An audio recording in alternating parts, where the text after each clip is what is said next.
Oh, what's going on, guys? I'll be right back. I will be right back.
Oh, what is going on, guys? Let's get this camera on. How are you all doing this evening? Are we ready to make some money? We're gonna do some lab farming tonight, guys. Make a little bit of cash. Or opening bags. I have no idea what you guys are planning on doing with all the stuff that you're earning. But hopefully whatever it is that you do with it, it makes you some money. Alright, so I'm already in a map. Emily was very nice and was able to get me a map. Okay, so I'm going to need this set, and I need my Tag Devil build. There we go. Alright, I'm going to go ahead and put up a commander tag. I did a squad message. Anybody can join on me whenever you want. So you've probably seen the description or the title of this stream. We now have a Discord server, guys. So in the last couple streams, people were saying how they wanted to try to get into other types of content in the game. And they wanted to have ways to do farming runs and whatever else outside of stream. So what I did is I set up a Discord server today. So we've got that. That's a thing. And you'll see the link get posted throughout the stream or whatever. It's in the description. If you guys want, go ahead and join the server. Things are going to be changing over the next couple days as I kind of like, you know, tighten down some channels and stuff like that. But the plan with the server is when you first go into the server, there's going to be like a roles thing, right? So what I'm going to need you guys to do is just go click on the types of content you're interested in. And then what we'll do is, like, if I decide to have a stream where we do a lot of fractals or whatever, I'll just invite people who have that fractal tag, right? And then it'll be like, okay, well, hey, we're going to do a stream. I'm going to invite you guys.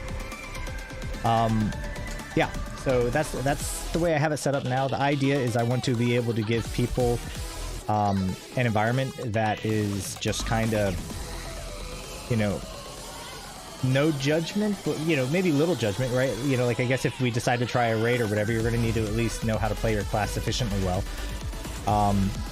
But yeah, it's, you know, I think I have pretty good patience. So I don't know. We'll see. We'll see how this works, guys. So go ahead and join the Discord server whenever you want, if you want. We're going to do fast farm, low DPS, no bosses.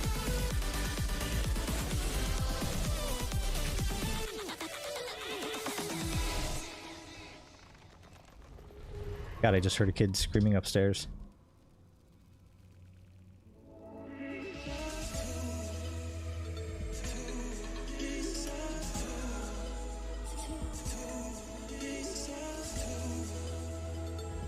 And what we're going to do is, today we're going to be doing some giveaways. But the giveaways that we're doing today are going to be extra life bundles.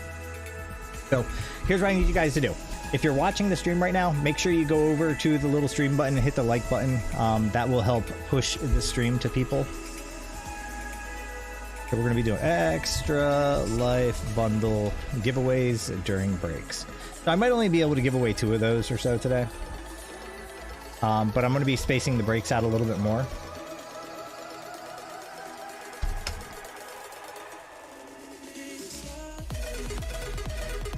Thank you guys so much for hitting the like buttons. I appreciate it. Feed the YouTube algorithm all those delicious likes. If you guys wanted to join this squad, you're going to have to type in SQ join chicken. Ooh, let me spell that right. Bam, there we go. SQ join chicken oval.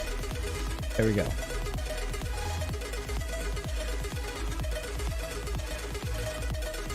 And I believe...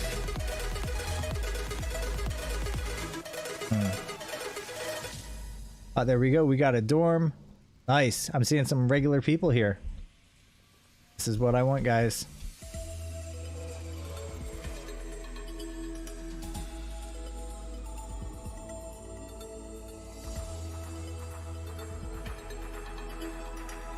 So we'll go ahead and we'll get started in a little bit once we get a couple people in here, and we'll be able to start slowly working our way around the labyrinth. So how's your week been so far, y'all? It's been a few days since we've hung out. Hopefully your Wednesday and Thursday have been good to you.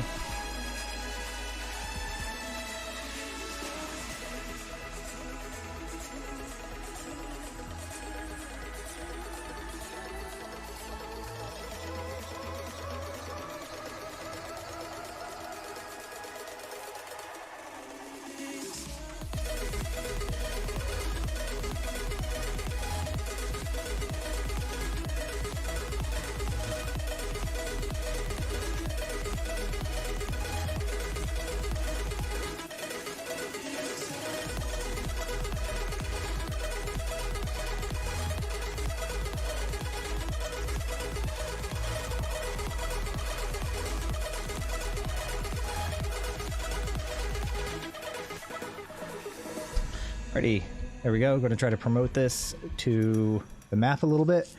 Hopefully we can make sure people aren't going to open boss doors. I'm going to do a quick fly around, make sure all the doors are still closed. That one is closed.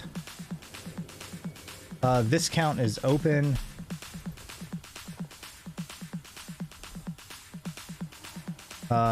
Gourd binder is closed. And Lich is open, but somebody's fighting it. Whoops. Nosedive right into the... Yeah, that's fine.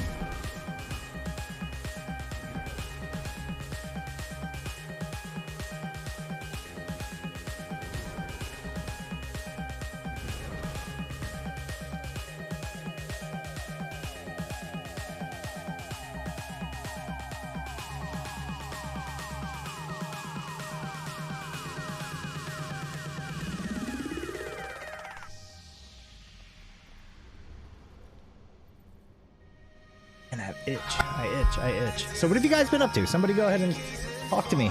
Keep me entertained. Entertain the guy on stream. I think technically I think it's supposed to be the other way, right? Like I think I'm supposed to be entertaining other people, but...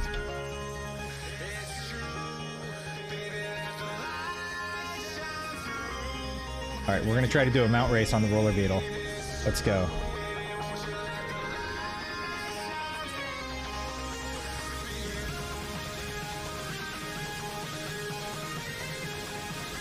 Oh, who put that little piece of the wall right there?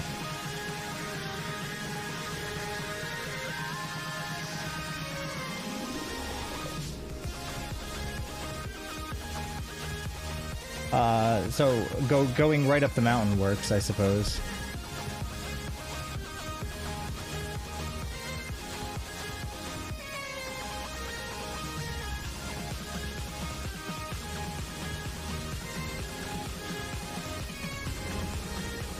What kind of dinner? Oh no! Right off the map. Feels bad. Alright, well I guess that's the end of my run. Or let's see if maybe I can finish it on a griffin.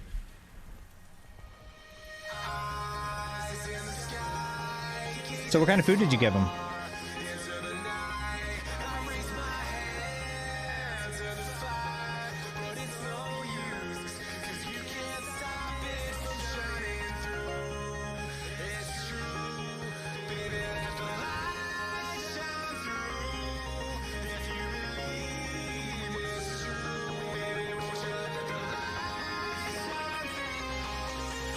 Now I'm never going to be able to get back on my mount.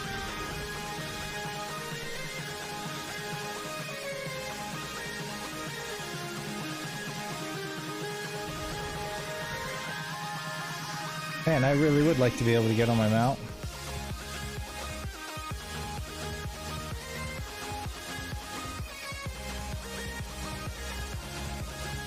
I'll just finish it. There we go. Now I can get on my mount.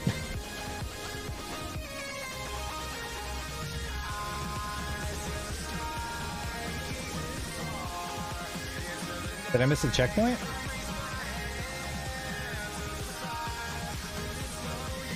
Yeah, I guess I did. Oh well.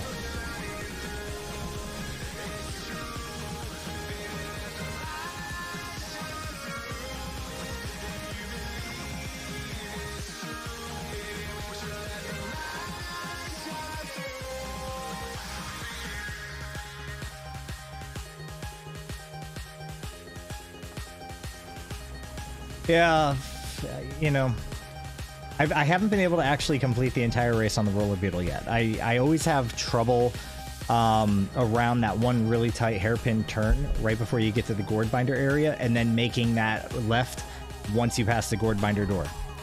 So I haven't quite figured that out yet.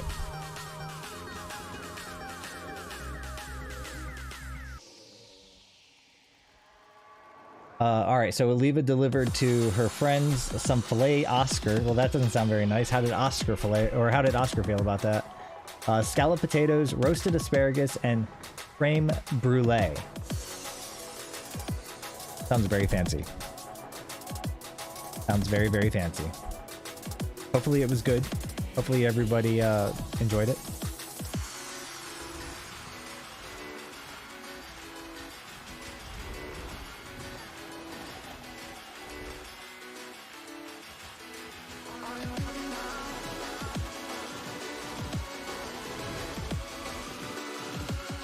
All right, once we get a few more people in here.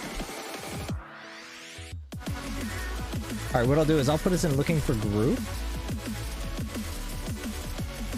We'll do festivals, large.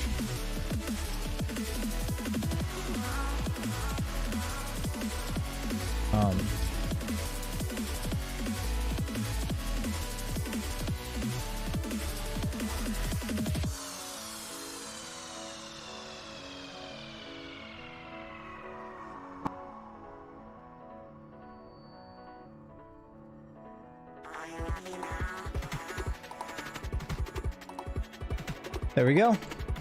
That should bring some people in. Mention the giveaway. Yep, so tonight what we're going to be doing is giving away some of the extra life bundles. Let's see. Out of my way. So there's 3 different bundles. Whoever wins the giveaway when we have the giveaway, you'll get to choose which of them you want. There's going to be the 2020 bundle that has a pink Aurene who wears a blue halo. You've got the 2019 bundle with a blue baby Aurene with a yellow halo. And then the 2021 Extra Life donation bundle has a lovely lady Whiskeria? Whisker? What is her name? What is her name? Love Lady Wisteria. There we go. She's... Look at that thing. You could have this abomination of a cat follow you around, guys, if you win the bundle. And you'll get to choose, so if you already have one of them, you can choose whichever one you want instead. All the money that ArenaNet is raising from the bundles, it's going to the Children's Miracle Network. So... it's for a good cause this time.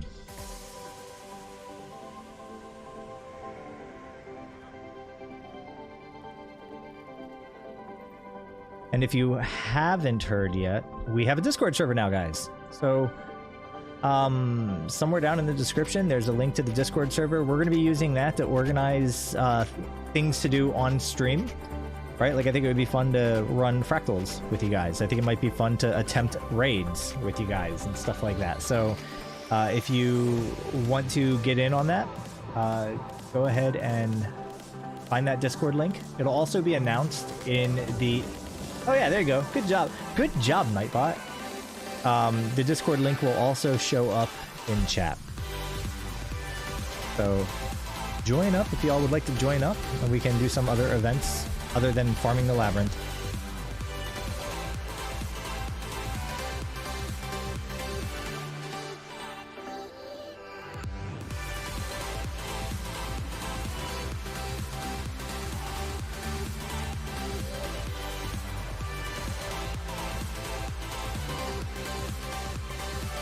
All right, let me see. I'm going to start grabbing people from the list. All right, so we already got a Dornvella here. We got a Gart. Let's see.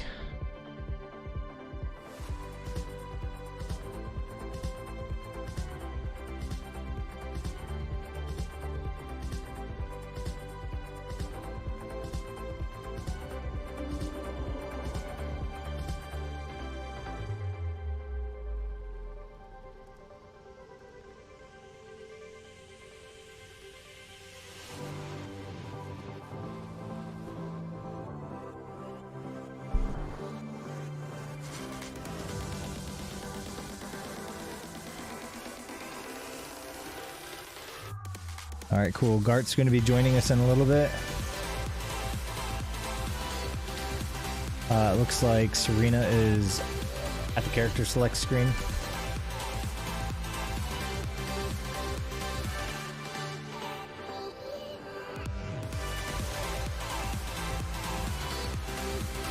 Gart says only 6 here. Oh, 6 p.m.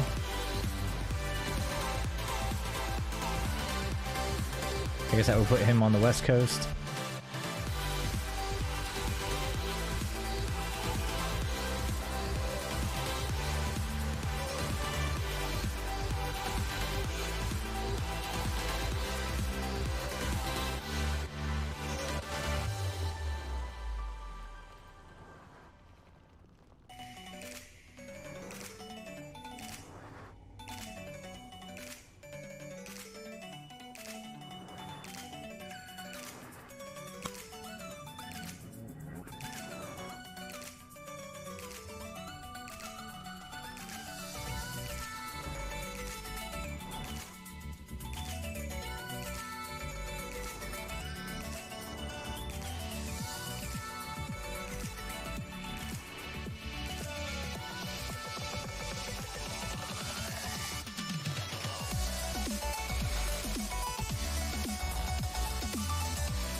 So I have one whole character filled up right now, guys,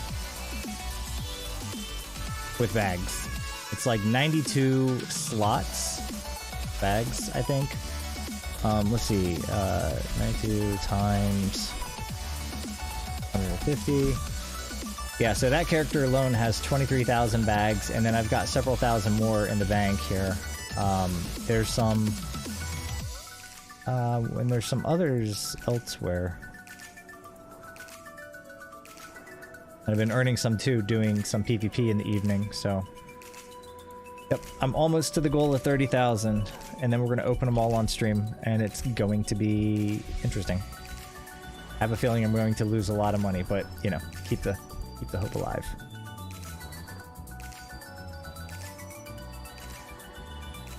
All right, do we want to just start moving around slowly, and then as we get more people, they'll be able to join up? Because I see that we have some Fodors open, but we don't have enough people for the Fodors. What do you guys want to do? Let's do it. All right, we're going to come down here. We're going to set down some banners, and we're just going to get this party started. So don't forget all of the buffs that you're going to want. Chocolate Om Berry creams. Heroic boosters if you got them.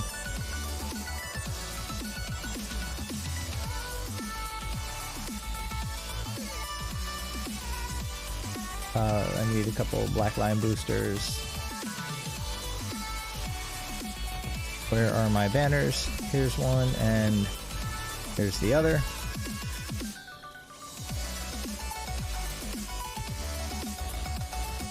Yes, we are farming tonight. Come on in. We're just getting started. We're forming a group. We're trying to get all of our buffs going, and then it will be time. So we got plenty of room in here.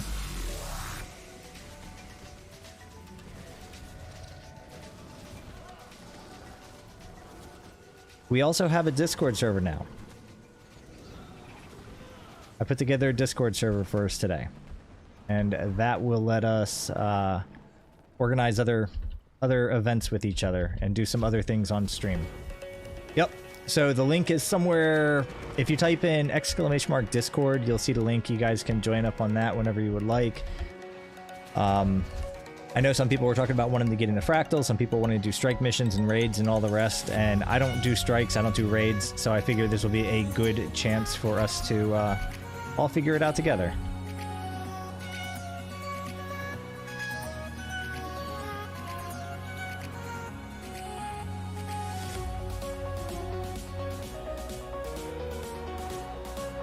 There it is. That's a Discord link if I ever seen one. Alright, do we have the rest of the buffs? Make sure you're all buffed up, guys. And let's roll. So we're going to be moving counterclockwise around the map. You know the deal.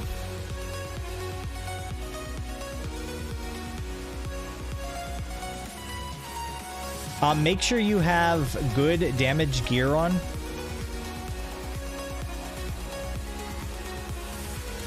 For now.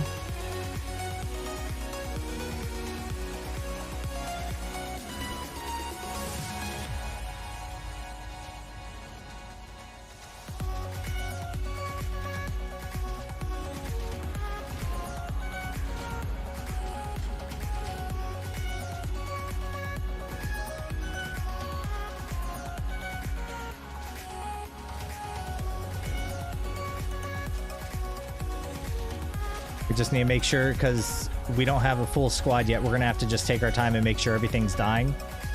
Alright, once we get more people in here, we'll make sure trinkets are removed, and we will move a lot quicker. But this is just so we don't have any downtime.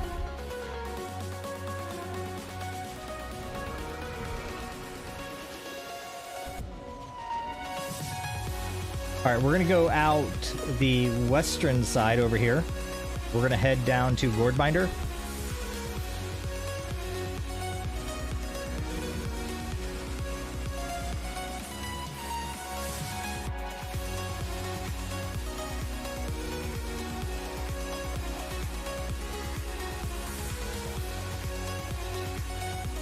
But we're not fighting Gourdbinder. We're just going down to his door.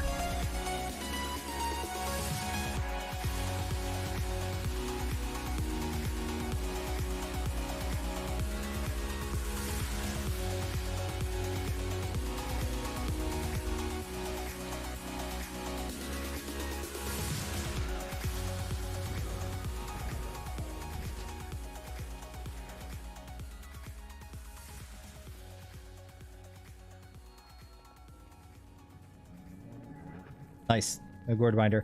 See, because there's so many just random people running around, it's my my fear tonight that we're going to have somebody opening the doors. When Emily first told me about this map, she said the Lich... she said all the doors were closed. When I joined the map, we had Viscount out, so we're going to have to deal with him. But he's pretty easy. That just means one veteran door is out of play for a while. And Lich was open, but I think some people took care of Lich.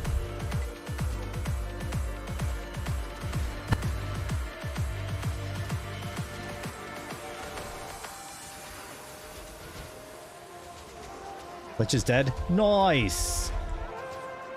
Yeah, when I was flying around earlier, I saw somebody fighting him.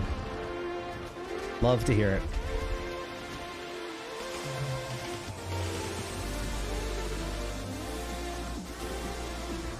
So what I'm going to be doing probably, maybe tomorrow night or Saturday at some point, I'm probably going to organize some off-stream runs of the Labyrinth.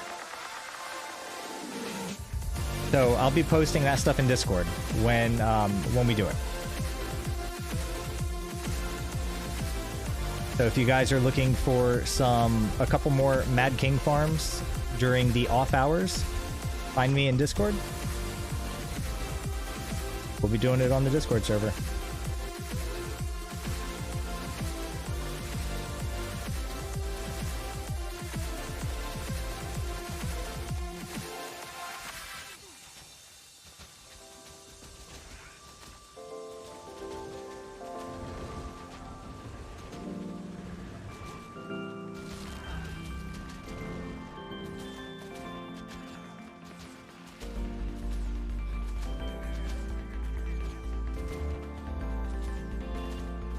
Maybe we'll get a Tatrum in chat. Okay, so here's a kind of, I don't know, funny story. I thought it was funny. I felt like a prick.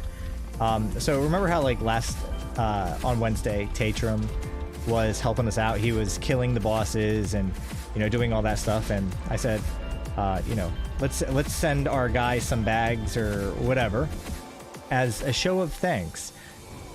And then he said that he's also, like, I guess working on a legendary, so he could use some mithril and elderwood logs. So I sent him 2 stacks of each. And, as thanks. Right? It's like, hey, buddy, thanks a whole bunch. And then I actually went to the trading post to see how much that stuff was worth. And it was like 2 gold. And it's like, man, I felt like such a prick because, like, I wanted to say thank you, but 2 gold is kind of laughable for what he was doing for us. So, I don't know. But maybe Tatrum will show up and maybe he'll just solo bosses for the rest of the night like he does. And this time I will be sure to reward him a little bit better than I did last time because I felt pretty awful.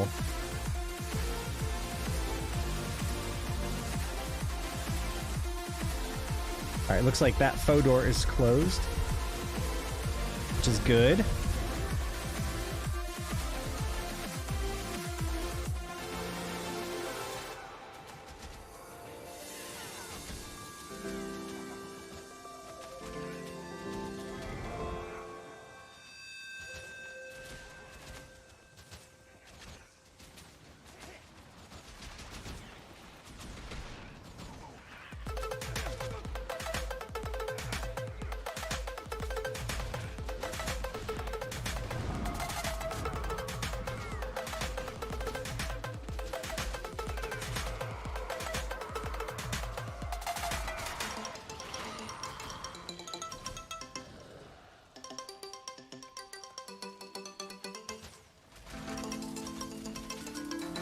Oh no, somebody did open the door. And they left like a few things here. That sucks. Whoever did that, not nice. All right, go get your tags before all that stuff dies. Somebody like left the door mostly dead.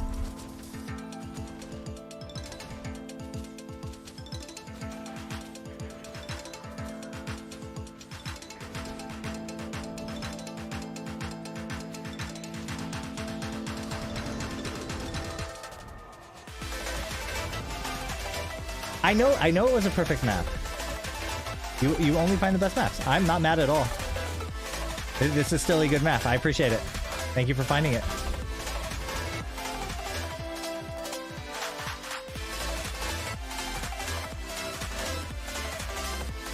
All right, is that so we're gonna go do this faux door, and then we'll go back to the mid as somebody already opened it.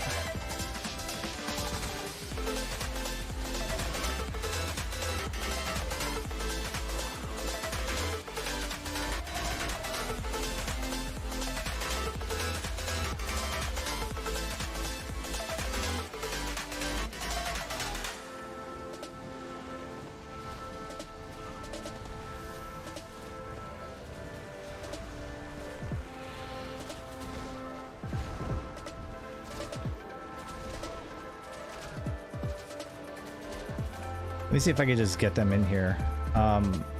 We got a Sky Juliet right to the squad. Got a dark sky. Let's invite them to the squad as well.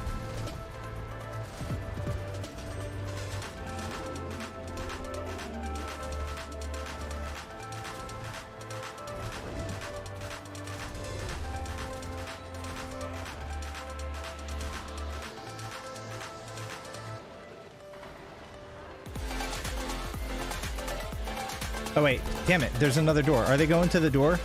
Shit, they're going to the next door. Alright, never mind. Next door.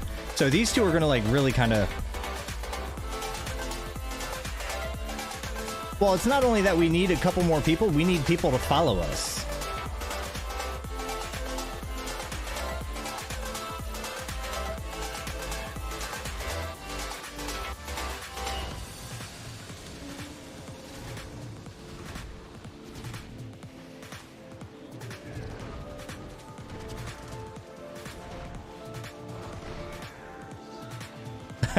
I appreciate it.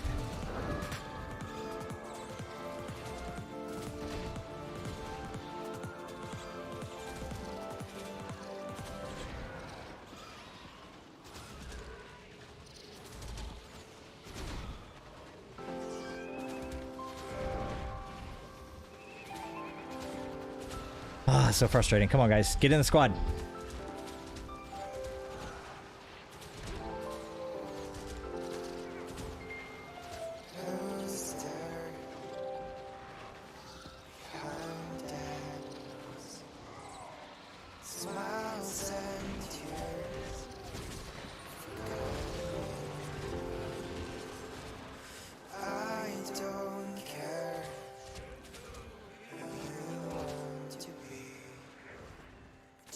Alright, next we're gonna go clear mid.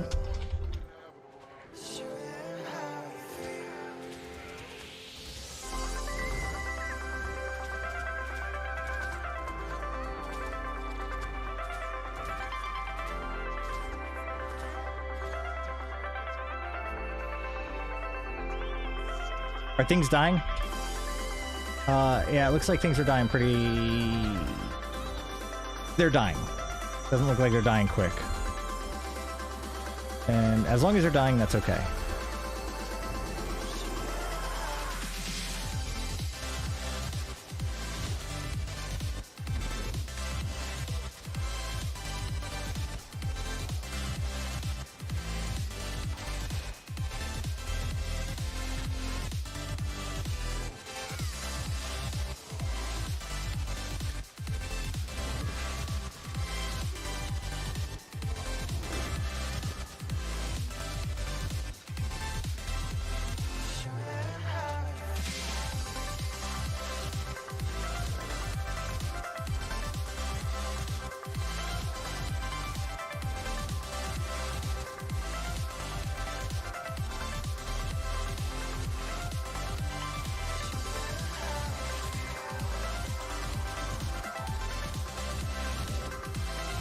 All right, tag the first guy here for the race.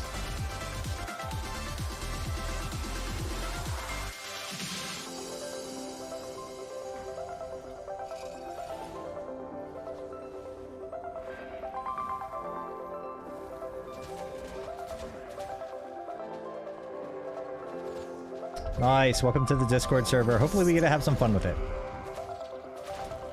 People asked, they said, hey, yes, we should have a Discord server. This will be more fun with the Discord server. And while I won't be able to bring most of you guys into chat, or at least let your chat be heard during stream, because, you know, I can't have everybody saying gamer words and stuff like that. That would be no fun, because then my channel will get taken down. We'll be able to do some stuff off stream. All right, we're going to run past Viscount.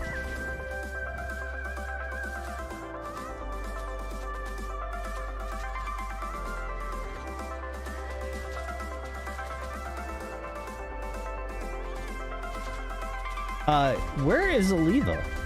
I just realized. Oh wait, no, she's still here, I think. Pyramid, I think we're good here now. What's going on, Gart, buddy? Gart, dude.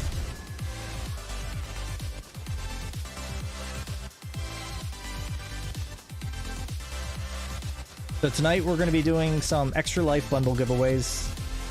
So whenever those are drawn, you guys get to choose which one you want. So if you win, you get to pick the 2019, 2020, or 2021 bundle. It'll come with a little title called The Extra Life, and I believe it's blue. Everybody hates it because it stands out too much. And then you'll get a lovely mini pet to follow you around. You'll get an item that will put a halo above your head, and you'll also get some karma boosters.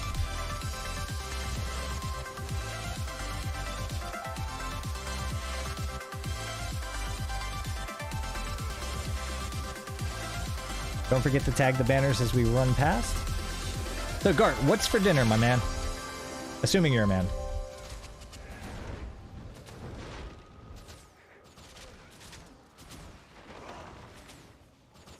What is for dinner?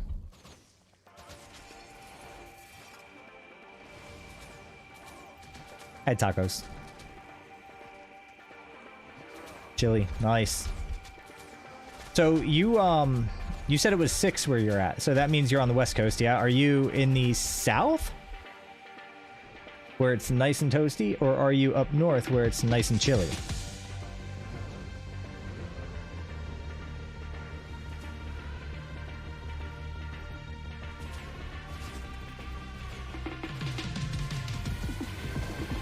Chili? Okay, so you... Canada, eh? So I tried to tell this really awful joke to a Canadian once about Canada. I tried to convince them that Canada was initially called CND. And when they were communicating the name of the country, they said C-A-N-A-D-A, right? Because they put A's after everything. And he was like, I mean, to be fair, it wasn't a good joke. It's not a good joke. I know it's not a good joke. I'm not a comedian. Yeah. But, he like totally didn't get it. And the thing was, he would say A lot. Like, he was one of those Canadians that would say A. So, I don't know. I thought that was always pretty funny. Went right over him. And that's okay.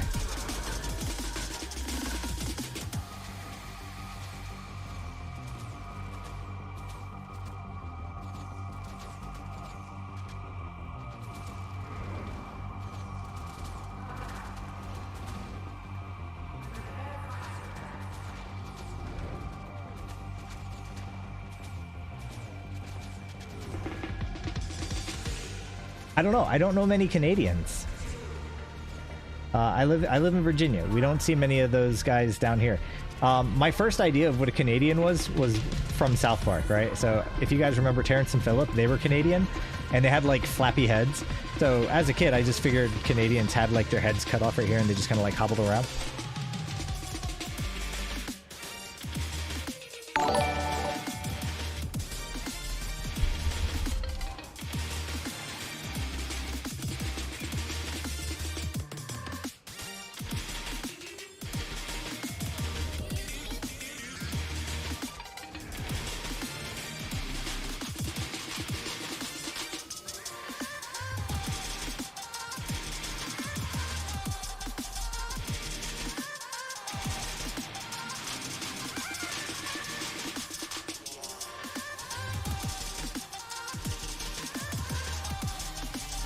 All right.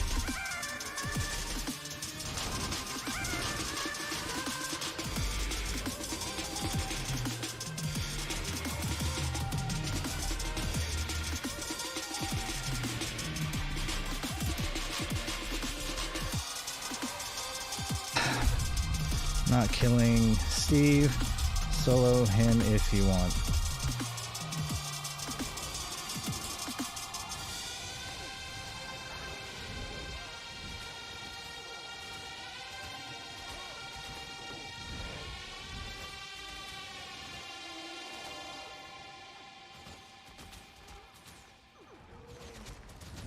Yeah, the 25% Magic Find boost that these guys are talking about Steve giving is pretty inconsequential. For the time it takes you to kill Steve, the Magic Find doesn't really give you a big enough payout.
There we go. Hopefully that helps them out. Now, the other funny thing, right, is like nobody's stopping anybody from going and soloing Steve. If you really want that 25% Magic Find buff, go for it, guys.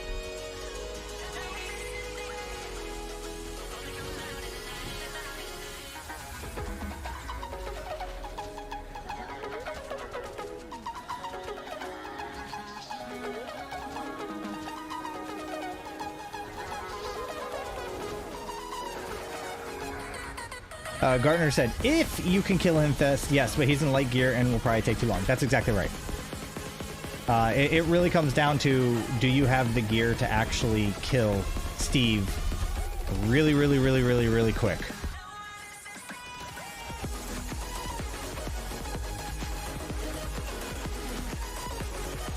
I believe I think there was a guy who I saw on the forums, I forget his name, but he said, like, he did the numbers, and I think it was like, if you can kill a boss in 80 seconds, then it's worth killing the boss for the Magic Find buff. Otherwise, you spend too much time fighting the boss, and you lose out on, you lose out on all the other kills that you would get during that time.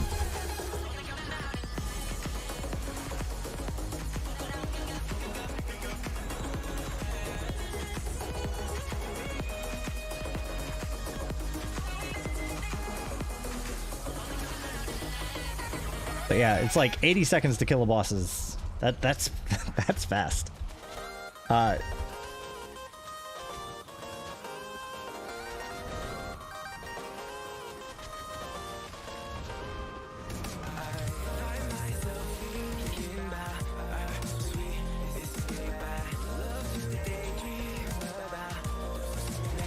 This song is a little odd. Thank you, random music playlist.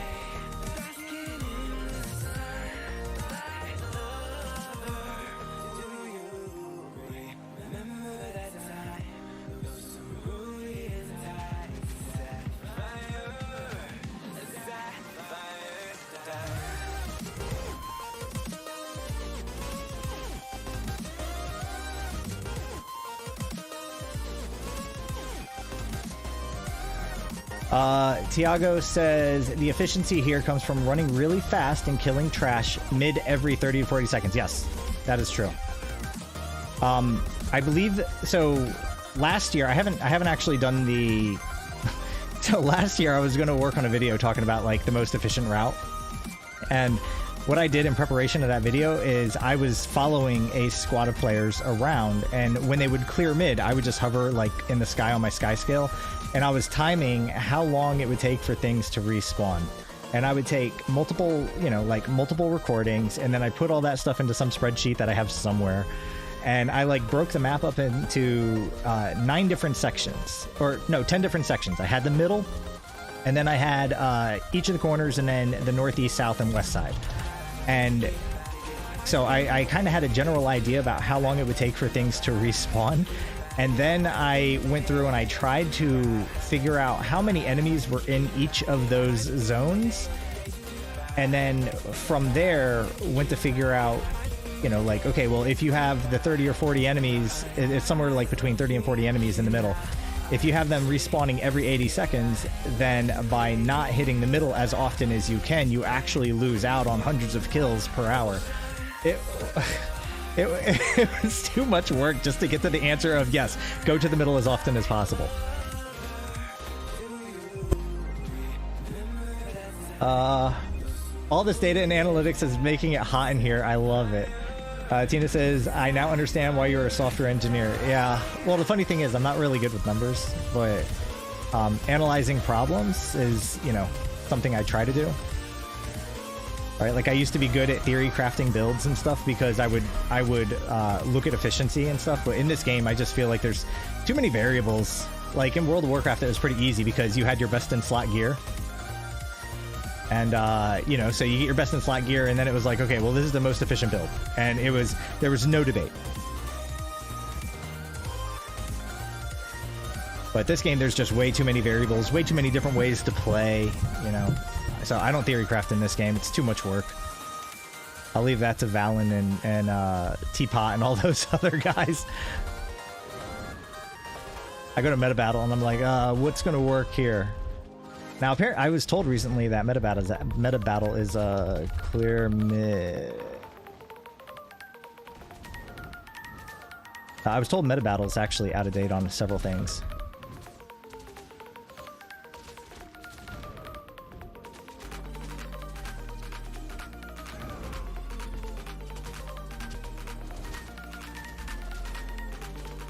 All right, how are we doing?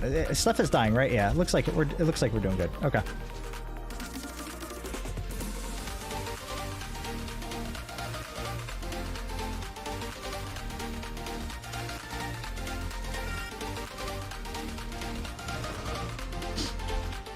Yeah, I put in, you know, like, I felt bad too because whenever I'm in the labyrinth, I want to be moving around. I want to be earning bags. And I was like, no, no, no, I have to have the answer to this.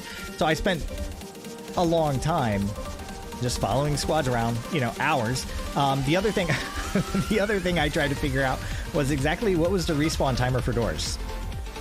And I don't remember what the number was for that, but I think it was like, doors, the faux doors will spawn 3 times an hour or something like that.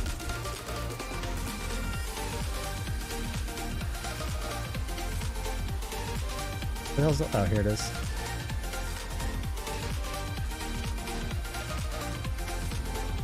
All right, so we have a faux door in the southwest corner, and I'm concerned that if we don't go get it, then some of these other randos might. I don't want to mess up the rotation, so we're going to take a chance, guys.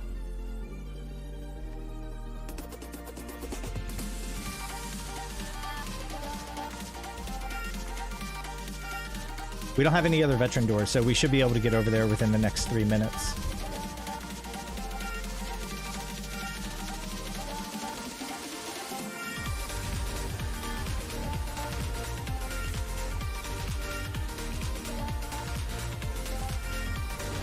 There we go. Move right past him, guys. Do not worry about Steve.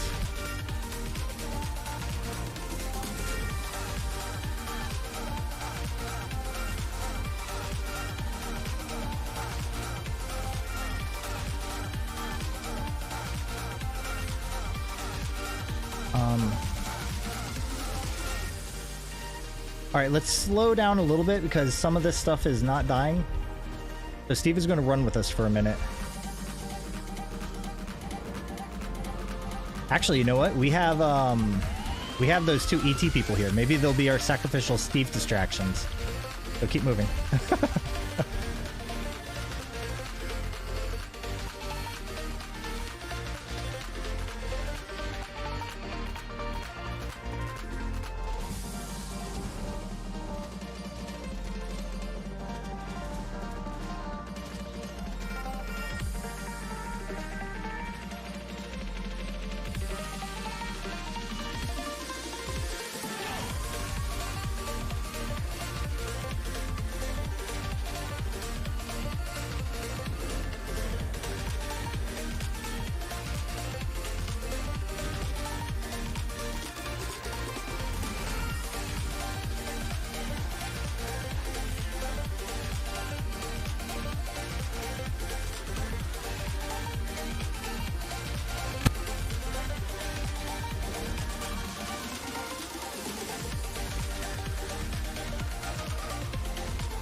Alright, so,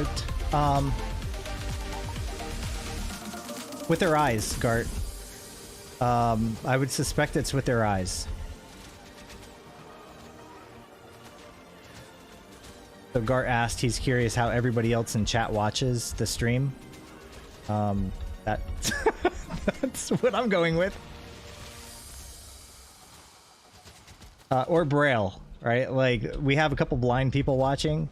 Or they have the browser minimized, but they have a braille pad over here. So what they're doing is they're just kind of like feeling this thing that has like a bunch of bumps appearing very quickly. It's really intense.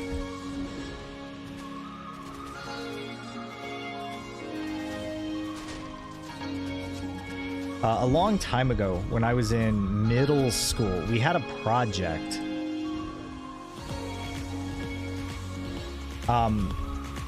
we had a project to create something to help the world, and that was my thing, right?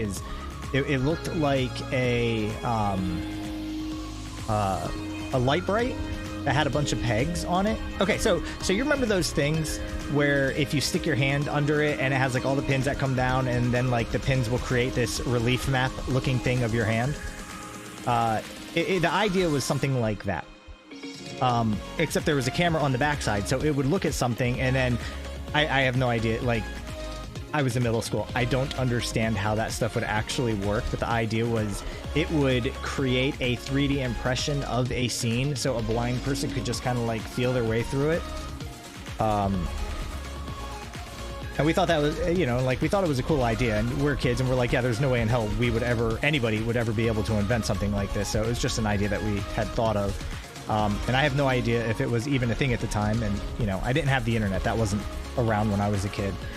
And then, like, we kind of got to thinking, like, imagine if you had, like, that device sitting in front of you, and then in front of the camera, you put a lady magazine, right? You guys understand what I'm saying? Yeah, we thought that would have been a great idea. Not only would it have helped the blind, but it would have helped everybody else who, had their eyes set on some of the 1990s heartthrobs for many young men, like Pamela Anderson or Jenny McCarthy.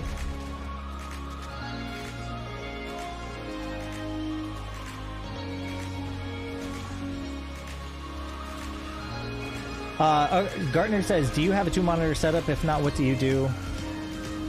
Oh, yeah, so I have one ultra-wide monitor right here. It's like 34 inches wide.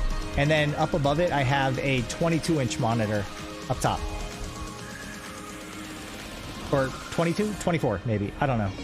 But this one is like 3,440 pixels by 1440, I think. And the top one is 1920 by 1080.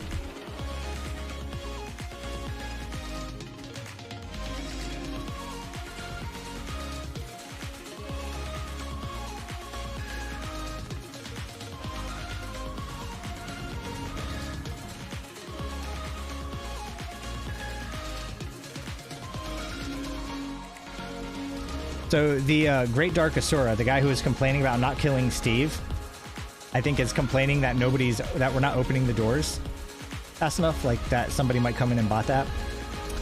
But apparently he doesn't know about the efficiency of clearing the middle as often as possible. That's okay. Maybe he will see at some point that the proof is in the pudding. All right, don't forget to tag your banners.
So what should we do?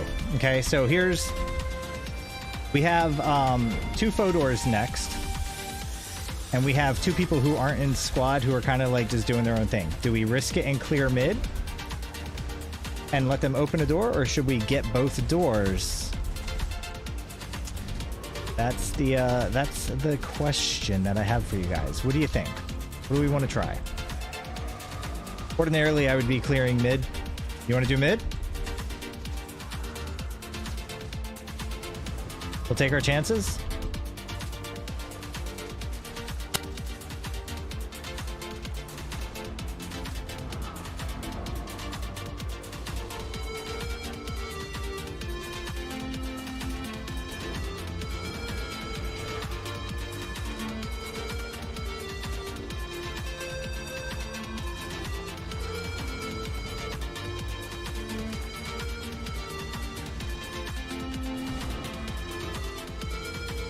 Oh, crap. I forgot to announce 30-minute buffs, guys. I have failed you.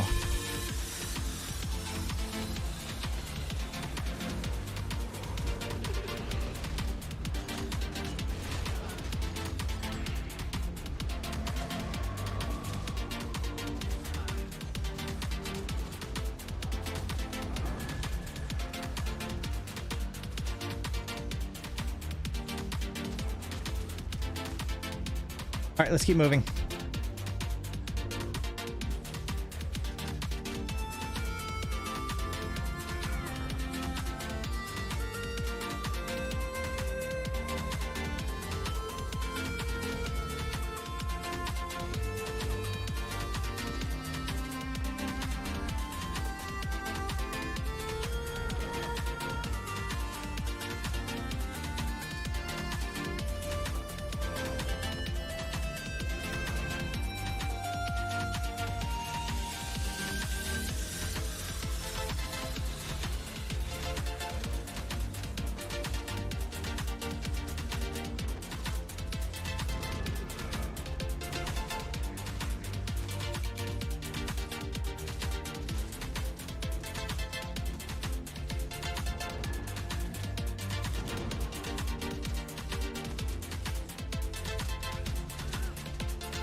All right, cool. The Dark Skies have not opened the door. They came into the middle with us.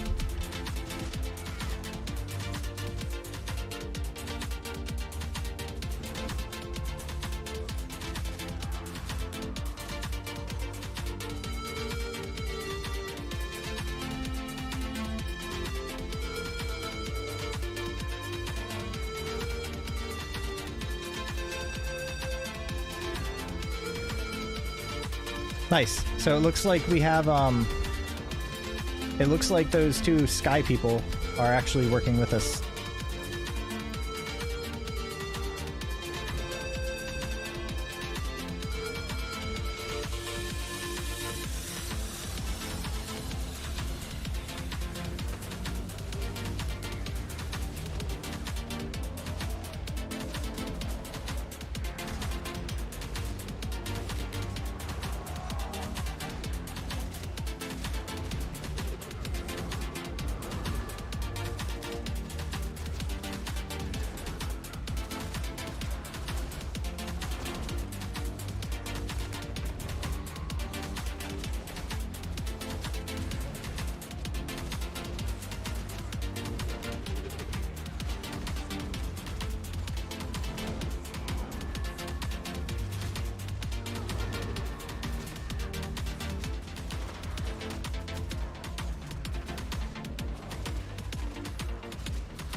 Where's everybody going? Why is everybody going that way?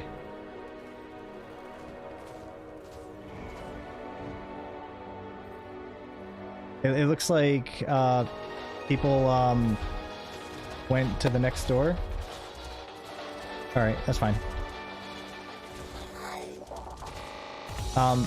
Probably not a bad idea, because I imagine people are going to try to open those doors, because that's just what people are used to doing. But that's fine.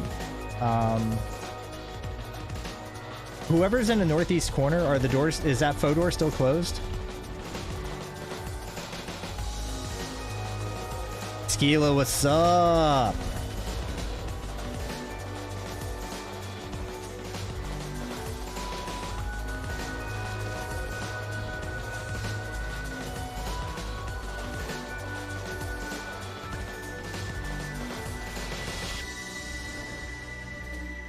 Tina said, let's see, Gartner says, yeah, it seems there should be a better solution. Well, that's true that you don't need to see the stream constantly. Absolutely, you should see the stream constantly. If you don't have the stream up, then you don't see me. Then I should just do it in podcast form. That's what I'll do. I'm gonna start doing all my farms in podcast form, and you guys can download them like a week later and listen to them then. How's that sound? Sounds like a good damn idea. I'd be like, oh man, that sounded really good. I wish I was there.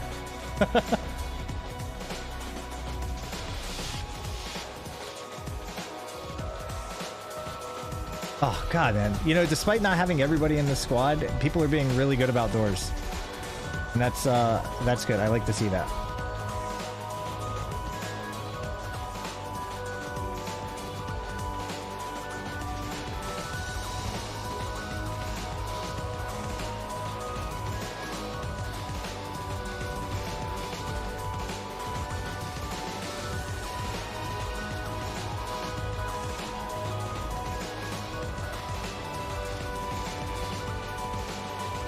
Most comms go to doors whenever they pop up, so it's probably just a habit, and they're not used to you. Yeah, I know. I'm trying. You know, it's going to be one squad at a time. Like, at some point, people are going to be like, oh, damn, this guy actually has a really efficient route. Maybe we should do what he does.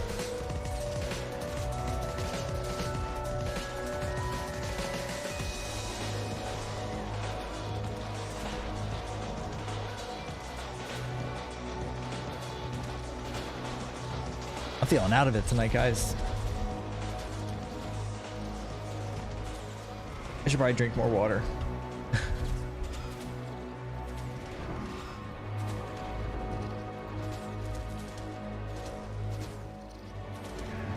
Two monitor setups are fantastic.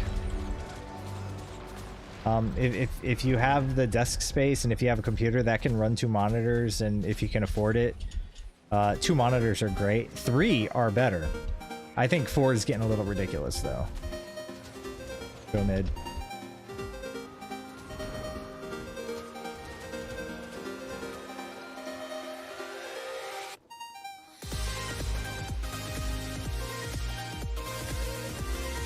At work, I have 3, like, 34-inch monitors. Like, on articulating arms. Side by side by side, like that. And it's really nice.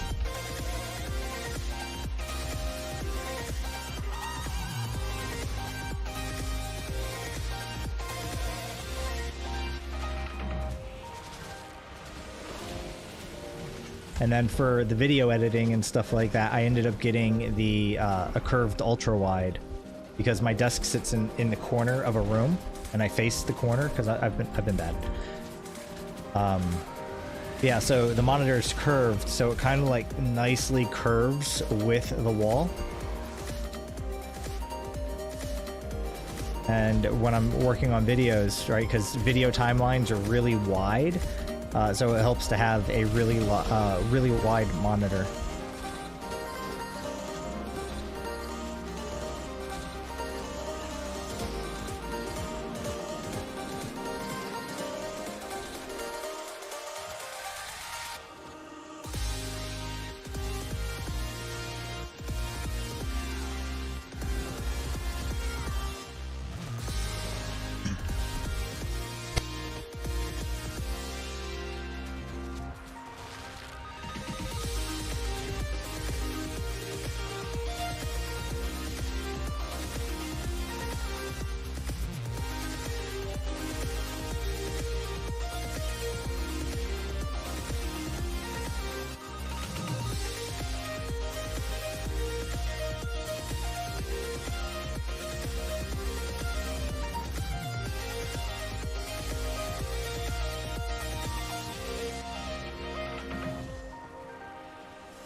Steve, I call him Sleeve. Steve is a turtle. Tina says, honestly, I could just prop my tablet up in front of my lamp. You could be on the tablet. Oh, there you go.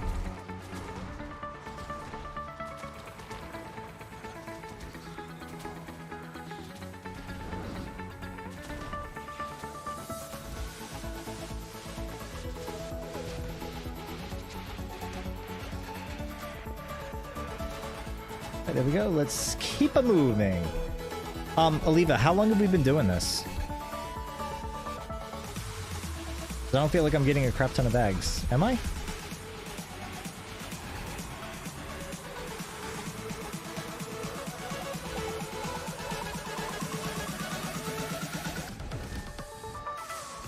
So that's 16. Oh, no, never mind. I'm at 518 now. Okay. Okay, so we'll probably I'll probably do about 650 to 700 maybe.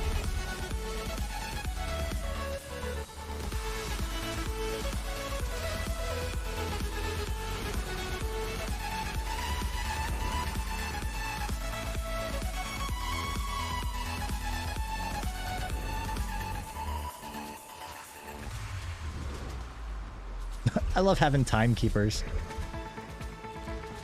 Or scorekeepers. Time clocks, whatever you want to call them. Pyramid.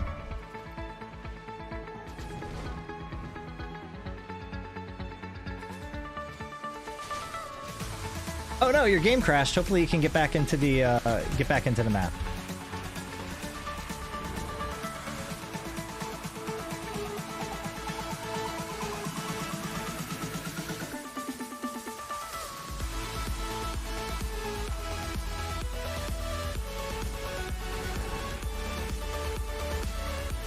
Hopefully we get some Emily action in here tonight.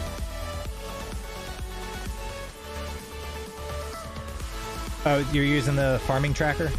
That's a good feature. I was thinking of, like, I gotta finish that video. Maybe I'll finish it this weekend. But yeah, I was thinking about putting the farming tracker. So the video is about like 10 things that every player can benefit from using. Stuff's not dying? Okay.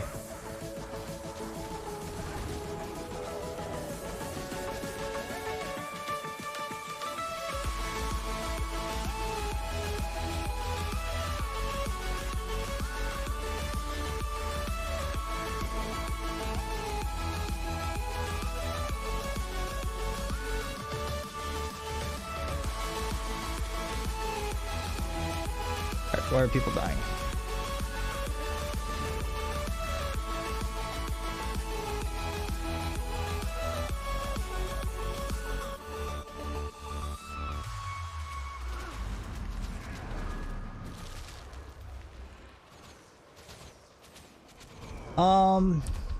Okay, do you know if Rangers have any traits that make short bow bounce? No, I think the only bouncing weapon that they have is like an axe. Right? Like, can't they throw an axe and get that to bounce once or twice?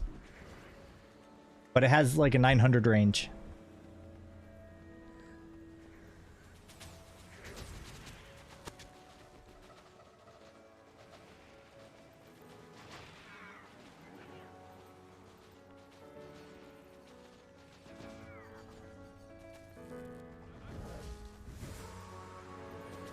Oh my god, we have an Emily. What's up, girl?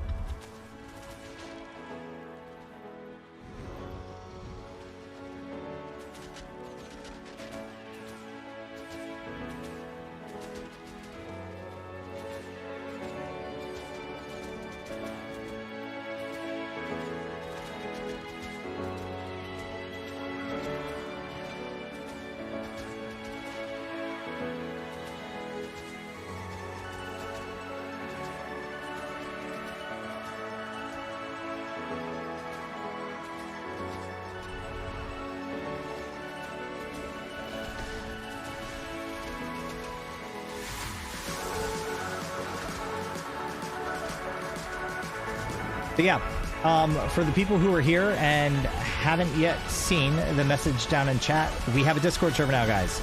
So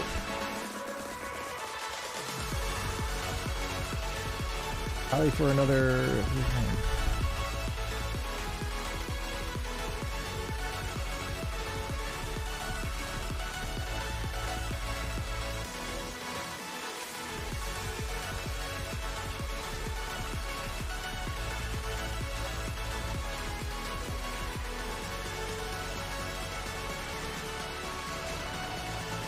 Emily found the cat. But if you guys want that buff, it's going to be at the heart.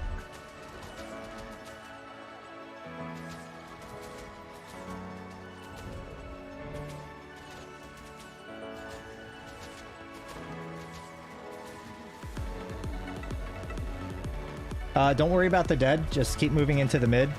Because we need to keep everybody together to make sure things die. And the people who die can just respawn.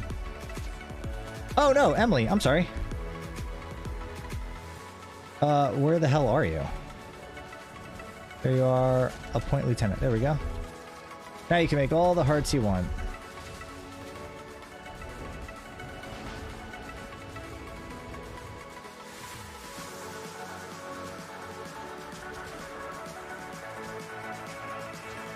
Yeah, she says that the cat's name will like clip through some of the buildings. I still think she's hacking.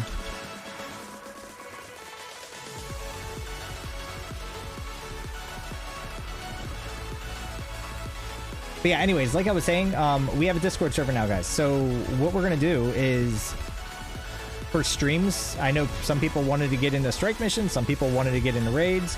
These are things that I wanted to start doing as well. So we can start organizing things on and off stream, and it'll just be like little community things, and it will be fun.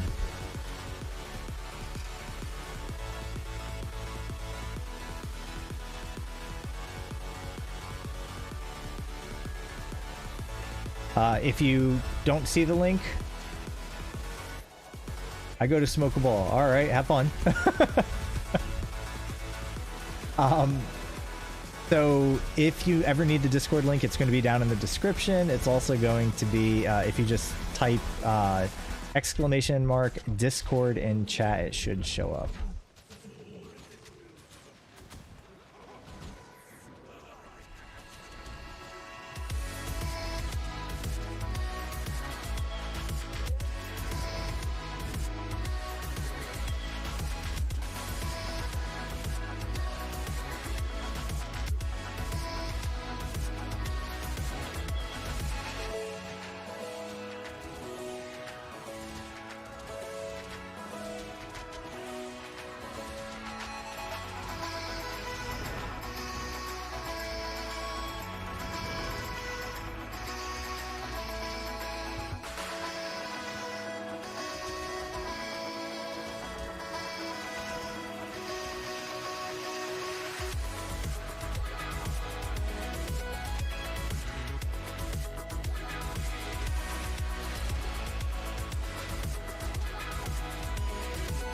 My head's starting to hurt. At break, I might need to go get some headache medicine.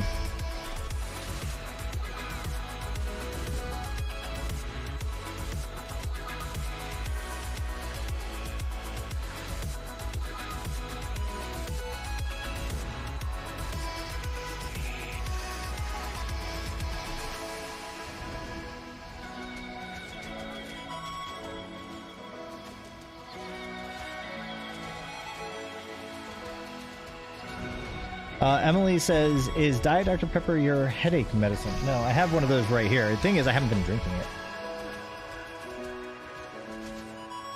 Motrin would be the headache medicine. Motrin is the headache medicine of champions.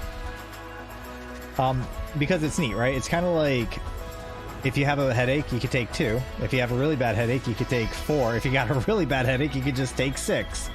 And it's incredible. It's kind of like, I don't think there's an upper limit to how much Motrin you could take at once. There probably is. That's bad advice. I'm not a doctor. Don't try that. I don't want to go to jail for advising people to take a bunch of Motrin.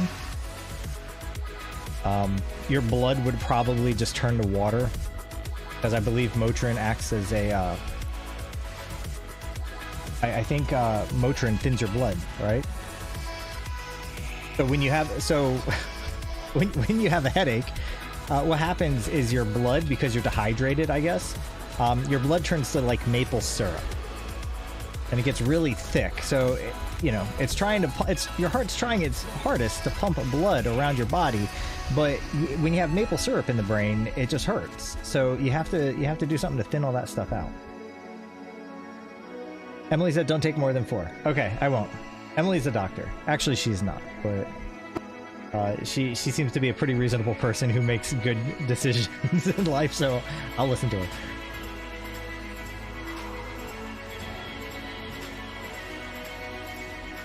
Gartner deleted his messages. What did you say? I'm curious now what you said.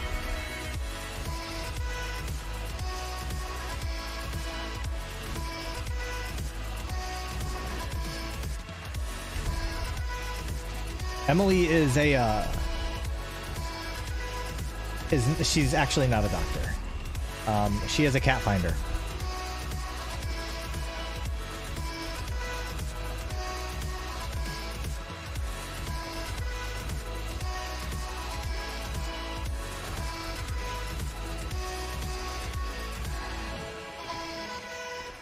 He said no contract. Yeah, if only we were so lucky, right?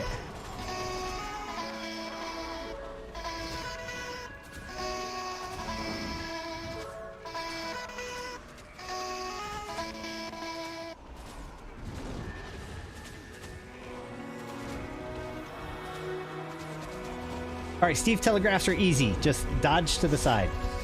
You don't even have to dodge. You just have to move to the side.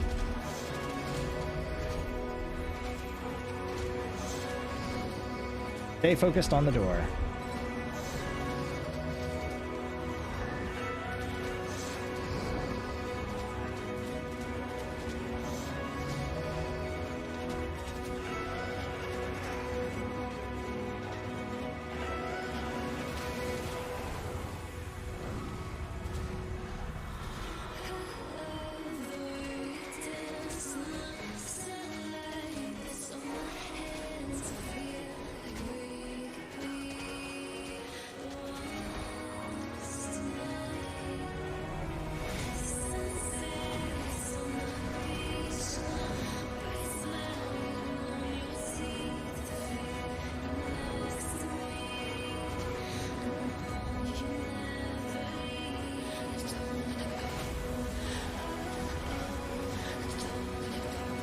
Oh my god, I'm dying to like AoEs and stuff. Or to conditions.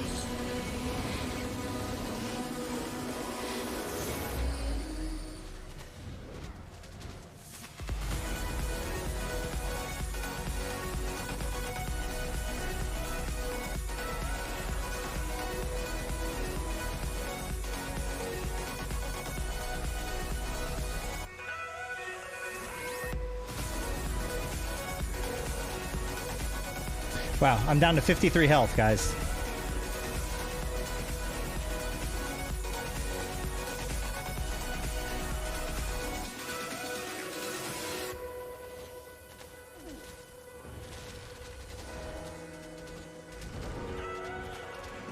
So whenever you guys are fighting Steve, it's important to stay mobile because he puts Torment on you, and Torment will hurt you more if you're not moving. And I think he can get up to like 9 stacks of Torment on you. I think that's the most I've seen. Although that Torment could have come from something else too. That's very possible.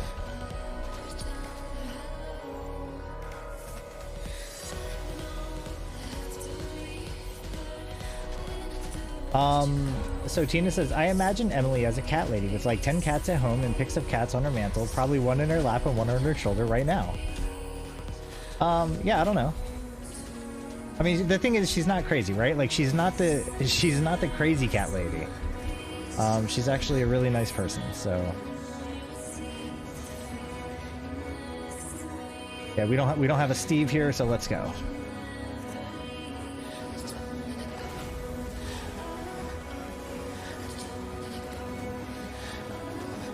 So Emily, how many cats do you own right now?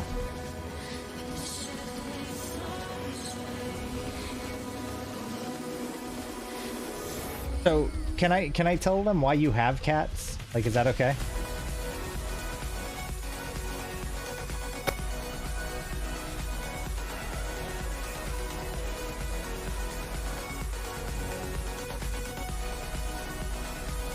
Okay, so the big meme about Emily, and besides her this insane ability to find cats hiding in geometry in the map. She's like a foster parent for baby cats and stuff like that. So she takes in cats, she cares for them, and she tries to take care of them until they find a foster home. So that's why we're always like, you know, talking about Emily and cats and stuff like that, because while I don't think she has 10 cats, there are times where she does have cats and stuff like that. So she is a noble cat lady. She's not a crazy cat lady. She's a very noble cat lady. She's doing it for the little gatos.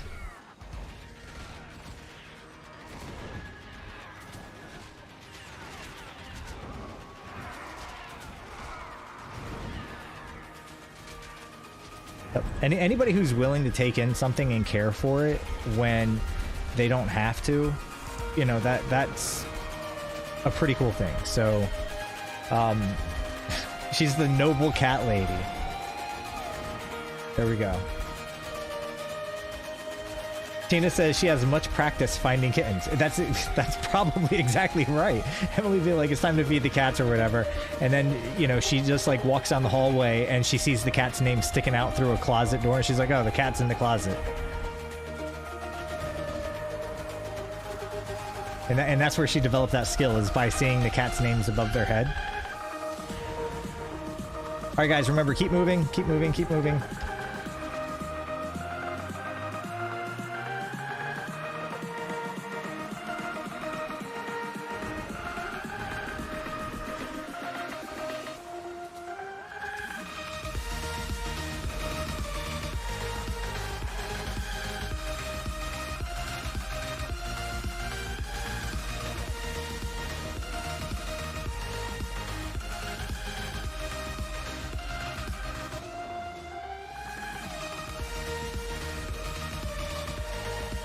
Oh, Cafficent, we're going to be taking a break.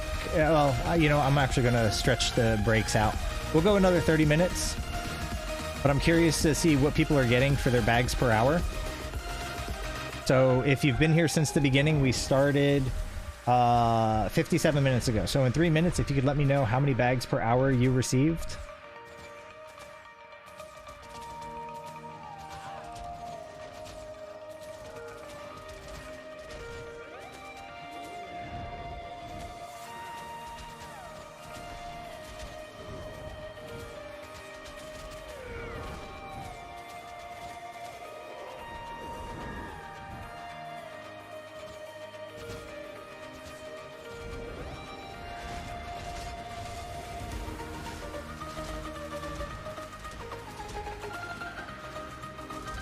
Let's see, where are my big bags?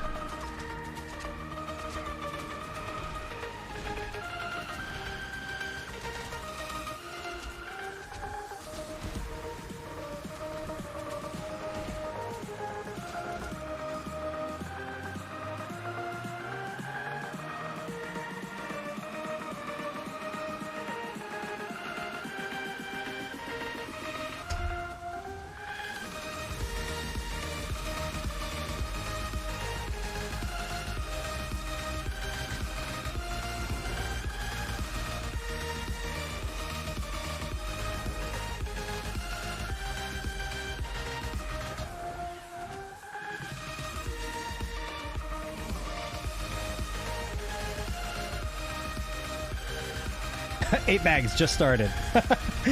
Nice, okay. Kilo, why are you dying to Steve, man? Not man, like low man.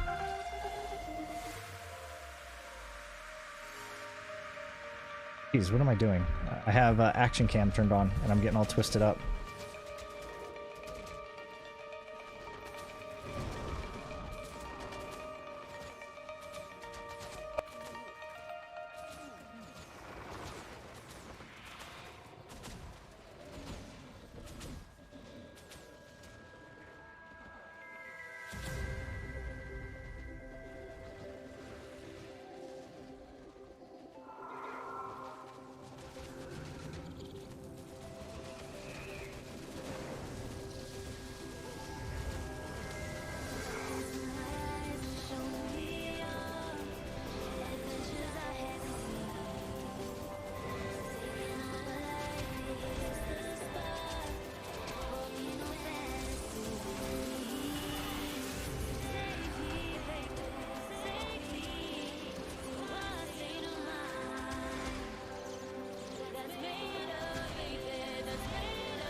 Do I need this?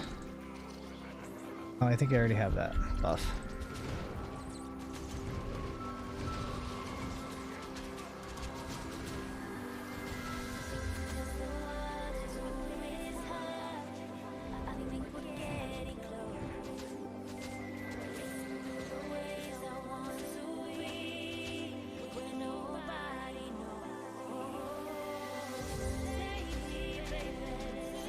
Okay, so it's been a good run. I mean, like we started actually kind of slow because I think for a while we only had like 7 people.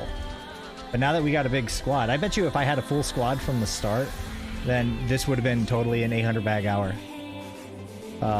Almost certainly. Because we were kind of gimped for like the first I don't know, 8 minutes or so.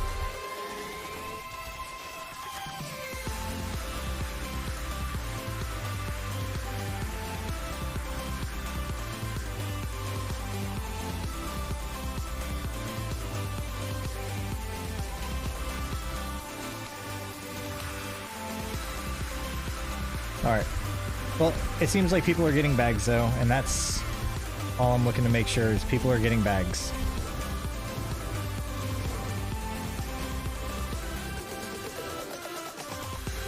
Alright, so we left a lot of things alive over that way, so we're gonna just have to do a better job cleaning up.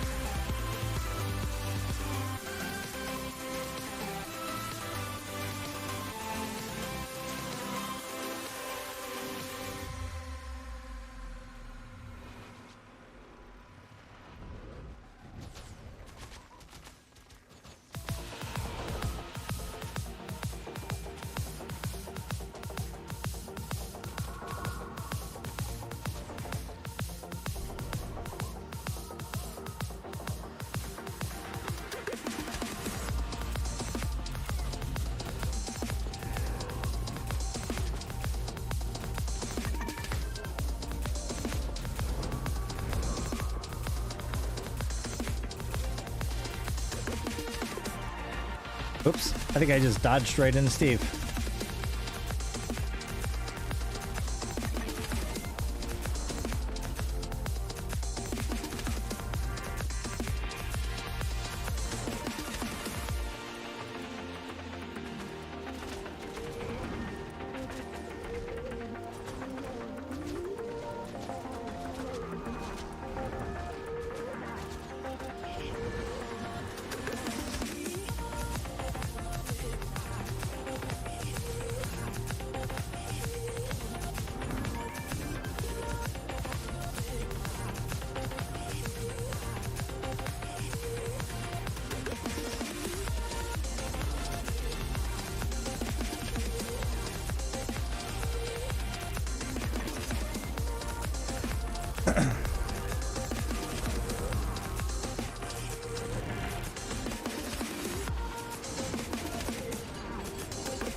So Emily, I might need to let you go clear mid so I can get the next giveaway started.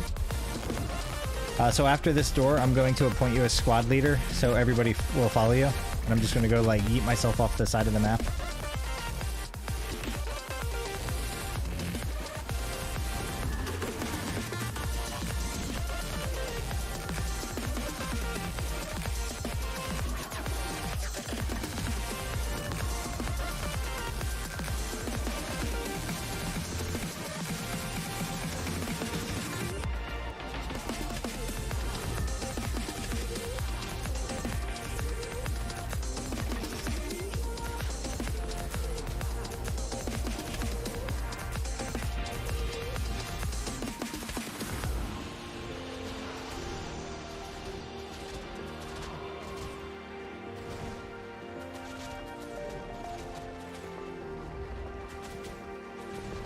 And this door is lasting a long time.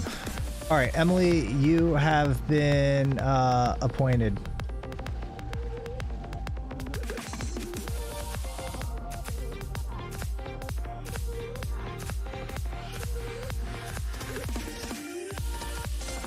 Emily, you don't have a tag up.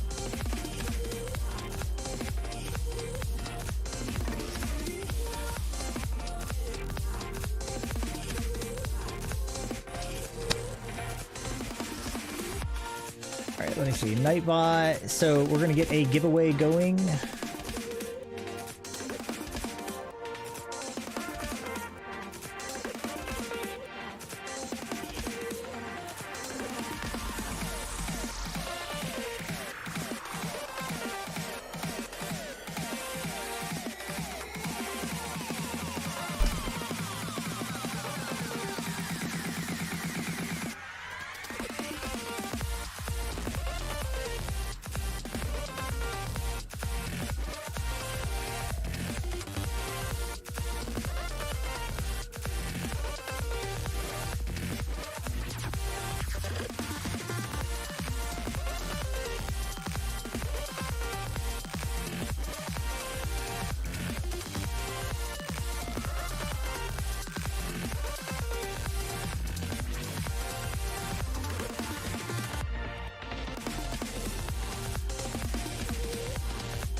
All right, Emily, I'm coming back.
There we go, guys. So currently we have the giveaway active. If you type in chat !4 FOR the THE kids KIDS, you will be entered in for a chance to win a Extra Life bundle of your choosing. So you can pick the 2019 bundle, which has a baby Oreen, a blue baby Oreen. There's also the 2020, which has a pink baby Oreen. And then this year we have the lovely Lady Wisteria. She's this adorable cat. I don't really want to say adorable. I mean, I guess some people would find it adorable, but I mean, I think it's kind of horrific looking. Its face looks like a can opener. So her face, so the cat looks like a mix between a doorstop and a can opener. I mean, that's the best way to describe it. But I mean, if that's your thing, then you know you could choose to get that bundle as well. It's your call.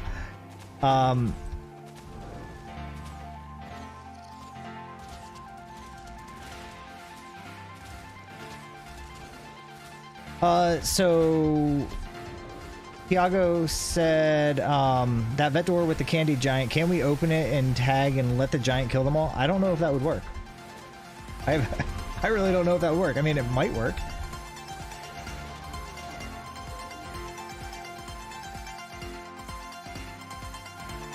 It does?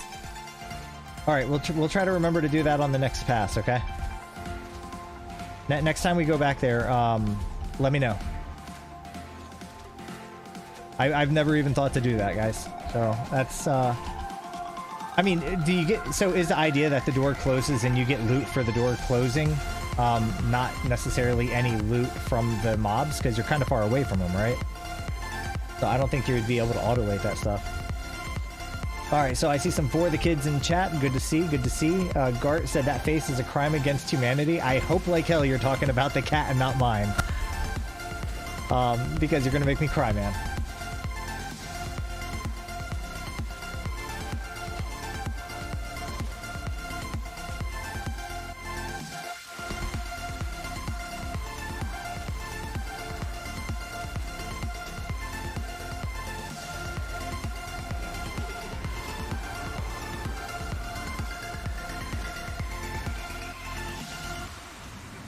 Nice. Steve ran away, guys.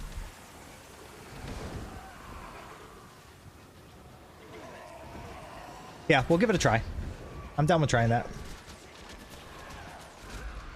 I am down with trying. Oh, Algar, you brought Steve with you, man. Okay, we'll survive. Never mind, Steve ran away. Steve saw Algar run past and said, ugh, I don't want to go that way. Had 15 stacks of bleeding. Ugh.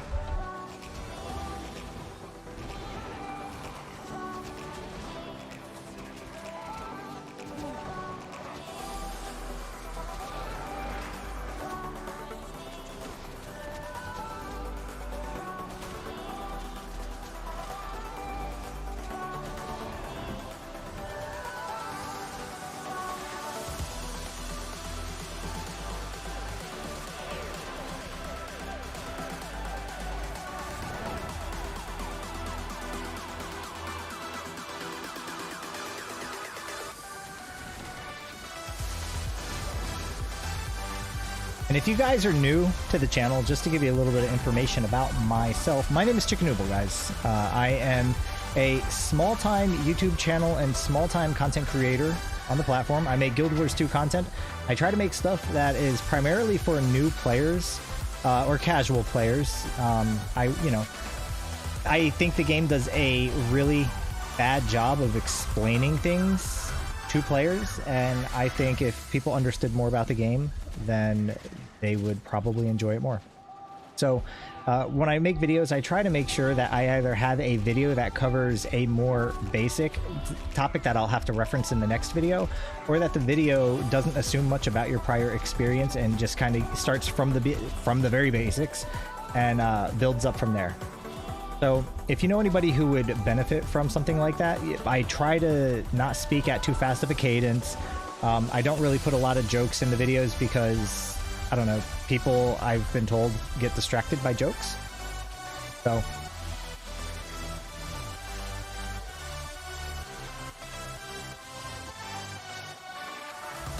we're just going to the first checkpoint, then turning around.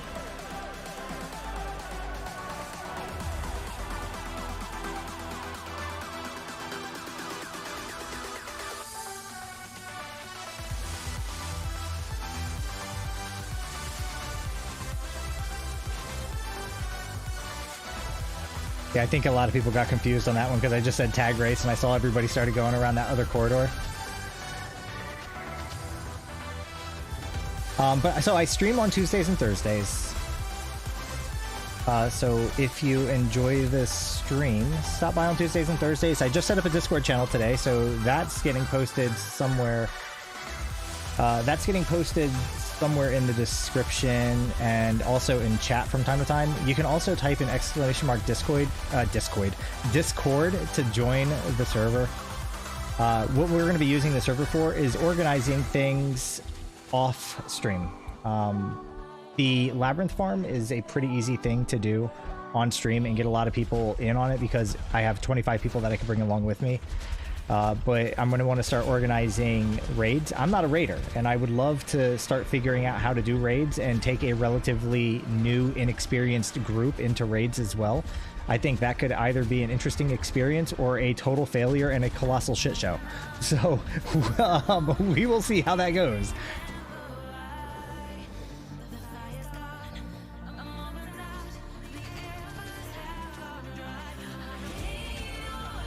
Yep, the Discord's down there. What else? Oh, I'm an ArenaNet partner, so if you guys are looking to buy the expansions, I have referral links in the description. Consider using those because they cost you nothing extra to use one of the referral links, but it helps me out. And if you know what, and I'll say this, if you decide that you actually don't like me, then go find another ArenaNet partner and use their referral link. Because otherwise all the money goes right to ArenaNet. The referral link helps the channels, helps the content creators out and stuff like that. So go find your favorite ArenaNet partner and use their referral link if you have to make any purchases of the expansions, please.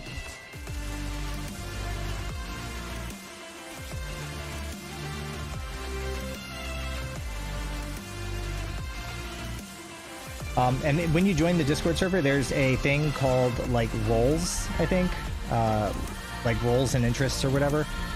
Just tag whatever emotes you have an interest in, and that way, whenever we decide that we want to do fractals or something like that, we'll know who is ready or who wants to do fractals.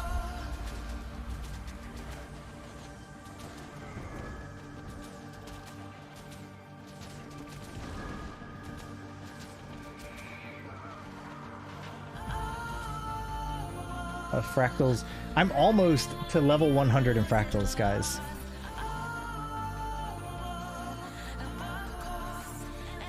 I just got to do a couple more runs with my other guild, with Emily's guild, and then I think I'll be at level 100. And then I will be official. I will be a gamer.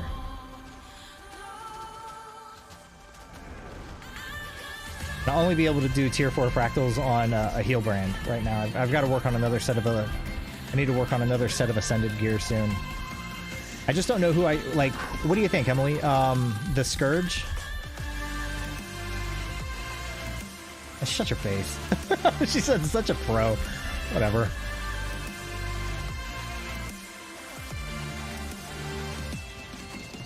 Yes, Scourge? Okay. So see why she's telling me to do a Scourge, because she actually knows that it has like the lowest skill cap of all the classes, and that I'm actually pretty awful at the game. So she's like, yeah, if you do Scourge, you'll be fine, because Scourges don't die. I know, just self-deprecating humor. It's funny to me.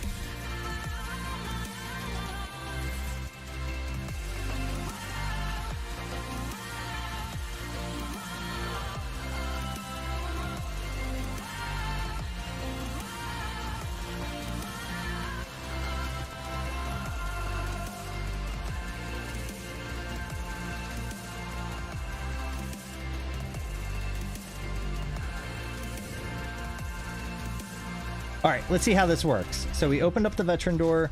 We're going to let the candy corn bro kill the veterans, and we'll see what happens.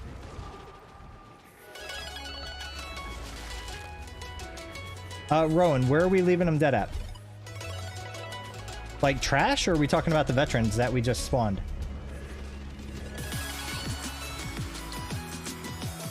Well, I know what you meant. I know what you meant. But are we leaving trash, or are we leaving,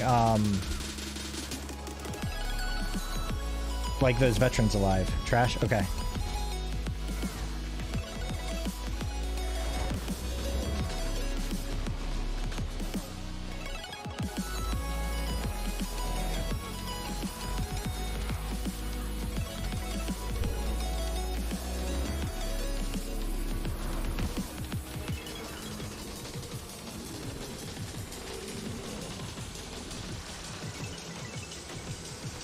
Alrighty.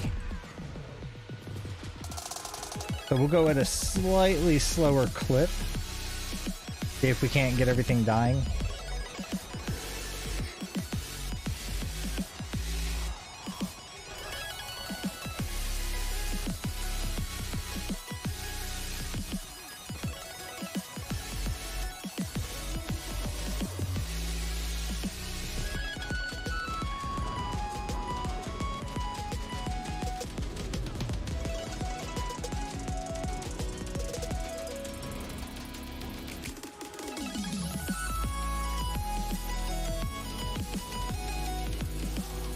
Getting hot in here, guys. Damn.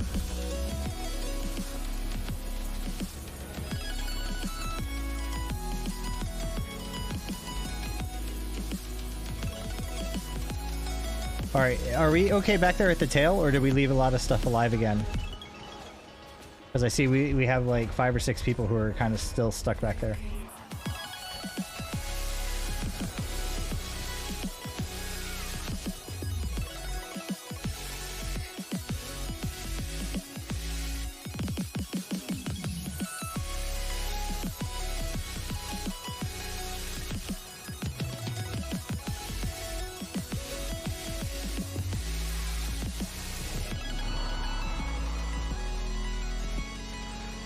And if you guys are watching the stream right now, and if you haven't hit that like button, if you could do that for me, that would be pretty fantastic of you. The YouTube algorithm likes it when people hit that button, apparently. So if you do that, that'd be great.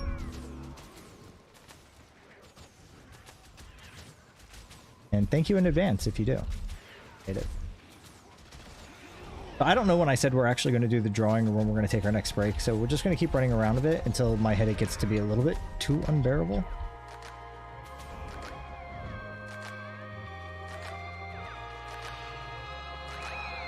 Like, we got the boys all here. That guy's name, I don't know if you guys see it, but we got a Leroy Jenkins over there. Pretty clever. I like it. Hey, Teresa, how are you doing this evening? Thanks for stopping by. Good luck. If you want, go for it. But I'm going to keep moving.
Steve is friend, not food, everybody.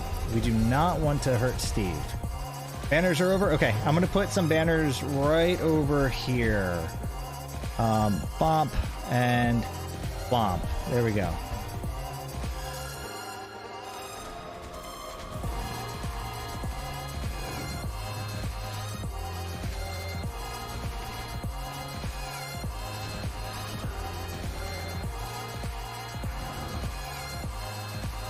Okay, who just said Steve's a dick? Or, dude, that's not cool. Steve is not a bad guy. Like, the secret to Steve is he puts torment on you guys. He puts a lot of torment on. So you just have to keep moving. Just stay moving, and you'll be fine. All right, full dead res meet at middle.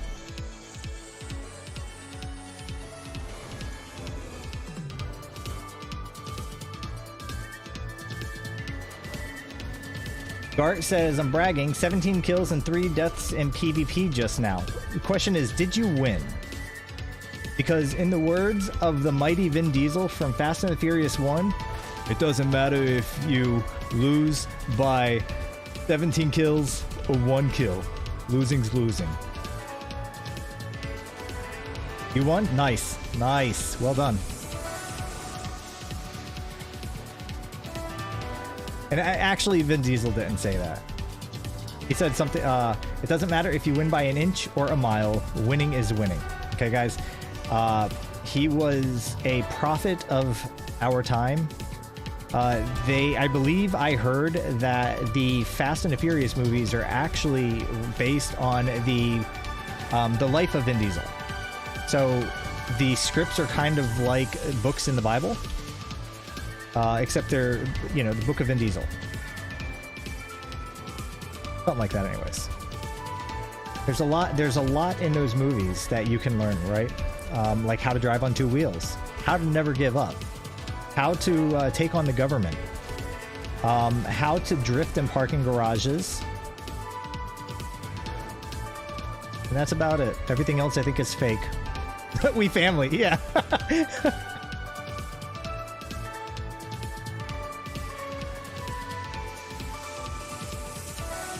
Those movies were, they were something else.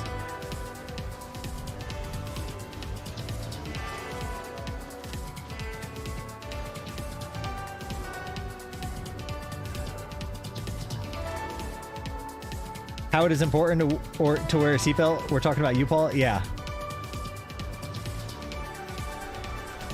Yeah, seatbelts are important, guys. So in high school, I actually had a kid. It was a really sad story. So one of my friends, his younger brother, he was a little bit of a social outcast. You know, unfortunately, I don't even remember the kid's name. He wasn't a friend of mine. I was friends with his older brother, but the younger brother, one night, he went out with 3 other kids on Halloween. They were driving around and somebody threw an egg or a rock or something at their car. So the kid who was driving the car that my friend's younger brother was in, they turned around and they started to pursue the other vehicle, right? So now this is back when we didn't have cell phones. Well, most people didn't have cell phones. It was 1999, I think. I think I was like, I think I was a junior maybe in high school. And so these guys were chasing this vehicle that threw the thing. And where I live, we have a lot of like really windy back roads and stuff like that. I don't live in the city. I live kind of in suburbia to Washington, D.C. And the guy who was the guy who was driving the car ended up losing control of the car and killing everybody in it except for... We got people who aren't paying attention. Ended up killing everybody in it except for himself. So my friend's younger brother ended up dying in that car crash. And what they actually said is the seatbelt, they believe actually killed him. Because I guess it caused, like, it ended up breaking something in his body or whatever. It's hard to tell, right? Like if you're in a violent enough crash to where 3 people are dying, anything probably could have killed him. But I remember like that was one of the things that they believed was that because he wore the seatbelt, that the injuries he sustained were because of the seatbelt, like being around his neck or something like that. So, yeah. So, always wear your seatbelts. It's not advice not to wear your seatbelt. All right, seatbelts are important, I think, but accidents happen, I suppose. So, right, and that's the thing, is he was a very, very tiny guy. He was probably like 4'8", probably weighed like 100 pounds. Should have probably been in a booster seat, no lie. Like, he was a small dude. But I mean, nobody's gonna tell a freshman in high school, "Oh, hey man, you know, like it's Halloween night and we're out with these girls. You got to sit in the booster seat, though, bro." Like that is definitely not how you get action.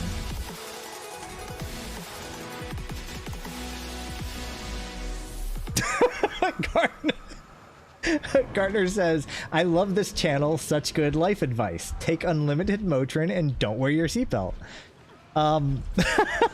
Yeah, man. Listen, I'm 38 years old. I've made it long enough. I've also eaten Hot Pockets that have been left in the back of my car for about a week during the middle of the summer. And I was like, you know what the hell? It's hot in the car. They're probably cooked just fine. And I ate them, and I'm still here. So that's another thing. It's okay to eat food that you leave in your car for a long time. Whatever.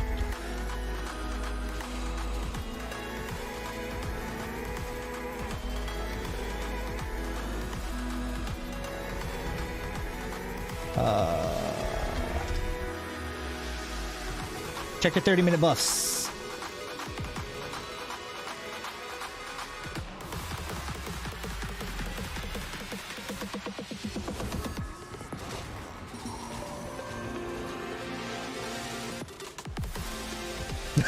Emily's like, what? Yeah, nah. Nobody was very pleased with me doing that. My mother-in-law was not happy. My wife was not happy. But I was hungry. I was out skateboarding with my friends. I didn't take any cash with me. And I said, I don't know why I have a box of Hot Pockets in my car, but I'm eating them. And I ate the Hot Pockets.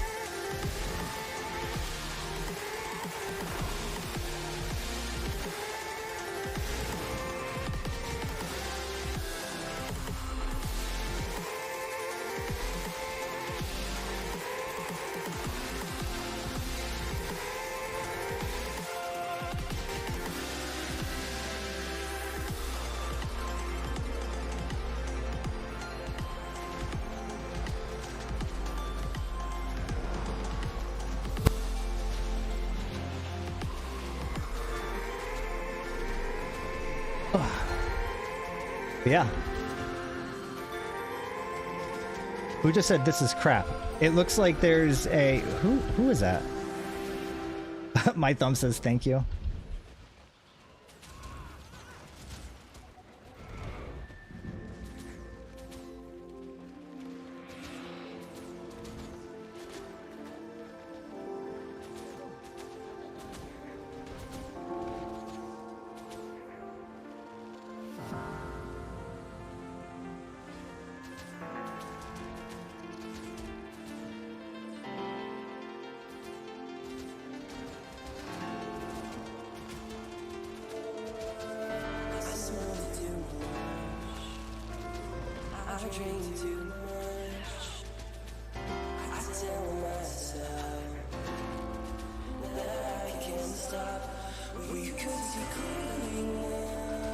Skila, are you in Harbingers of the whatever age? I think you're running around too much. Who the hell is that?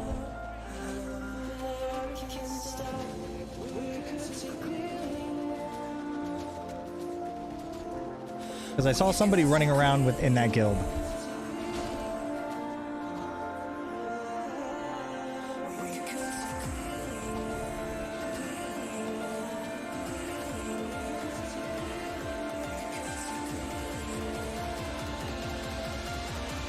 Not you? Okay.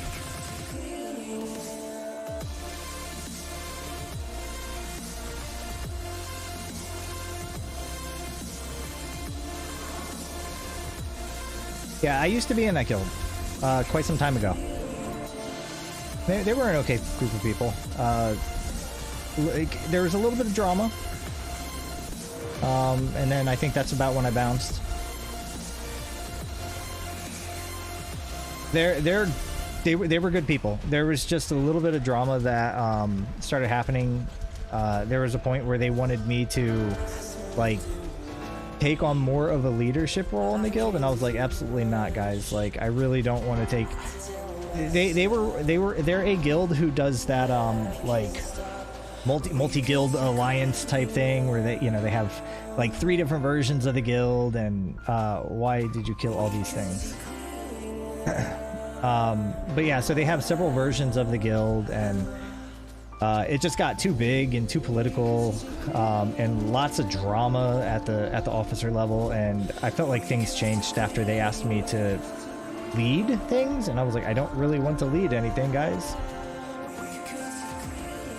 All right, so he killed the door. Check that out.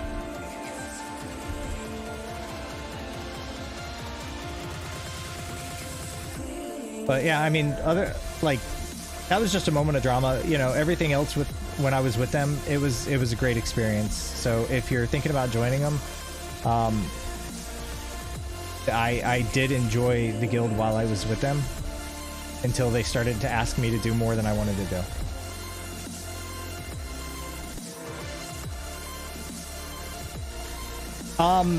Back then, I believe they did full rep.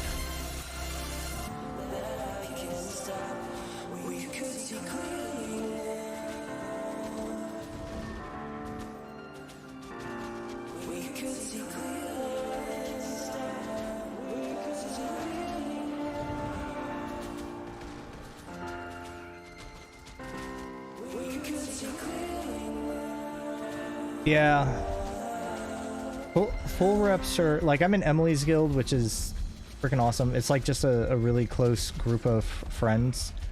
And then I'm in Mighty Teapot's Hardstuck guild, which is a very, like try-hard guild. And how the hell did you see the cat?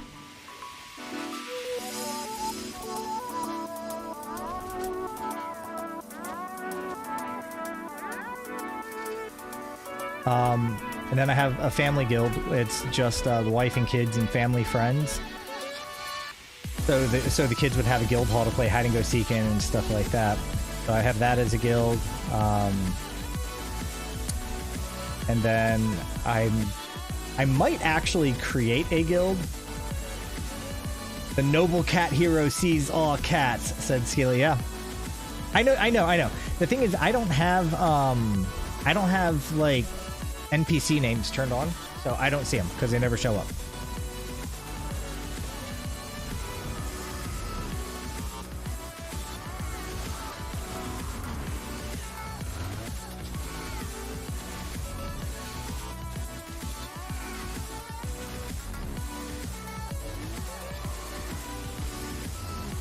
Yeah, I was thinking if enough people actually wanted to,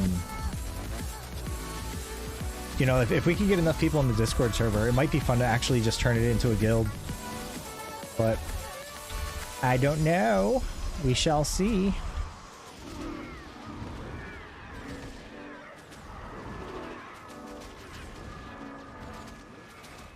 And then I need to find, so Emily's guild also has a vacation guild. They enjoy leveling guilds, so they're leveling another. And I might have to leave that one to join a World versus World guild at some point.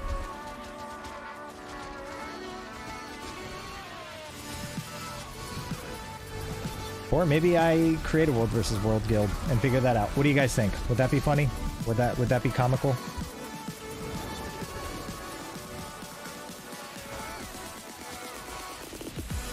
We'll have to play on a 30-second delay though, because when people know that you're streaming a World versus World, they'll like stream snipe you and stuff like that, and that's no fun.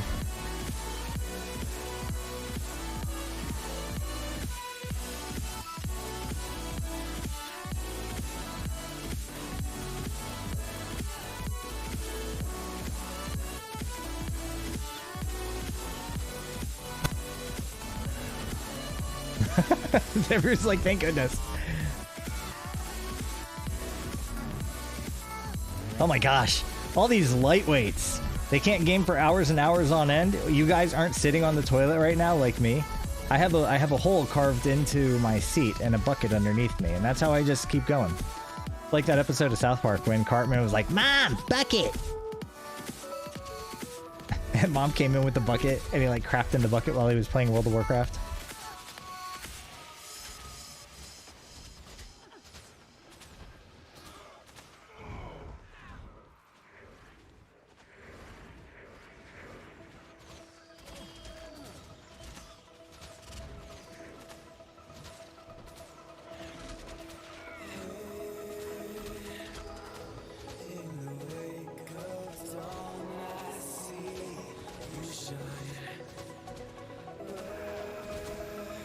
Let's kill the Maid in Tyrian spiders.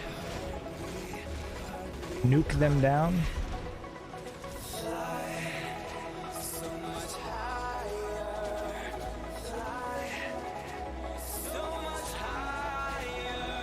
Song kind of sucks, guys. Not gonna lie.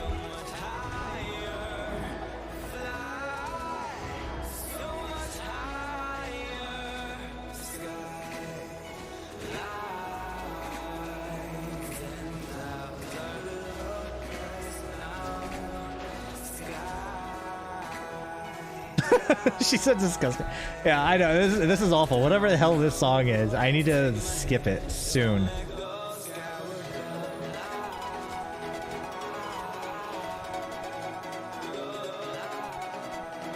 Alright, alright. 5-minute break. Giveaway is at youtube.com/chicken. Look for the stream. Type for the kids in chat for a chance to win a extra life bundle.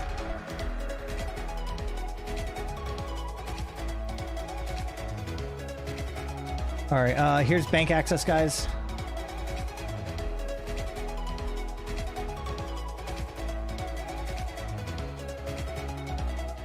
Put Lo-Fi Girl on? I can't. I can do the I might be able to do the Lo-Fi playlist on the service that I use.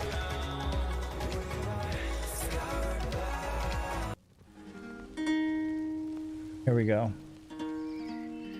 This should be YouTube safe music.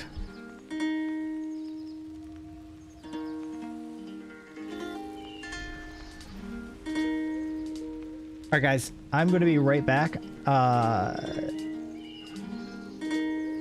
need to go get some headache medicine. I'll be right back, guys.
All right, Colander Knight, you're in.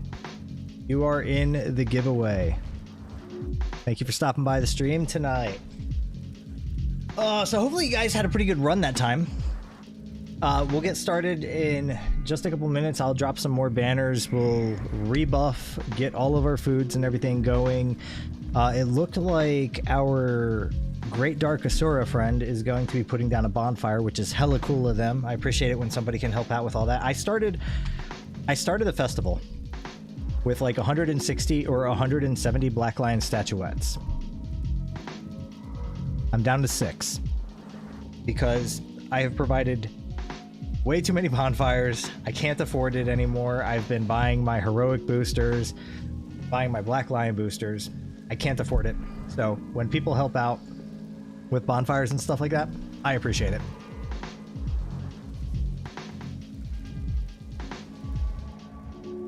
Oh, neat. I got a mini. Let's see. How much does this sell for at the trading post? What? A whole gold? There we go. Add to account wardrobe. Fantastic. All right, let's see how we're doing on bags.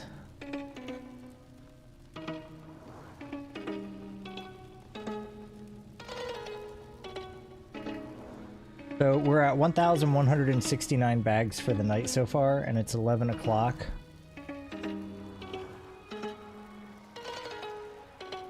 You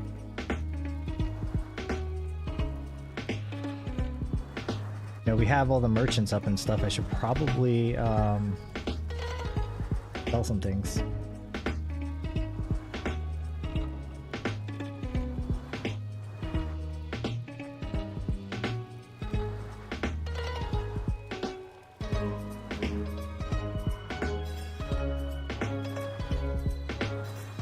Alrighty,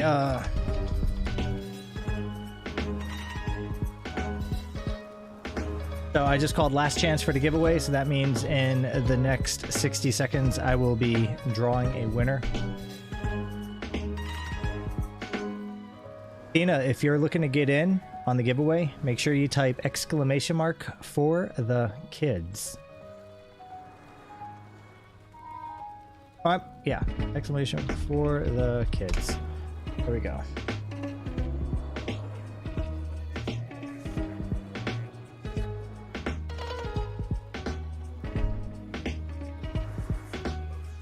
Oh, right. Headache medicine.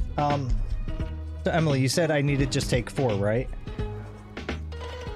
So if 4 is better than 2, and if 8 would be better than 4,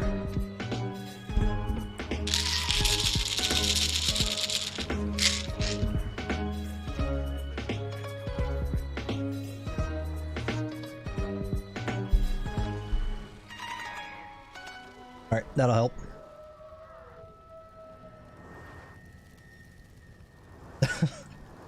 Getting caps on. She said ridiculous. The cap is on. Take 16. Maybe I should do 32 or 64. Emily or Aliva said, don't take 4, 3 and lots of water. How about I take 4 and lots of Dr. Pepper? How about that? As we have discussed many times on this stream, Dr. Pepper is mostly water, so if I need more water in my diet, I'll drink more Dr. Pepper. All right, guys, I'm going to roll it. Let's go. Emily, you are the winner. Which extra life thingamajig did you want?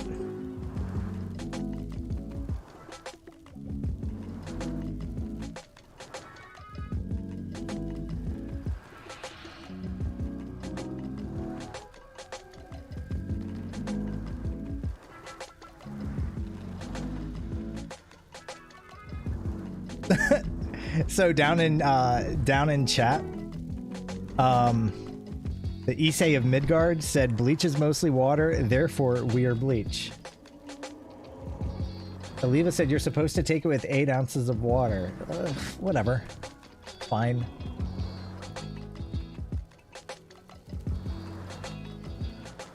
The blue Aurene it is. Congratulations on winning.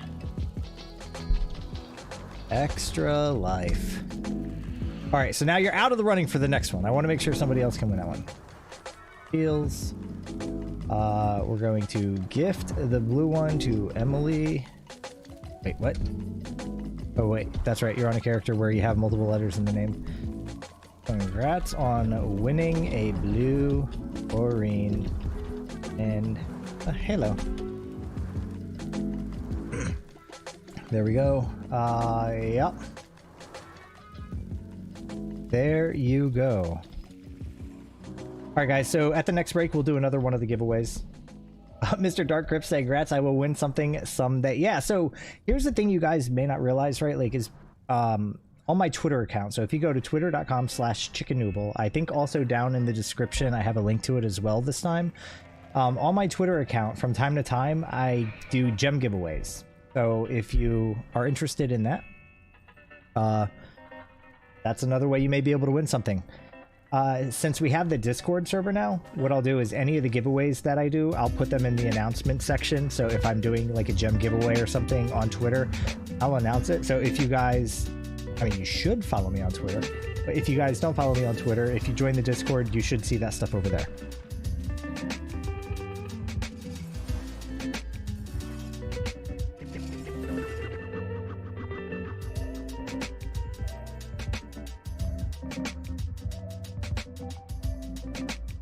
Dark.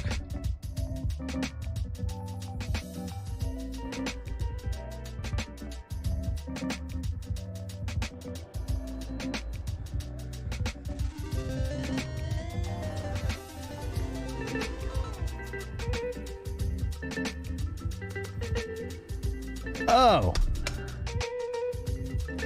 Oh. And I said all these wonderful things about you. Okay, well, never mind. Darkasura doesn't have a bonfire for us.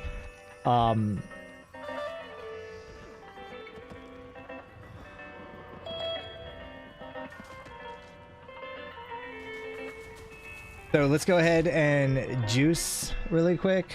You know the deal. Get on your raptors, push, use all your fireworks if you have them.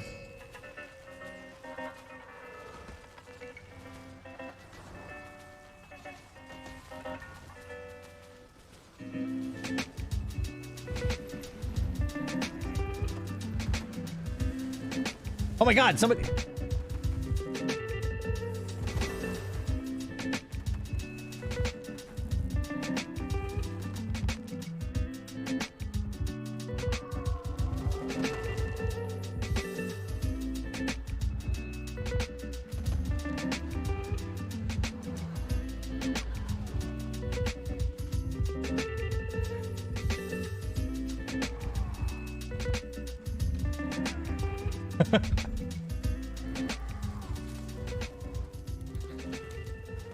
Oh, it is an Asura, damn it.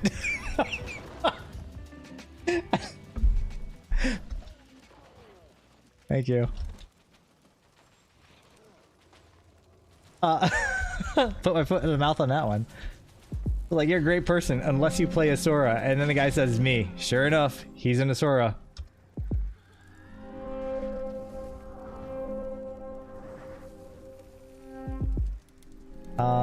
Alright, make sure the rest of the buffs are up.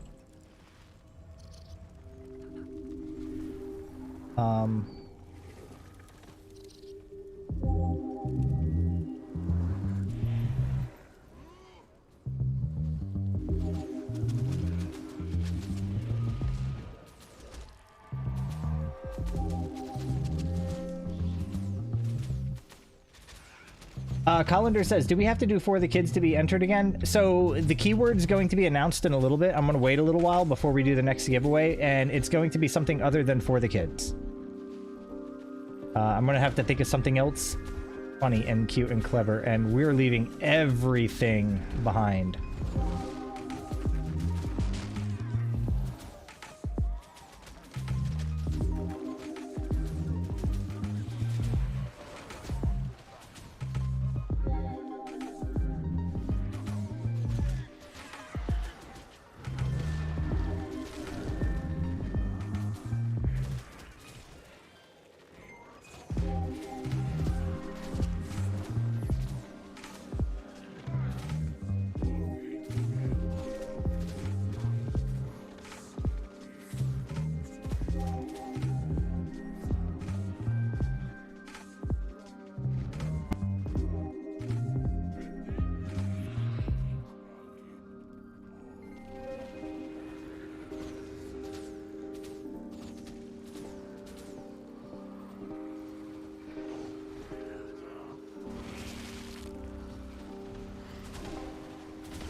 Yeah, normally it's the people, if you're up front, then you don't want to put trinkets on because it's the people on the back then. Things die before the people on the back get their kills. I don't have any cake stuff, guys. I always bring the chocolate almond cream because it's 40% magic find instead of 30. I think the cake is only 30, right?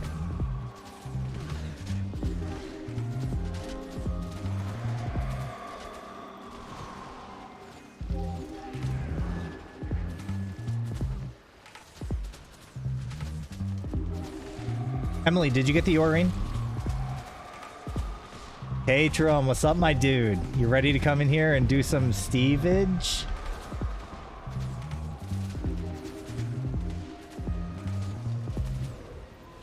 Gart Kinder Boomson can't eat Omnumberry because he's level 17. Dude, that feels bad.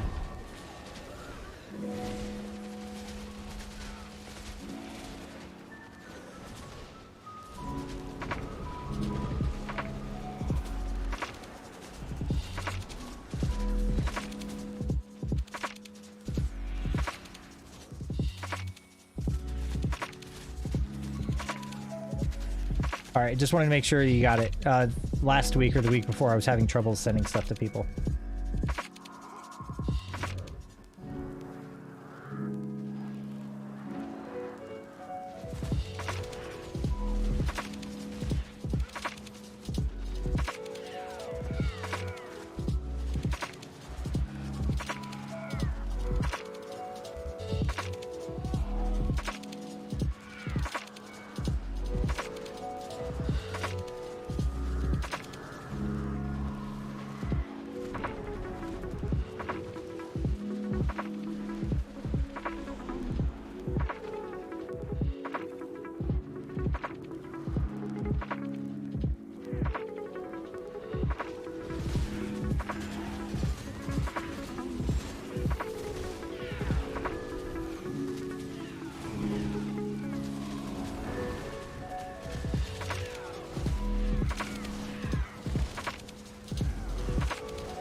So I plugged that Tatrum takes Elderwood, Mithril, and bags as thanks. So hopefully you don't just get like a single stack of Mithril like I sent you the other night. Like, oh, this will help him craft his legendary.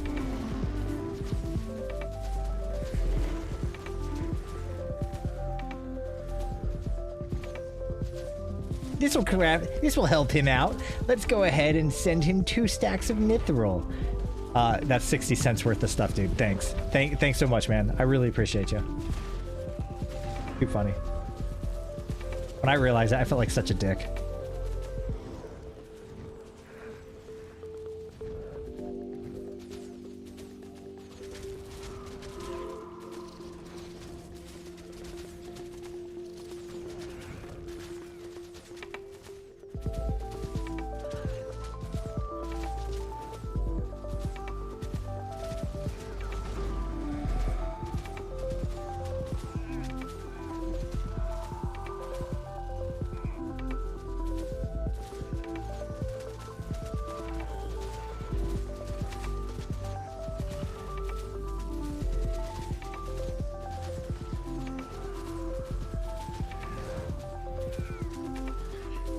You like chill hop? Yeah, I'm a big fan of chill hop. But I can't play the normal chill hop channels like the Study Girl or the Bed Raccoon because of YouTube copyright claims and stuff like that. So allegedly, this list of lo-fi chill hop is YouTube safe. So I'm not going to get any DCMA strikes on this.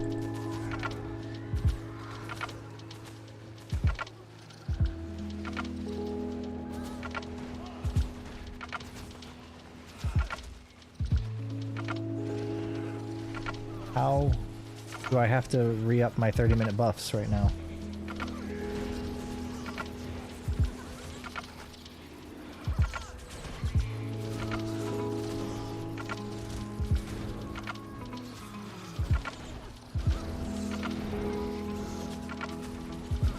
Tatrum, did you see that we have a Discord server now, buddy?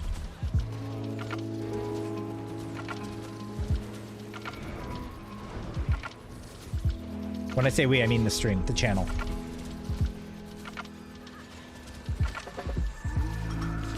It's so you guys know on Twitch how there's that emote, it's Omega Lol, right?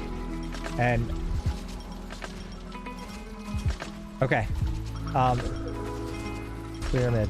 So Omega Lol, right? It's the one it's Total Biscuit, I think, with his mouth like super wide open. He's like laughing, something's very, very funny. But you know how like I'm a pretty casual player, so the Discord is ready Omega Casuals. It doesn't roll off the tongue at all, right? But I did it for the meme.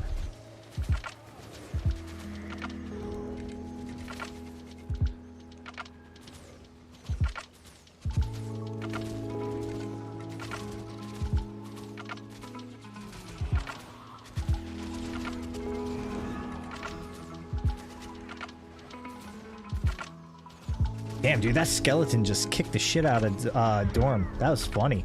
Dude, the skeleton jumped up in the air, wound its front leg up, and extended it fully to give a flying sidekick right into Dorm's chest and sent him flying. That was funny. Rest in peace, Dorm.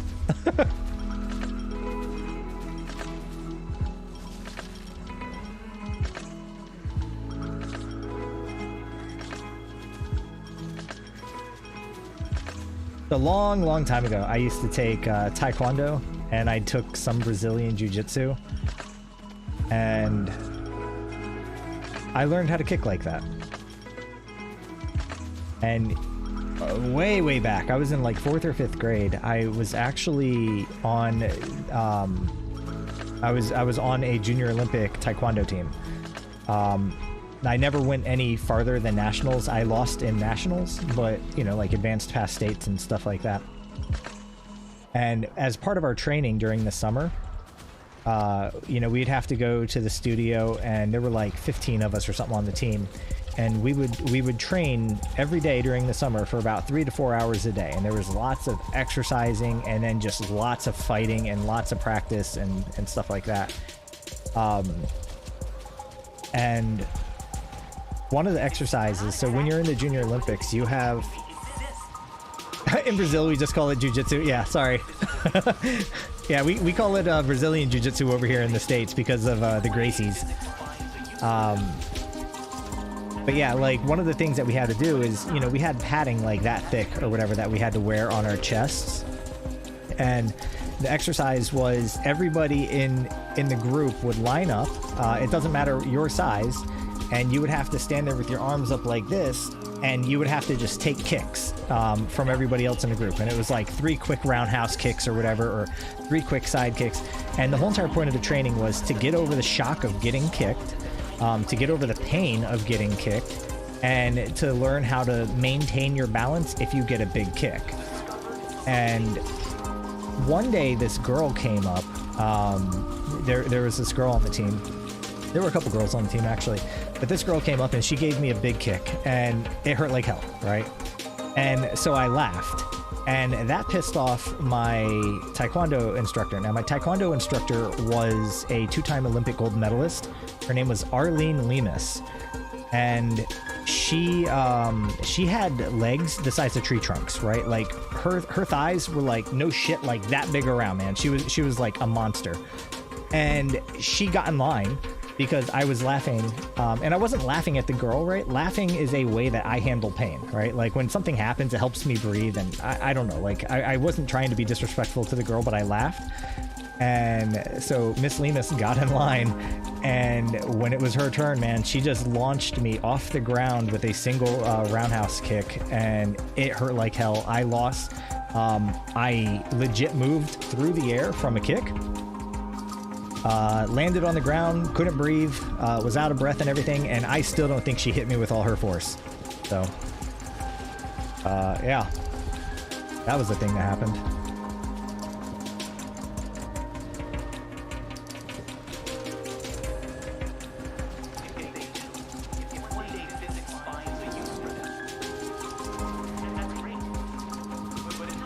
But it was fun, right?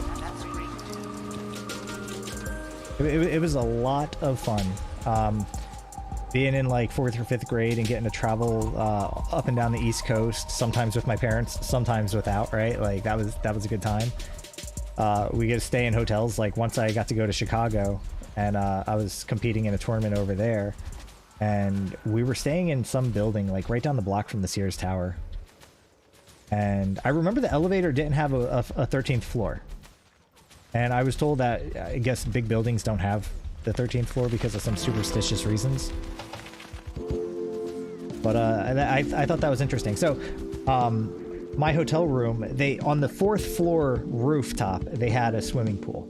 And me and this one kid, one day, there were a bunch of people down in the swimming pool, so we got a bunch of ice cubes. And we were like throwing ice cubes out the window. And security got called on us. And we just kind of like dipped out, you know. Like hid in the rooms and made it really hard for them to find us. But eventually we got caught and we got in trouble for that. Throwing ice cubes into a pool is apparently a bad idea.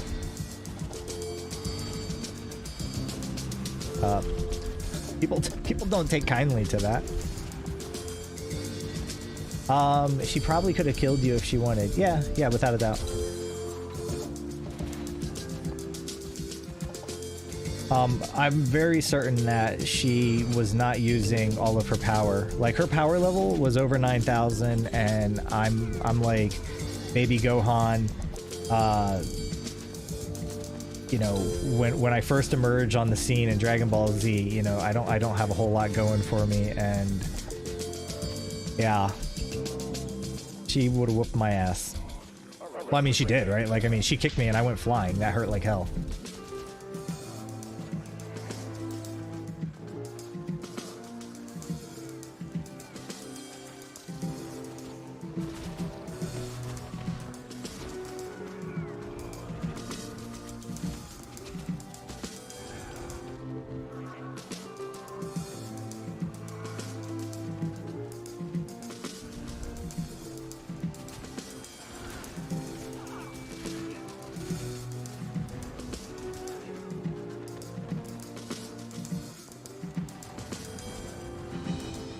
Alright, don't die from the candy corn, guys. We want to keep moving. We're gonna, while Tatrum's fighting the Viscount, we're also going to let the Viscount kill the veterans again.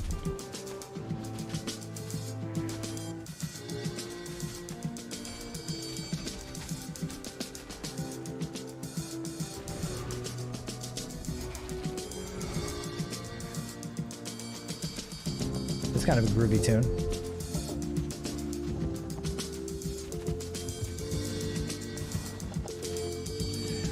Yeah, no doubt in my mind, man, she could have killed me. I was... Let's see, so if I'm in 5th grade, that puts me at like 10 or 11 years old.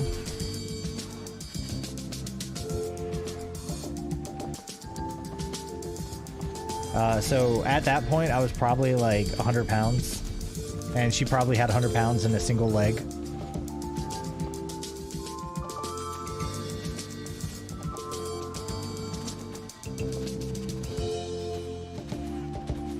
But she was cool, man. Like, she took me to the filming of the original Mortal Kombat movie, which was pretty cool.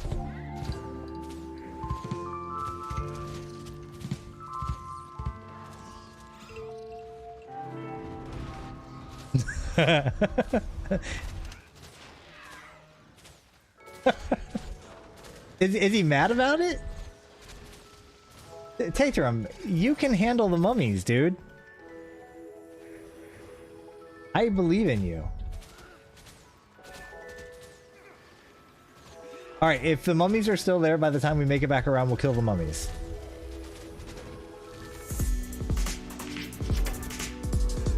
See, this is why we have to send Tatrum some bags. Because I'm an a-hole. And I make his nice, the nice thing he does for us, apparently I make it much harder for him. So, I'm sorry, dude.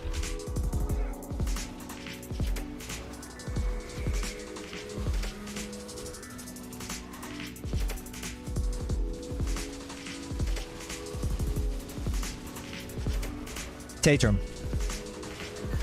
Yeah, it's not a problem. I killed the mummies. You should have got the credit. It's just the mummies have an ensnare, which makes dodging a big pain in the ass. Good. So what I was trying to do is I was just trying to challenge you. I know that you can do it, but I didn't think you knew that you could do it. So I wanted to really test you. Oh, okay. Tough love, I gotcha. Yeah, it had nothing to do with me knowing that at some point you would get the kills on everything and we would all get the loot. It had nothing to do with that. I was just testing you. That's all. Yeah, that's why I keep Epidemic. You're the best. We love you, man. Bye, guys.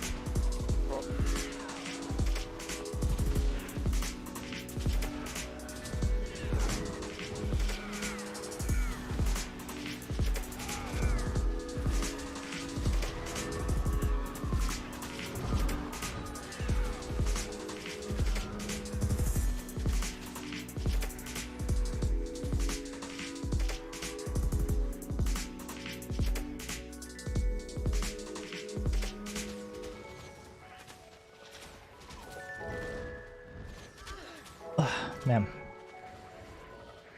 I am feeling very hot. Like temperature hot.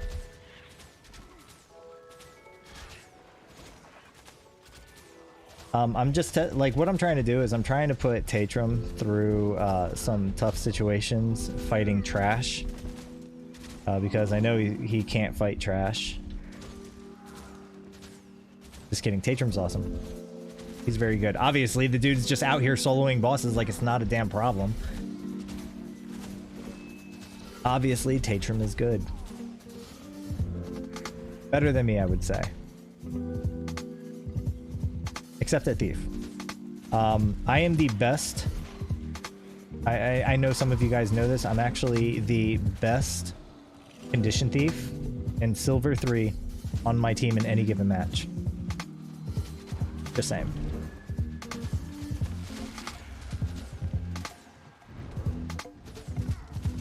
And one day I hope to make it to gold, but I can't ever get out of Silver 3. I've been stuck in Silver 3 for like the last 3 seasons and it feels really bad, man.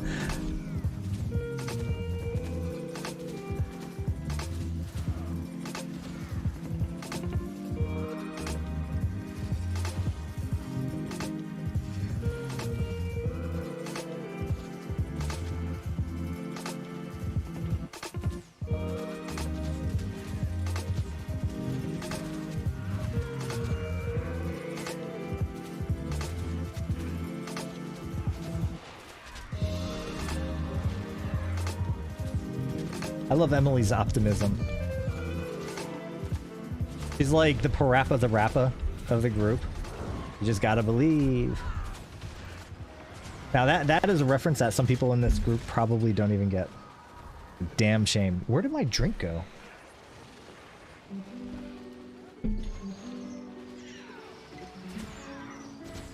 Kick, punch, block. Emily knows what's up. All in the mind.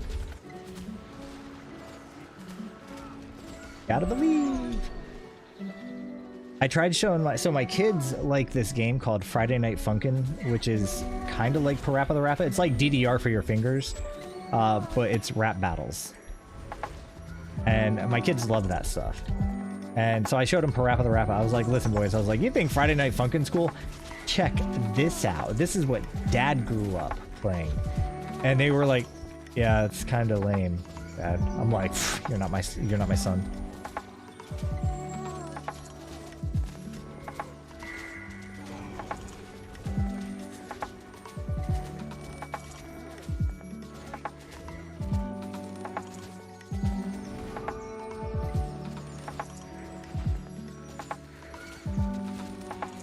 You bought a PlayStation just for Parappa, huh? All right, so were you disappointed with it? I mean, if you spent all that money on a PlayStation just for Parappa, did it live up to your expectations? The animations were garbage. The music was okay, right? Like there's a cute novelty about it. But looking back, would you call it a good game? You loved it? Okay.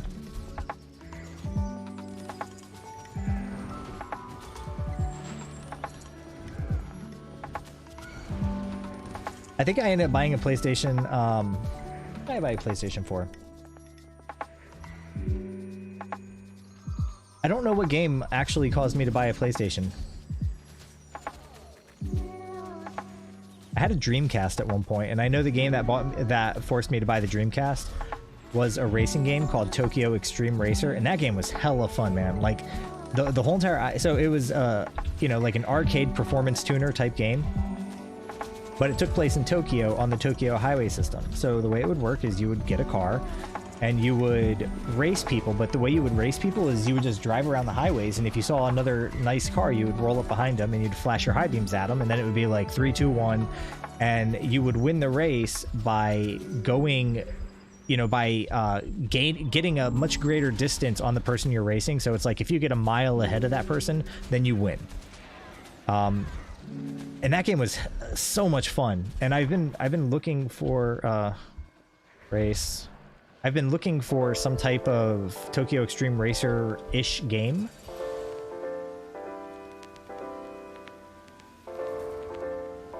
But haven't yet found one. I know there's one being developed, but I don't think it's out yet. And I don't even know that it's going to make it past, like... I imagine it's going to get copyrighted or something like that, because the premise is pretty much the same as Tokyo Extreme Racer. But that was a good game. On Dreamcast, the other game that I bought it for, there were 3 games that I got the Dreamcast for. Tokyo Extreme Racer, Rival Schools Project Justice, which was like a fighting game between a couple different high schools where all the characters in the roster were just like, you know, a baseball player from this school, or a tennis player from that school, or a guy on the swim team from the other school.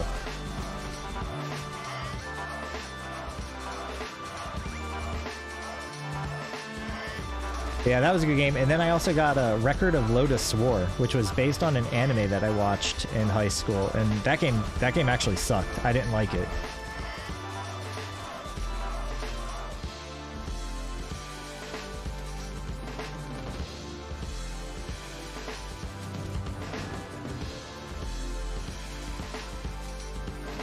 We just left out the north, right? Yeah, we did, because we got the race.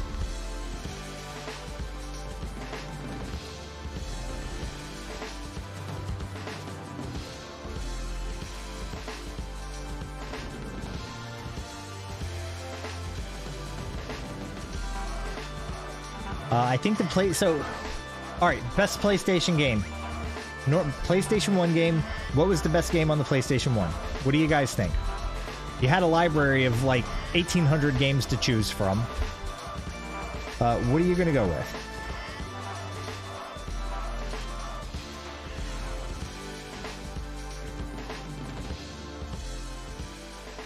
Collender Knight said Metal Gear Solid 1. That was a good one.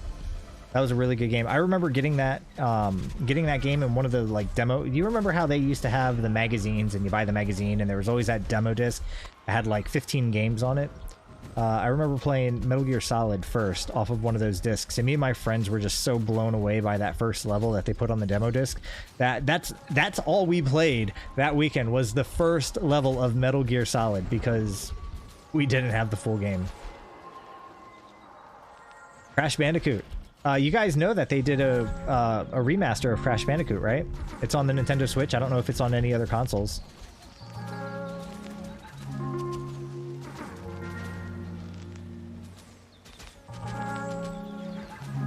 Crash was a game that I couldn't really get into.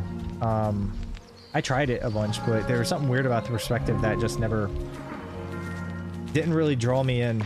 But I had friends that were really good at it. So here's a game. Let me see if you guys remember this one. It was a puzzle game called Intelligent Cube. Anybody remember that?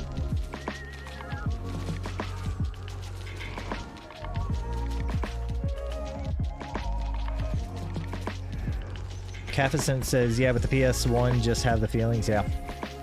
There's something nice about like the poor graphics, you know, not looking good on your massive widescreen TVs and stuff now.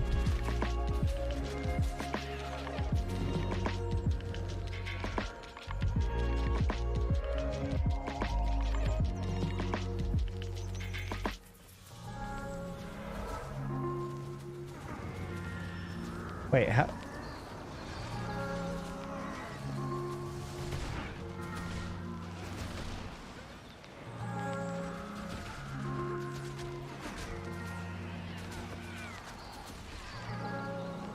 Hollander Knight said, "Oh wait, Final Fantasy 7." Yeah, a lot of people liked Final Fantasy 7. That like, so I never played Final Fantasy 7 fully myself. Me and a friend from across the street, we rented it one weekend when he first got a PlayStation, and we didn't have a memory card, so we started playing Final Fantasy 7, and we made it all the way to the point to where they drop the plate on the slums down below, like Sector 7 or whatever it was,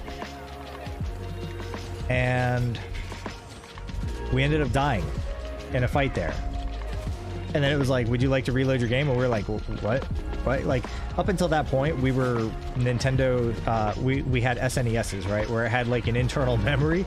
So the whole entire idea of a memory card was kind of foreign to us. And we were like, well, you know, it has to at least save some state internally, right? Like, I could see it, a memory card being needed as a thing to persist saves when you take the disc out, but definitely not while the system's on. And yeah, sure enough, man, like, that was pretty awful.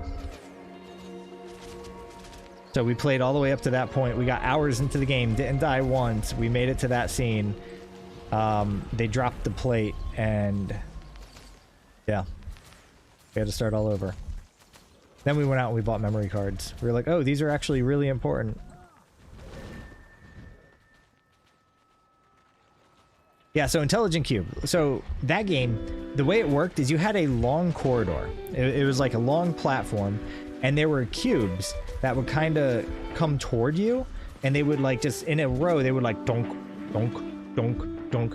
And some of them had different colors. And what you had to do as the player character is you were just some little guy who would have to run along, and on any of the platforms where the cubes could hit, you would have to like drop a marker or something like that, and that would dissolve the cube. But there was like a certain number of the things you could put down, and it was a fantastic puzzle game. And I was really good at it, and I felt like it made me, you know, because my friends weren't good at it, and because the game was called Intelligent Cube, I kind of held it over their head, and I was like, well, you know, like, if you guys aren't good at Intelligent Cube, then obviously you're just not intelligent. It was a good game. And I used it to torture my friends and make fun of them. Alright, here's one. Memory card and Game Sharks. Yeah, Game Sharks were a thing. Alright, Final Fantasy Tactics. Best PlayStation 1 game on Earth? What do we think?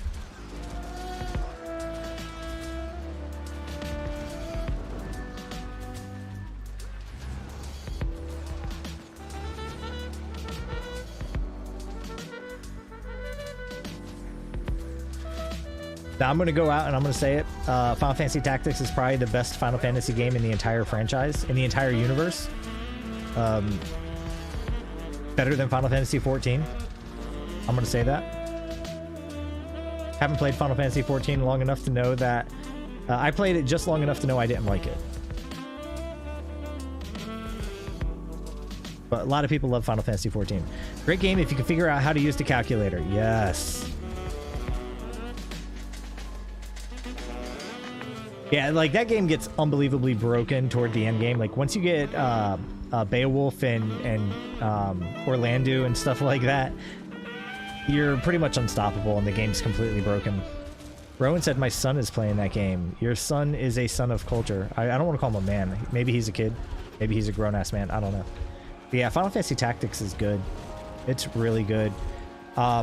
The one that they had on the PlayStation had a really rough translation, but they re-released it on the PlayStation Portable, I believe. And then they made a couple ports off the PlayStation Portable version. And on the PlayStation Portable, the translation was a million times better. It was so good. But then what sucked is they took that same PlayStation Portable port and they put it on PlayStation 3, I think, and put it on the PlayStation Vita and a couple other consoles. And a lot of the spell animations got slowed down, but the audio kept its normal speed.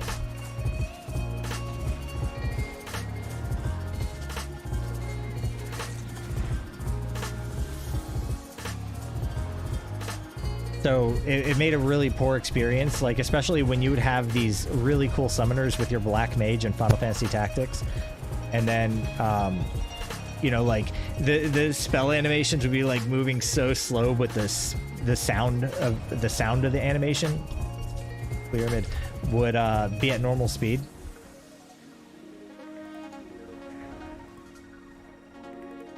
Yeah, we're not.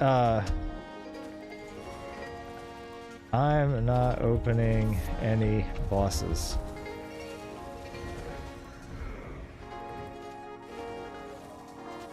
But we're passing that soon.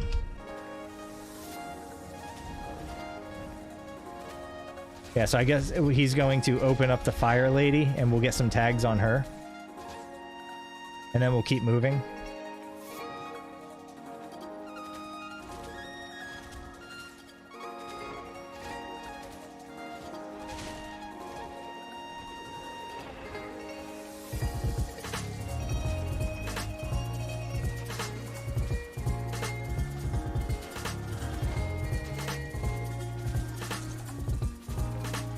Yeah, man. See, this is the efficiency of the run, right? It's about having somebody sacrifice their time to take out bosses, and I love it. Thank you, Tatrum. You're an incredible person. The squad would not be getting as much loot without you.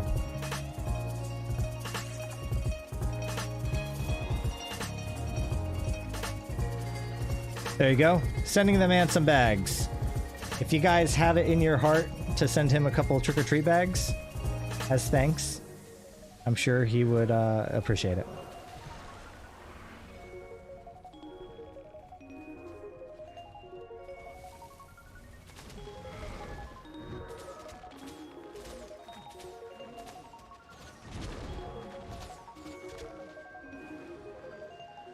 Nice. So he's fighting them both?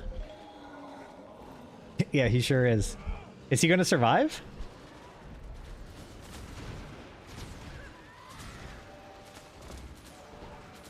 Do we think he's actually... You think he's going to survive? Man, what a boss.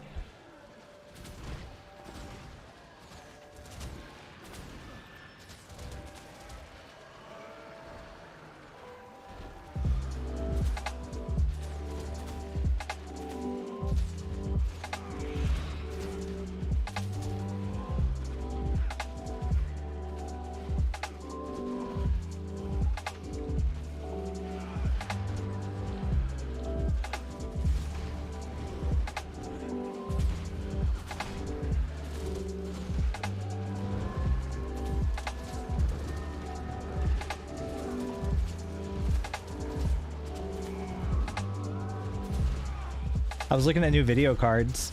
They're still expensive. I was looking at the 3080s. I was like, yeah, MSRP for the 3080, $750 is like, I could swing that. Right? Like, I've been doing the streaming thing long enough to where I could probably justify having better hardware. Then you go online and you can't find them anywhere except eBay for $2,000. It's like, well, all right, never mind. And I'm getting to the point where I'm actually thinking about just buying a pre-built computer because those guys tag each boss and head to the middle for a clear.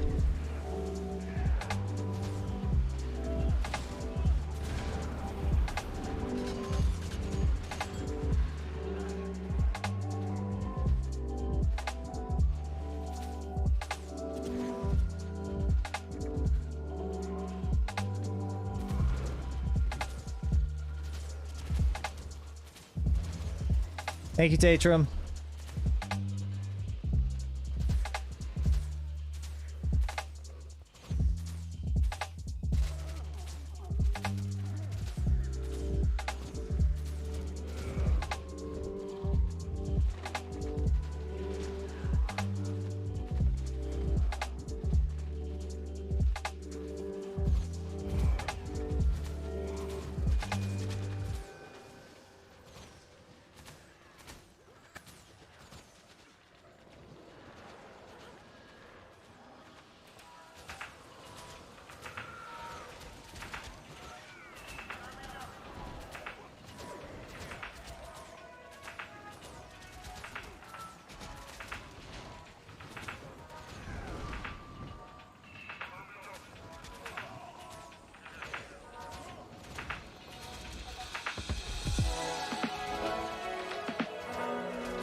Great, Jarkasura.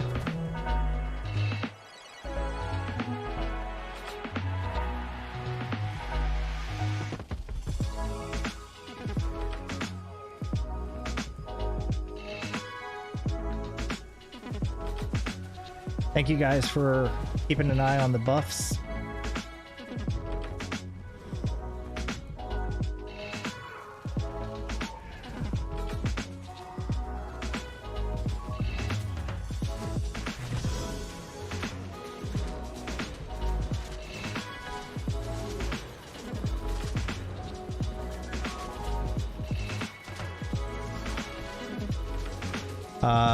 Shatop, what is he playing as?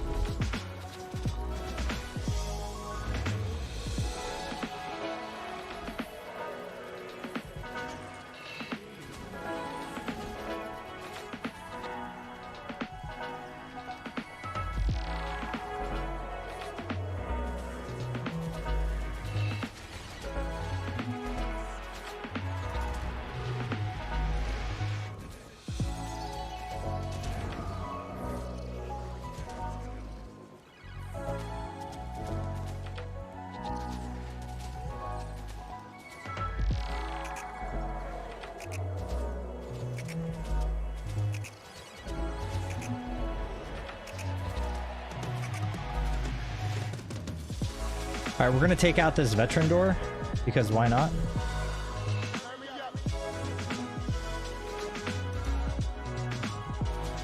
Since we don't have to deal with the viscount.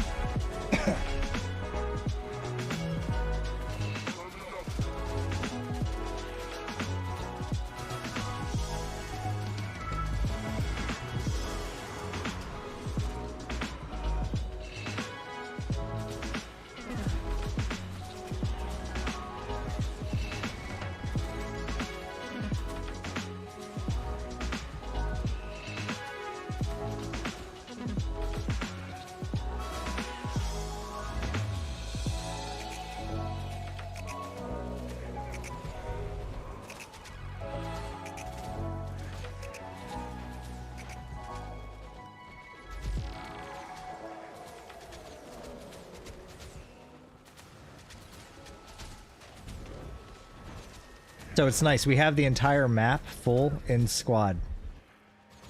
So we don't have to worry about anybody doing stupid things now.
Well, Stabby, rest in peace, buddy.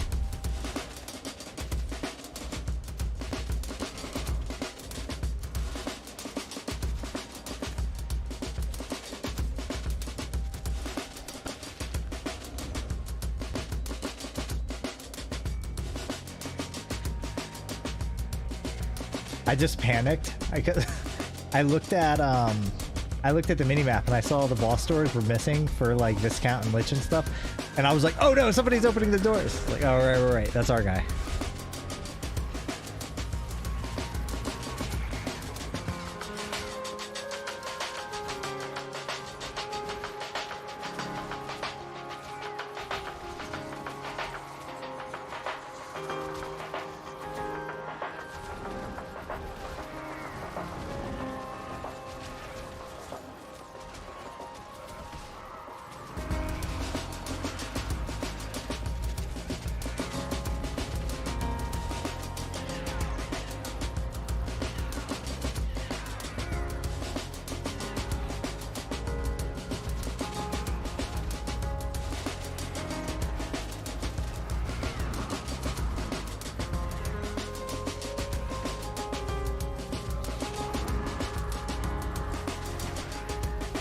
You know what, Aliva?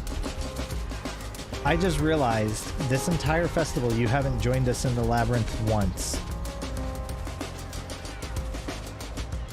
Feels bad.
Oops. I told everybody to tag the race and I never actually did it.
Gart says, looked like that door might have been opened a tad early. What door are we talking about? The faux door over there?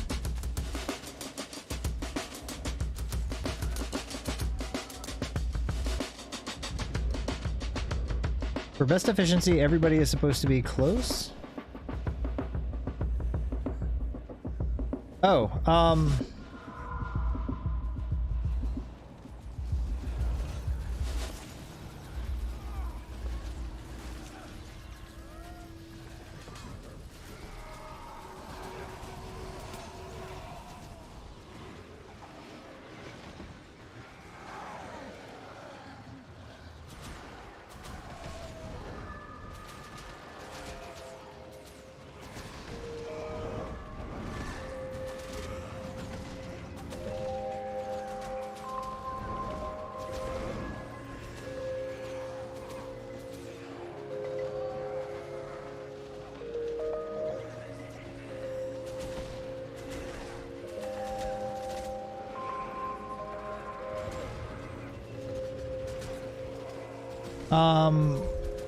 for better efficiency, people with more damage should be at the back. Yes, that is true. That is a true statement. Because you want the guys at the back to go ahead and be able to clean things up. You don't want the front to kill things too quickly. So that's normally why... One thing I try to do is get a feel for what the back is feeling. If things are dying too fast for the back, then the people who are at the front, like all the daredevils and thieves and people who are running speed runes and stuff like that, I'll ask them to remove trinkets and then let the people in the back keep their trinkets on.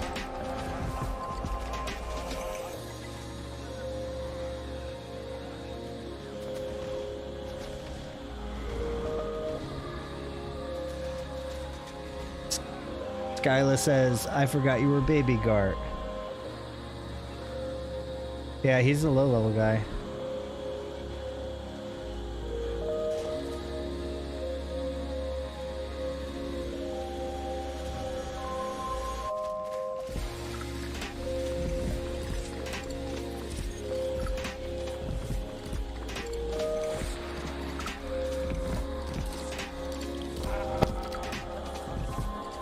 Aliva says, I enjoy watching, plus I don't want to frustrate anyone. I mean, you wouldn't frustrate anybody, just don't open doors. The whole entire point of the squad, the whole point of the squad is to make sure that everybody can get around and get loot, and you know, if you're playing inefficiently on your character, you know, like if you're not tagging well and all that other stuff, the only person it really hurts is you. When you open up the door, or if you do too much damage, then that's when it becomes a problem for other players. But I could always, you know, all you have to do is ask, and I can help you figure out your... I mean, hell, it's not like I made an entire video explaining that, right? Like...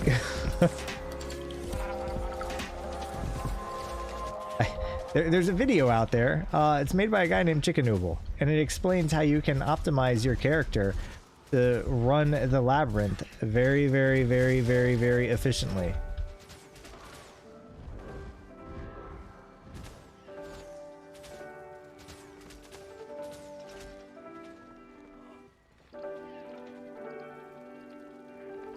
We got things that aren't dying here.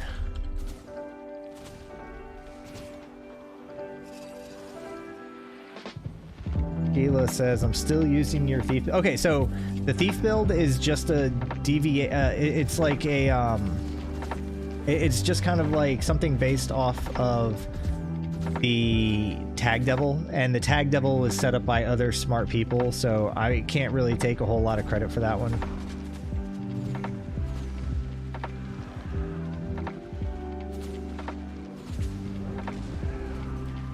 By the way, I laughed so hard when your mom... Yeah, dude, it was really sad, man. I think I told that story, but yeah, that was based on... The scene that I used in that video, I had to recreate.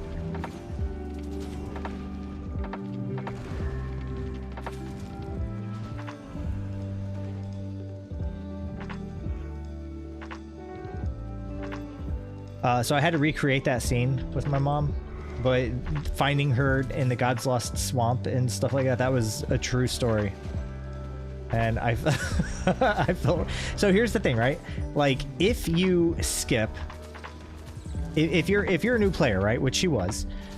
If you skip the very first scout that you find in a starting zone, you don't know about the waypoint. Because the scout will tell you, oh, if you die, go to a waypoint. All right. Okay, well, you skip the scout. So now what do you have? So when you die, there's, I think, a tiny little message that appears somewhere on the screen saying that you can go back to a waypoint. But if I remember correctly, it makes... I don't remember that it had good use of iconography. So... Nah, we'll leave it closed. We'll let him open it. Yeah, I felt bad for her, man. She sat there for like 2 hours, and I thought she was totally AFK. And once I rezzed her, she got up and started running away. I was like, holy shit, she was sitting there that entire time. I would love to do a stream with her at some point. Get her over here, have her set up on the desk next to me, and just kind of position my mic in a way where we would both be on it. It would be a, it'd be the poor audio stream, but it would be fun.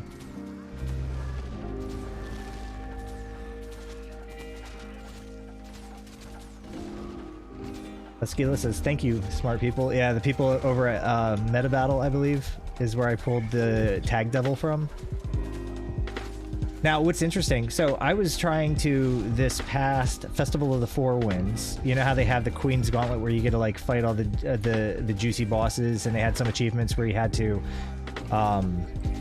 you know, like get a whole bunch of the gambits or whatever on some of the bosses. I think is what they were calling them, gambits. So I had to use that thief build that I used for the labyrinth. I had to use a very similar build to take down Turai Osa, because using the invigorating shots or whatever and Signet of Malice, like I was just able to constantly keep my I was able to keep my my health up a lot and just stay really mobile so he couldn't get to me. And then I had what was it? I think I would shadow step to him and use blinding power to break his break bar like instantly.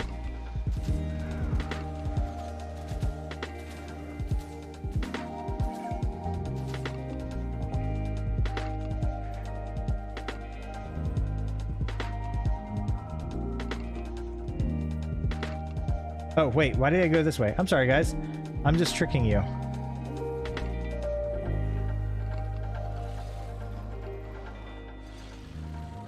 I thought it'd be fun to take the scenic route, that's all.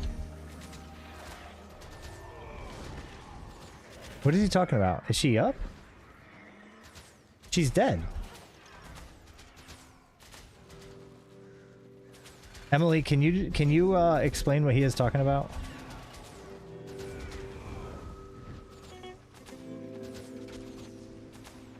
Her door's closed. Oh, there's an achievement? Oh, I didn't know that, guys.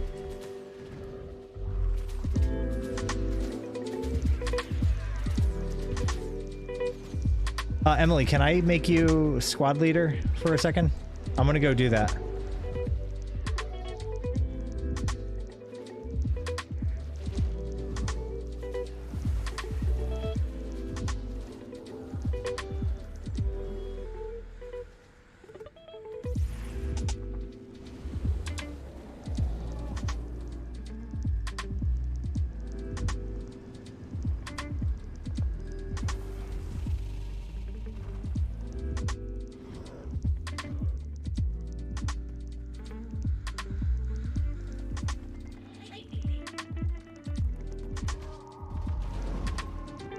Patron, where do I find her at, bro?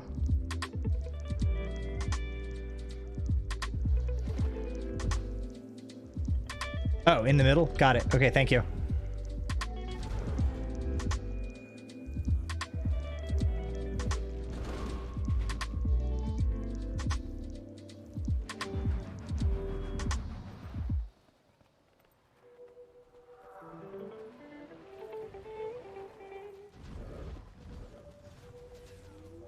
I may already have this. I don't know.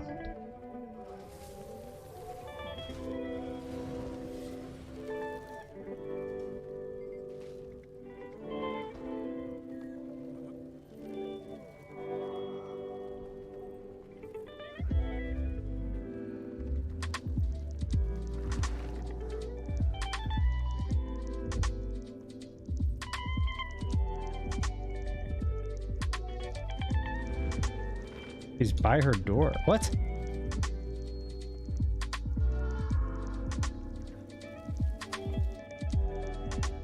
Oh, she despawned? Okay, got it.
All right, let's see. Oliva said that would be really neat. You should do that. What do I do? Wait, I'm sorry. I had chat covered up, so I'm missing. That would be really neat. You should do that. What should I do? Oliva, what are you talking about?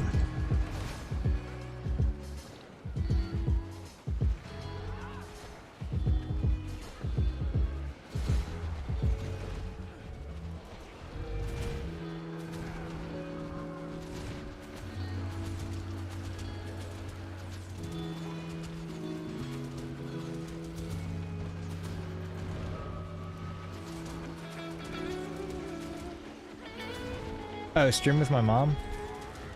Got it. Yeah, it might be fun. She's an interesting character.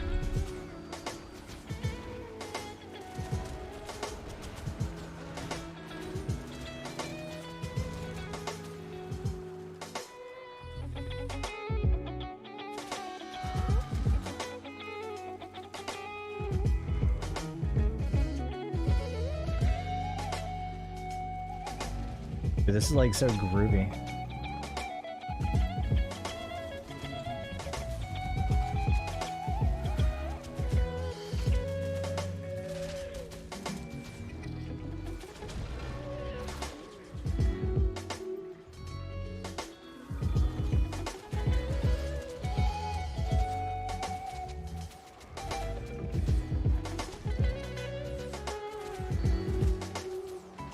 Yeah, the thing is, like, she doesn't really play anymore. She hasn't played in a long time, honestly. Like, I think it might even be a year. Because, like, I don't know, she likes to make the excuse, like, well, I've got to, like, clean the house. It's like, Mom, not every day, right? Like, you don't have kids. You don't have to worry about that.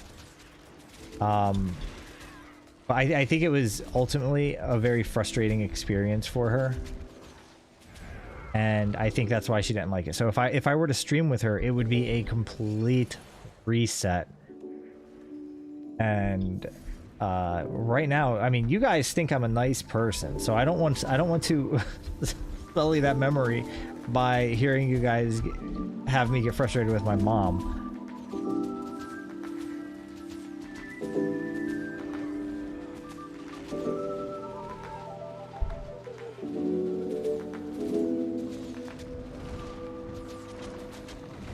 Like, I try to be a very patient person, but when people, all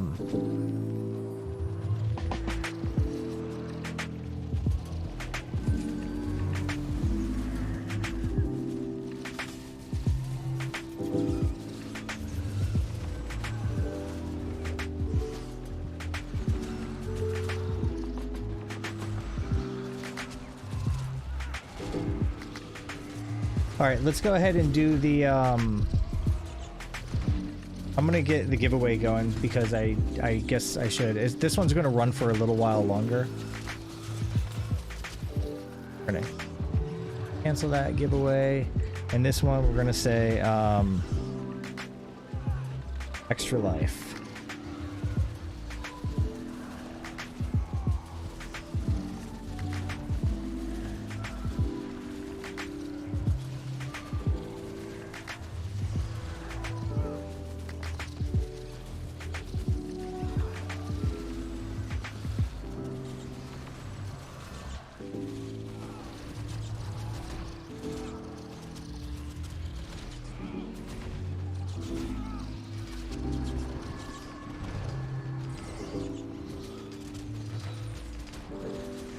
Alrighty guys, giveaway is currently live, so if you were to go into stream chat and type !extra life, you will be entered for a chance to win one of the extra life bundles, your choice for which bundle you get. Each one is 800 gems, so I don't care which one you choose. You may already have them all. And then if you have them all, then I guess you can just give your bundle to somebody else. Or just not enter. I guess that's the other option, right?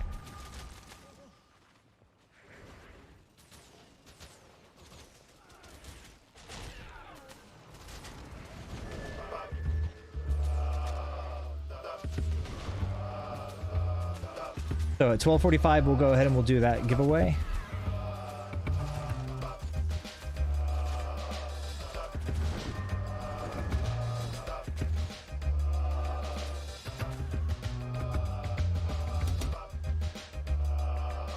And smash that like button like Face takes a chainsaw. Yeah, not quite that bad, man. But I appreciate the hype. You're like my Flava Flav.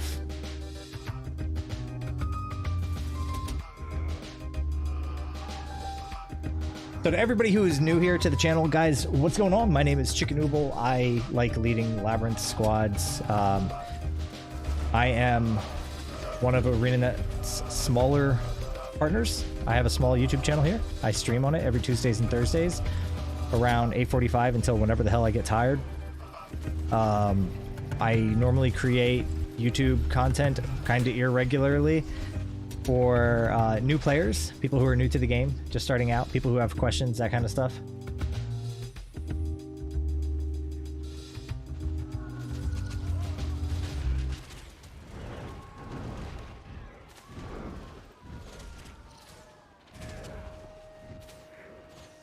Yup.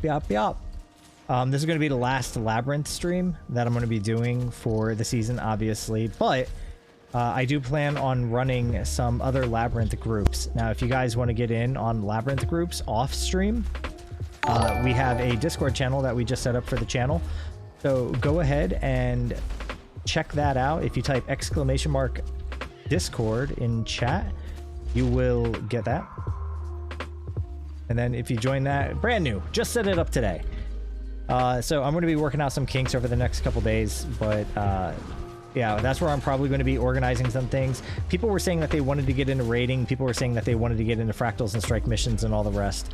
So I'm going to be using this server as a way to kind of coordinate that stuff. If people wanted to do strike missions, then we can do strike missions on, you know, on stream. We can do strike missions off stream. I don't care. But it's going to be a way to coordinate and plan events with you guys who are stopping by the channel. I appreciate the support. I really do.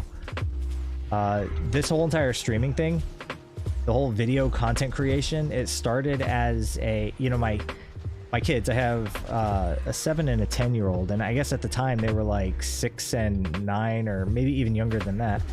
And they were like, hey, we want to have a YouTube channel. And I was like, boys, you guys are a little too young. Hey, Jonathan, I appreciate the subscription. Thank you so much, man. I told my boys, you guys are too young. You can't have a YouTube channel yet. However, I will figure out how to make YouTube content, and then I will teach you, and I will make mistakes. So when you boys are ready, you don't have to. And I spent 5 weeks, made my first video. It was a 35-minute long video, and I spent a lot of time on it. And it was pretty well received by the community. And the moment, you know, like the moment you make something that people like, it kind of gives you that rush, right? Like you want to do it again. So I made a couple more videos, and now here I am. So all the support you guys have given me over the years, thank you. I appreciate it. You guys are helping me prove to my kids that if you put time and effort into something, then you can actually do something with that time and effort. So that feels good. That's going to be a good lesson for them when they're just a little bit older and can appreciate it.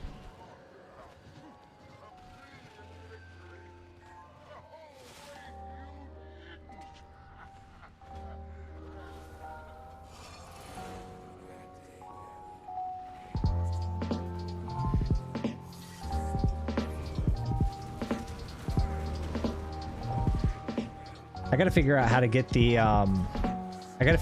the announcements to actually like pop up on my stream. Like right now, I don't know when people actually subscribe, and people tell me in chat. So thank you guys for letting me know when lovely people who are stopping by chat actually subscribe. That's good parenting right there. Maybe.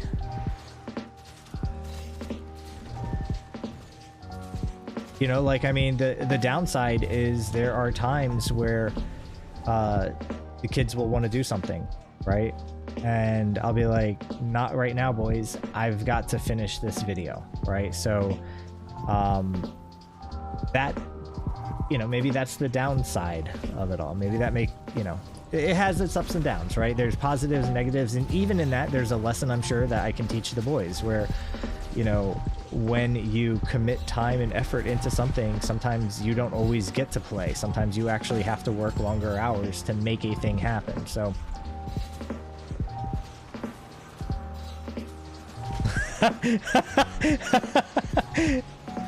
so I just read down in chat, Emily said Chicken is an amazing dad, and Chicken Reaper Callie says thank you question mark. That's too good. Check 30-minute buffs. So yeah, I don't know, I try, and I'm sure there's ways I could be better, but I am what I am, and my kids got what they got.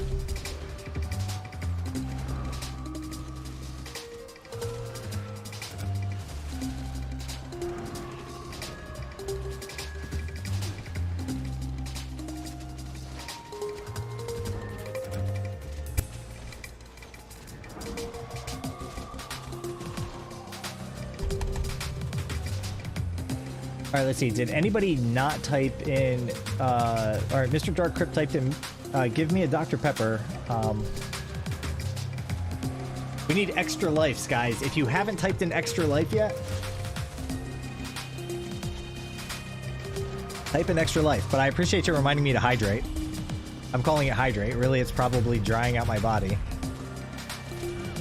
And all those people who showed up, if you haven't liked the stream yet, liking the stream is another really cool thing that you can do. If you like the stream, then YouTube's like, holy shit, people actually like this guy. And then YouTube, you know, the algorithm goes like beep boop, beep boop, and may actually give me more impressions to other people. So that's the thing that happens. YouTube is such an annoying platform.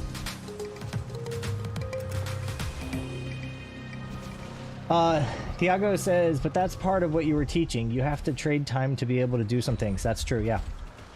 Part of the lesson. If they really want to create a YouTube channel, they're seeing all the work. Right, and that was one of the things I was told early on is, and like me personally, I think it's a problem. I think I overproduce my videos a little too much. And I keep saying I'm going to not do it, and every time I go to make a video, I do the same thing. I overproduce my videos. So, there's like a balance there, and I think what, now that was one of the things I was told early on, is because I put production value into my videos, like people were like, wow, that's a good video.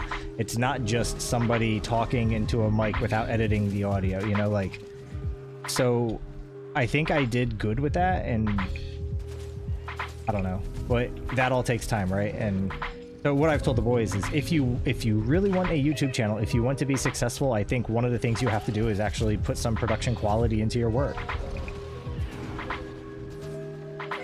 But it's going to be hard when you're a kid, you know what I mean? One night, I was showing them how to edit audio. I was like, this is how you edit audio. So we pulled the mic over. I found some lo-fi hip-hop. And, I started rapping for him, and I actually have. Now, I don't think I'll ever let you guys hear it, but on my desktop, there's an MP3 called Bed Rap, because one night I rapped about my boys needing to get their asses in bed. And it's awful. I am not a rapper. I am not Eminem. I'm just a white guy without any flow.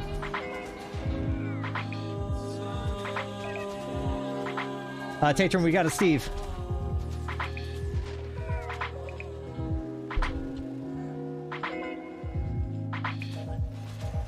Oh my god, we got a Steve.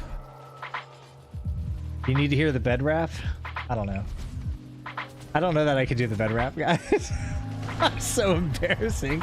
The kids thought it was cool as hell, though. Your production quality is appreciated. There's a reason big content creators tend to have people who assist them, especially with editing. Yeah, right. And like, I was talking to my wife about that. If I really wanted to go hard on this, you know, I could hire somebody, I can produce more content, quit my job, and do it full time. But I don't know that I would be able to actually keep my house or anything else, because I don't think I would make the money that I would need to make. Okay, Steve's gonna have to wait, guys, so just stay mobile.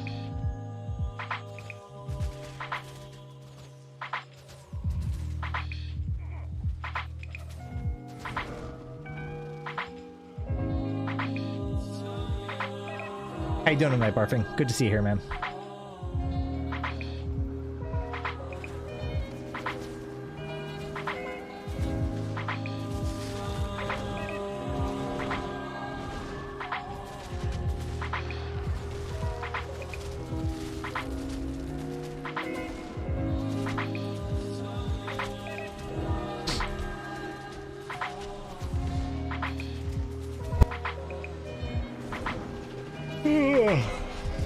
Yeah, from the so Barfing says, from the recently leaked figures of Twitch income, not many people are making a decent income. No, and for how much time these people put into stuff, right? So Muckluck, if you guys, I'm sure you know who he is. If you know who I am, you know who Muckluck is, right? Like, he's one of the bigger creators in the Guild Wars 2 community. You know, he had a video where he was talking about his figures, you know, and it's like, I think from Twitch alone, now he's getting endorsements and there's like a bunch of other things that I think play into that. I don't remember the exact breakdown, right? But from Twitch, it was a big number, right? Like, I mean, to play a video game on stream and stuff like that, if you're making tens and tens of thousands of dollars a year, that's a good friggin' deal. But he has to put a lot of time into that, right? Like, there's all the planning, there's all, like, I know he's paying somebody to do the editing, right? So now that he has to pay an editor, that is a cost to operating his business. So, you know, it's cool, right? Like, I would love to be able to play a video game and entertain people and just talk about life and whatever else, you know. Like, to me, that would be a fantastic career. The thing is, you know, Muck's a talented guy who made that happen. And, you know, for every success story like him, there's hundreds of others who try to do it, you know, who try to go all in on content creation and they don't make it, you know, and it's tough, you know. Like, I'm very happy for the guys like Muck and Teapot and, you know, the ones who have been able to really make a big number out of streaming, but I'll never be able to do it, that's for sure. Never, ever. Wahapan subscribed. Thank you so much, buddy. I appreciate you dropping a subscription on the channel. So we stream every Tuesday and Thursday around 8:45 p.m. Eastern Standard Time until whenever I get tired. So we're not going to be doing labyrinth runs, obviously. So next Tuesday, what I'm going to do is all the bags that I've earned. I think I have about 30,000 bags, or I will have 30,000 bags, maybe even a little bit more. I'm going to open them all. I'm going to open every single one of them on stream. And we're going to see how that goes. So tune in next week if you want to see me regret my life decisions.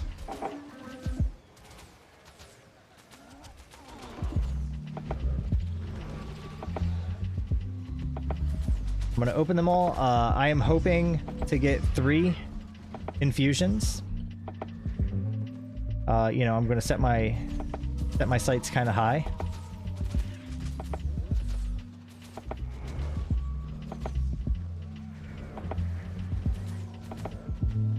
Barfing says, I'm decent, having to work late, so just having you on in the background. Came over to chat while the script runs. Nice. What kind of script are you running right now, man? Like, what do you got going on?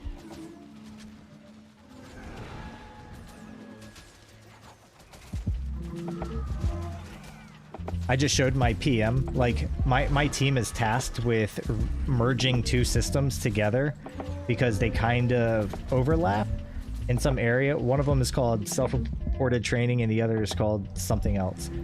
And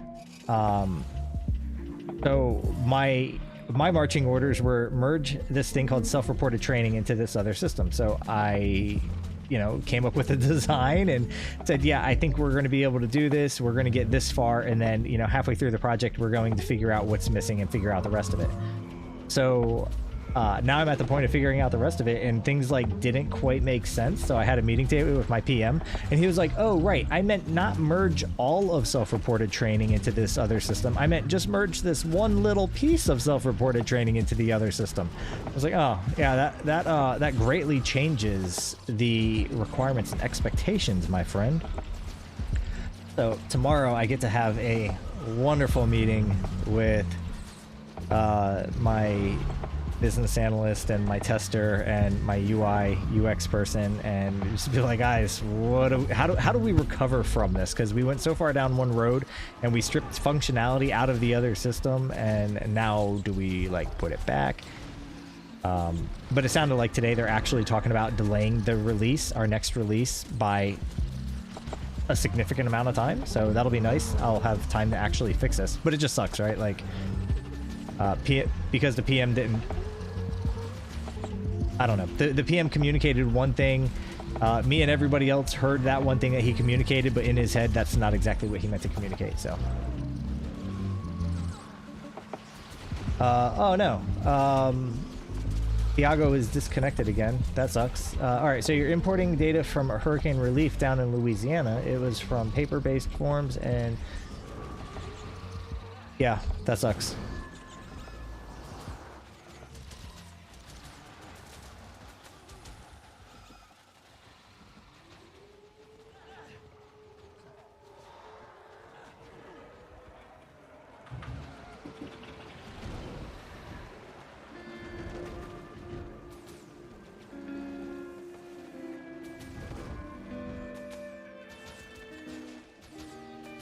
No, I'm not doing mid because there's no other door, so we're just going to keep moving. I only do mid after that door if the other door is up. Or at least that's what I try to do. Sometimes I get twisted up in my head, because I don't like having the two faux doors back to back.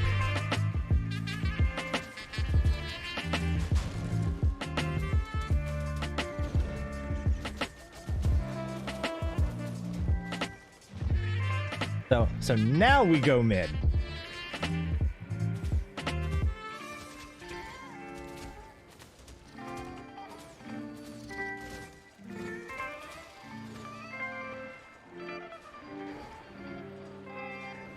So was the hurricane data, like if we're talking about hurricane relief stuff, was the record, like, were the records damaged in any way?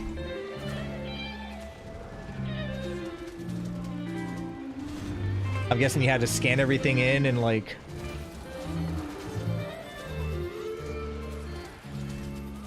Like, is that how that worked?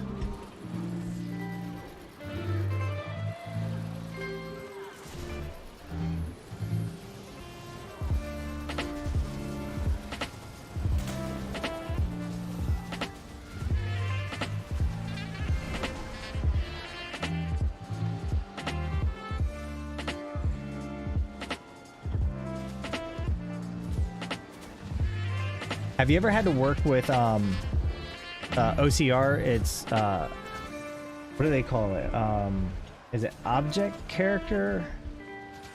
Optical character recognition, I think, maybe?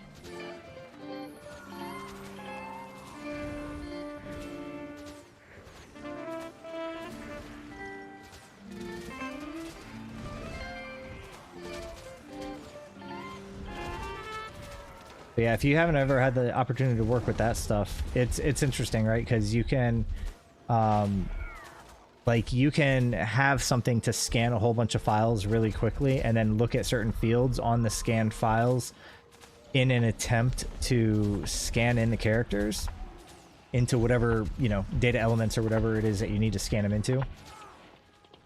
And then store the, you know, and then process it however you need to at that point. But that saves a lot of manual typing. OCR, I haven't had to... Yeah, OCR's... the project that I was working on where we had to do some OCR was...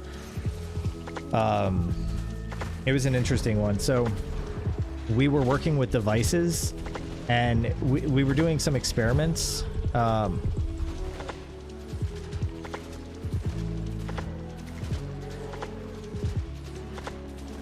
Yeah, that's totally fine. If you're still here, I'm talking to somebody down in Whisper. Yep. If you see me on, send me an optical character recognition. Thank you, Oliva. Yeah, so we had to do these experiments for devices, right? Devices did a thing, but we had a very, very, very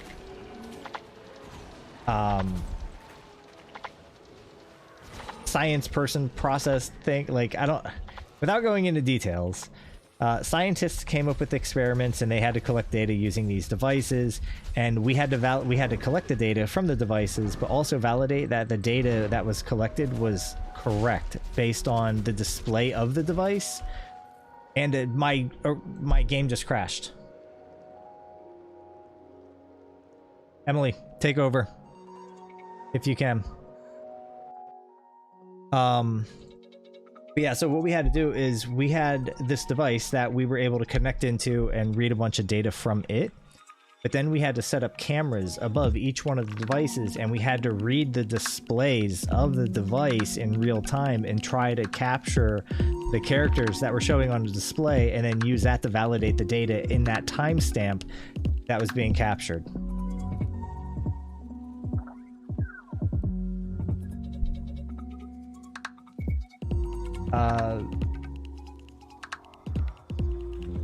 Where's the squad at?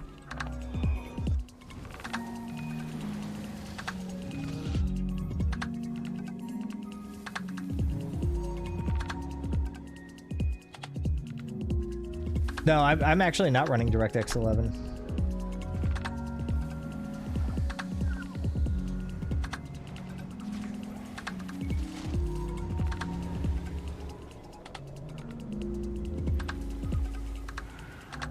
Oh, so what did Barfing say? Nah, it's records from relief work, mostly for who need assistance going forward. They provided that in an Excel file, so I didn't have to scan it at least. Gotcha, okay.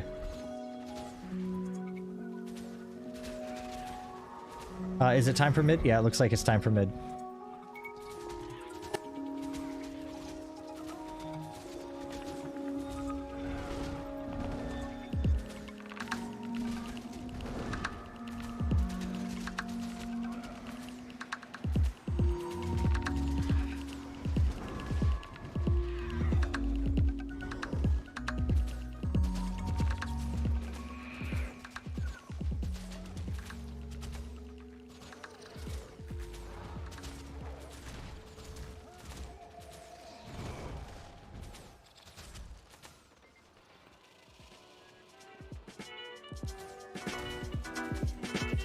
Hey, what does anybody...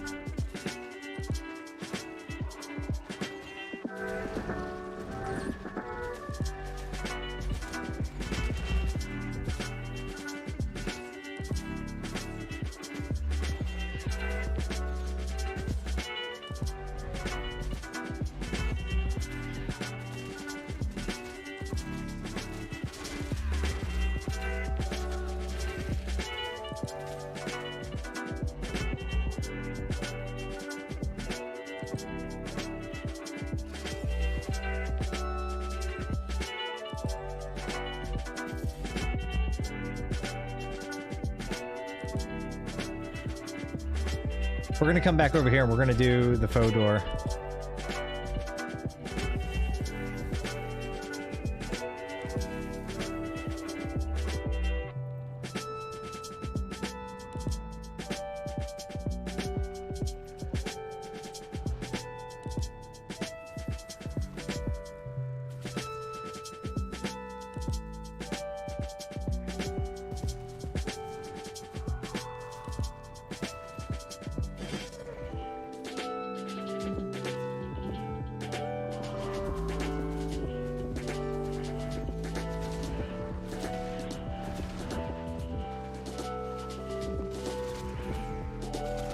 Not for free to play, I guess, because Mastery unlocks with expansion, but I don't know for sure.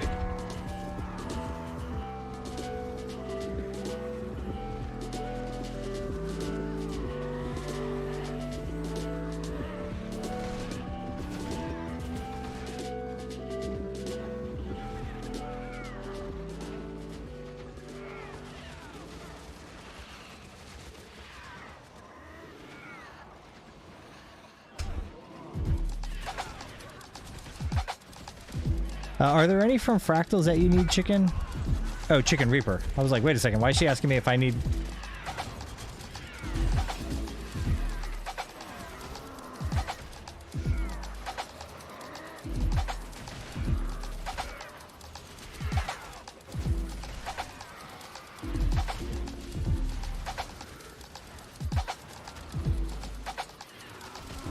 Yes.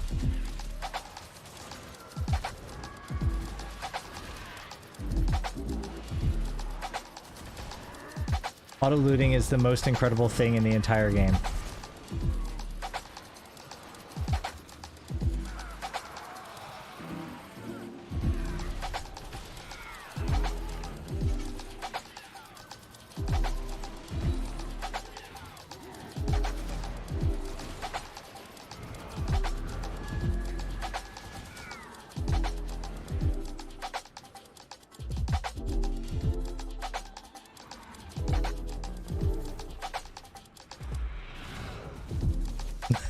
I'm just kidding, Tatrum. I love you, buddy.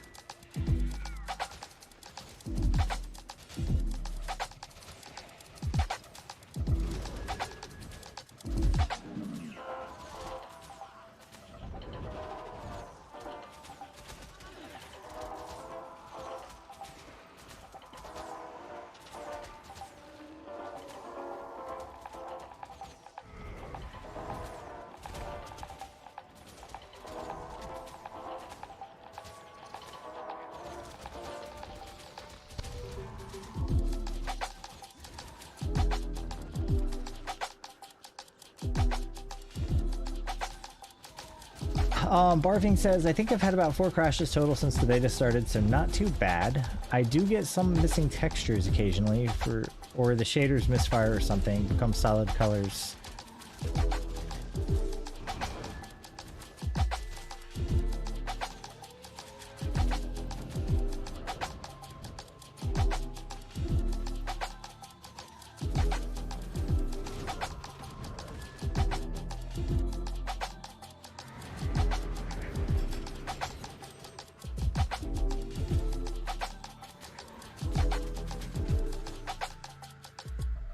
We are streaming on the YouTubes right now.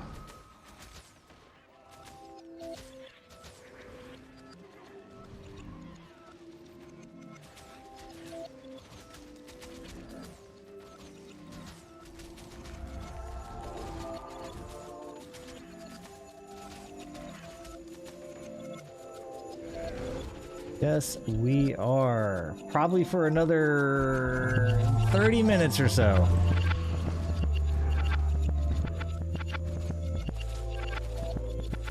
And then I'll take that break.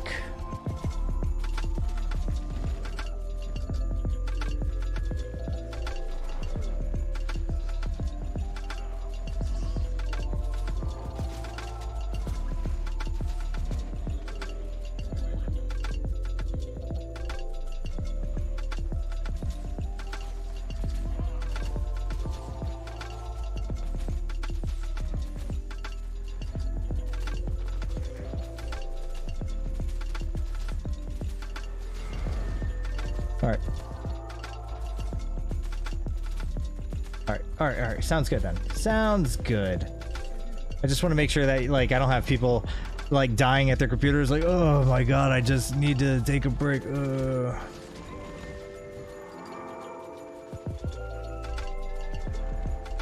I like how everybody has different motivations. For the bags, for a giveaway, for the children's, for the experience.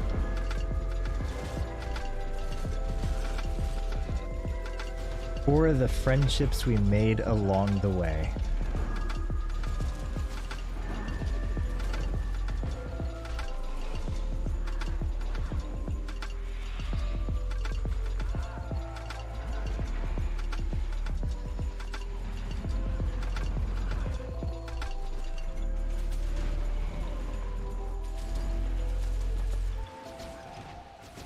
Let's see if he's gonna do it. All right, there goes Dorm. Is Dorm going to do it? Yeet!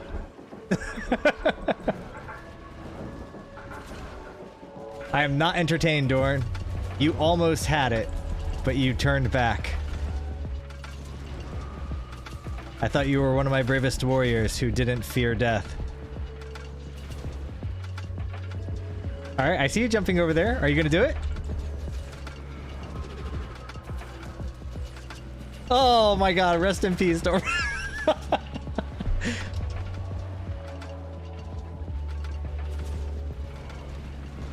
Yeah, I didn't say your Mad King says.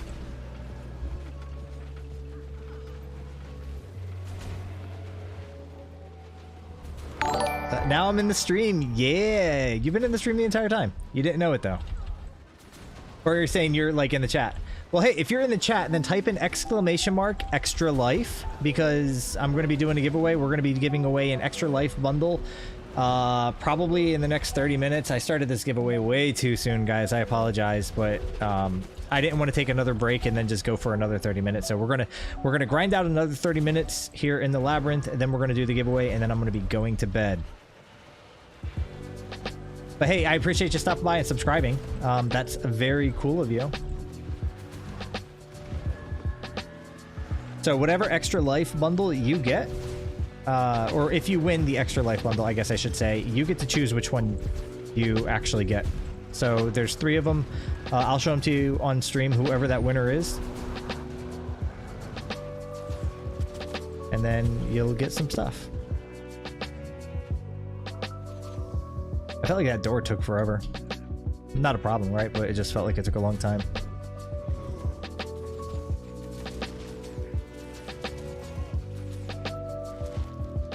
Alright guys, we're gonna go clear mid. Clear mid. Boop.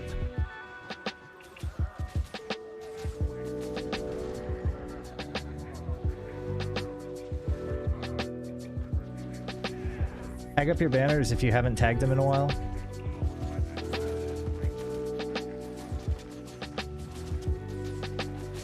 Oh, Dorm has been resurrected, everybody. Welcome back.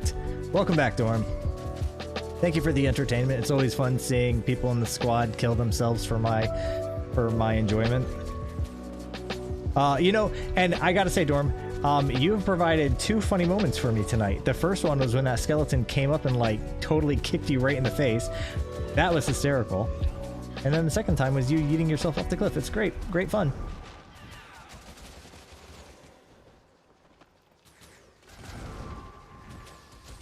So if you guys are new to the channel, my name is Chicken Nooble.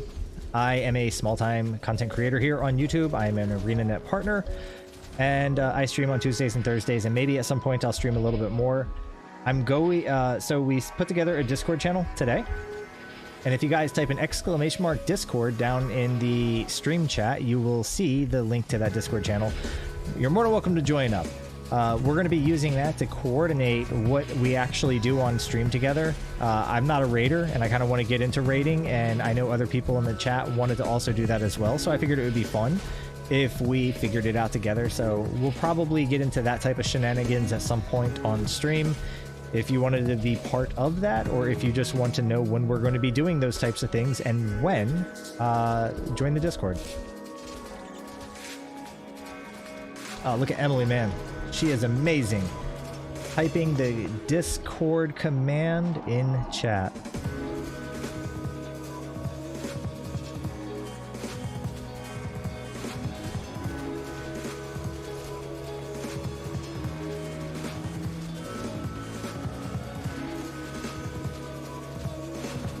The Vinch says, come on, extra life.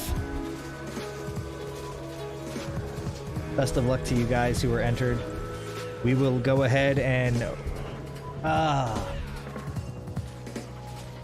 getting tired, so I'm going to try to go the full 30 minutes like I said I would go before I do the next drawing.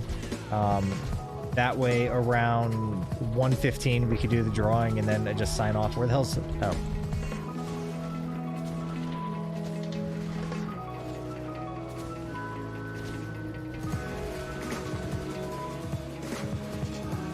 Warrag says, thanks for the run. Might be back in a little bit, but if not, GG.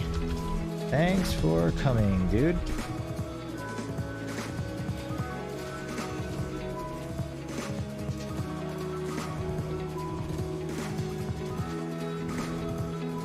How you doing? iDrops Gaming Channel.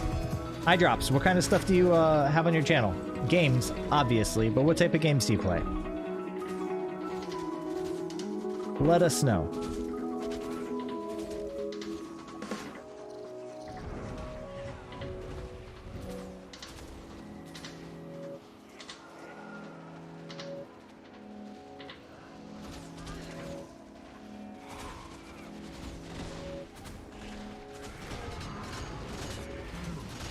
Oh man, I just felt like every joint in my back just pop, and that felt incredible.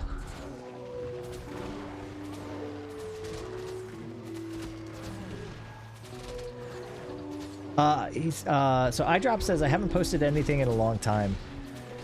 I get that, me either.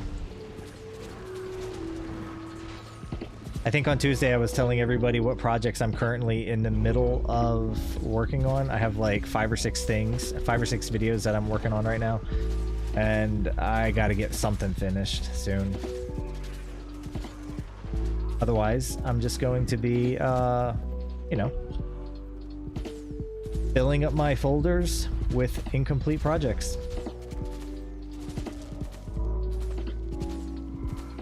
Hey, we got a Zan joining.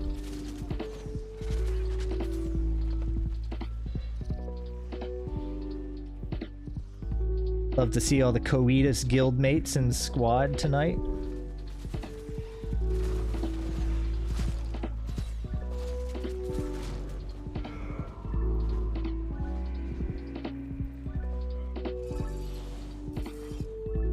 And look at all those juicy Fodors that are spawning around the map. So we're gonna go get the southwest corner Fodor next.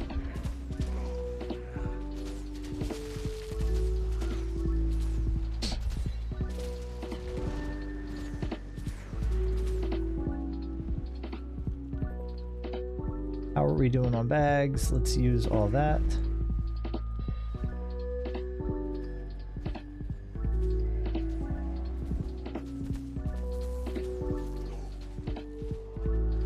So it looks like I've gotten over 2,000 bags so far. I didn't actually count the stacks, but there's a lot of them.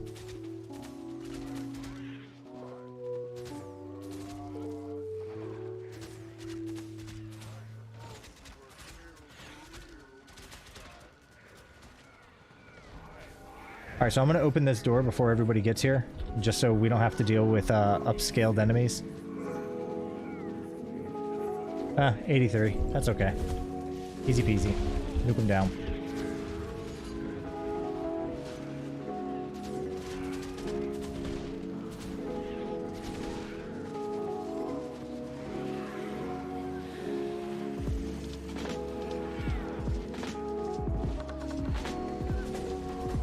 Thank you, Emily, for the reminder to eat.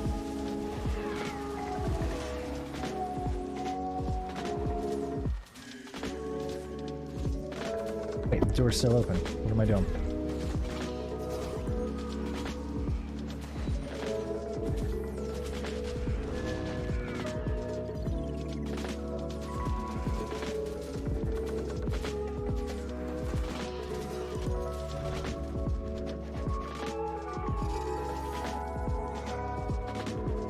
Yeah, if you guys are new to the channel and if you haven't hit like on the stream, if you do that, that helps me out quite a bit.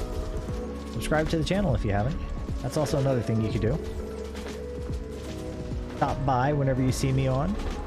Say hi. I've got a Twitter, twitter.com/chickenoodle. Occasionally I do gem giveaways over there. Sponsored by ArenaNet. YouTube doesn't really have a good platform for doing giveaways.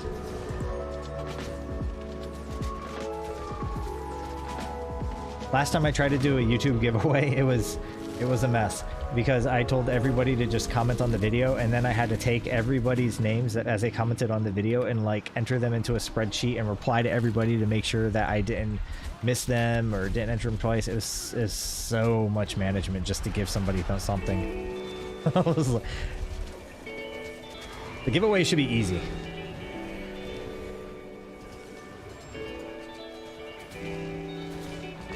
But now that I stream on YouTube, it's a lot easier because I could do them in real time. It's just when you post a video posting a video like, comment down below for a chance to win something. That's where the management of a giveaway on YouTube gets really awful.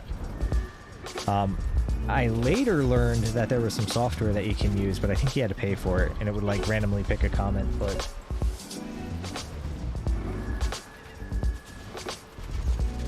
Oh. Zan is dead. Zan is back to life.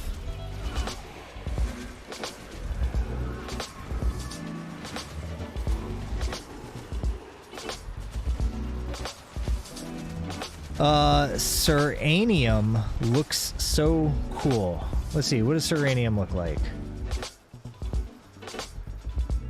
Seranium looks like a giant white char.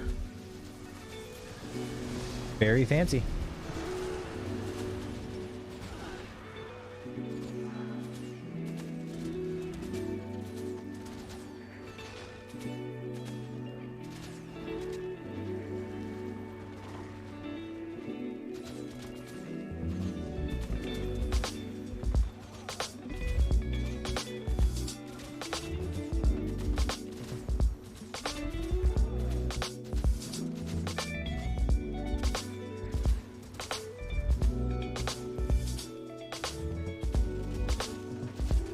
This is like baby making music.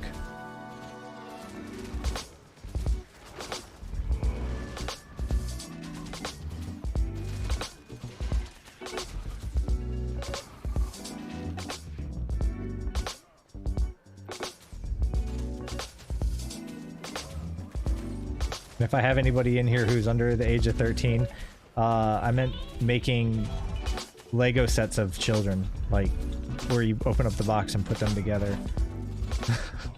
Go ask your mom.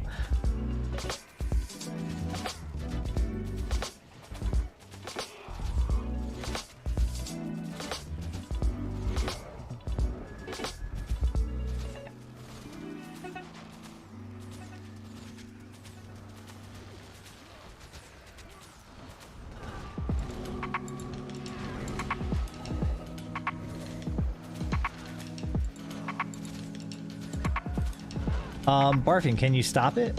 Like, are you doing everything in a transaction? Teresa says, thanks, Dad.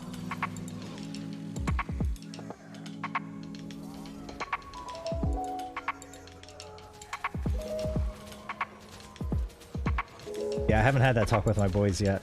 I mean, my one's 10. He's probably getting to the age where he's gonna have questions. My 7-year-old's obviously still too young, I think.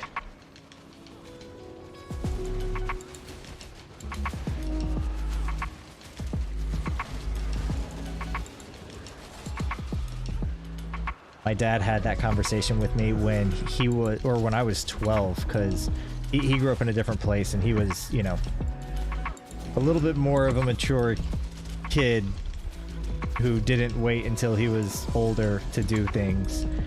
And he came into my room with a girly magazine and a condom and a massive zucchini, and he was explaining to me the function of the condom and everything else. And you know, he showed me that, you know, we're talking a zucchini that's like this long and like that big around, right? Like the biggest one you can find at the grocery store. It made for a very uncomfortable conversation with my dad.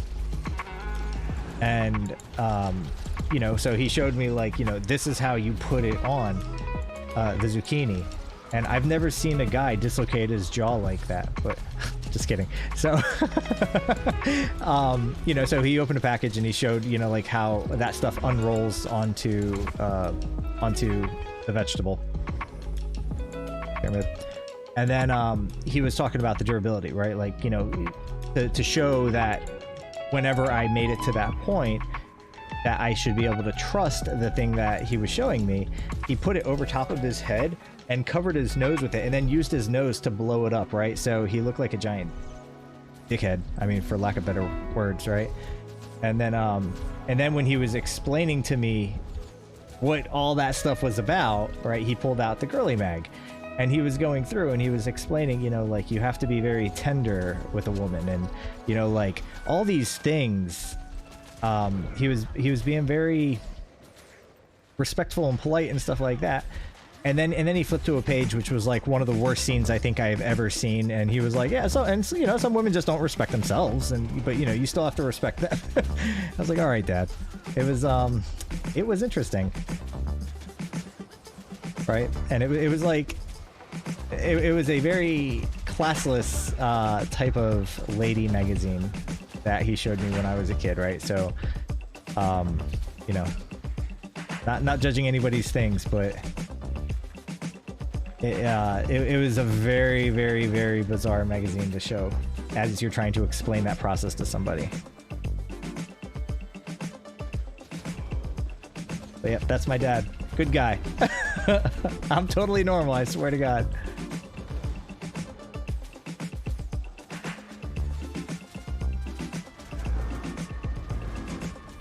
Yeah, it was a little traumatizing. The other traumatizing moment was back in... Alright, let's go...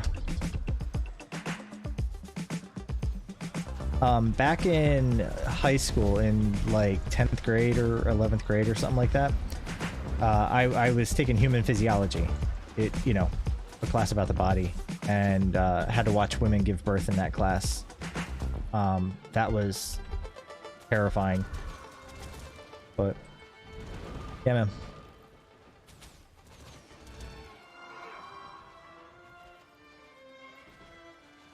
Barfing says, I don't think I ever got to talk from my dad, but my mom used to have to teach that stuff at school and would preview the videos at home, so I don't even remember not knowing.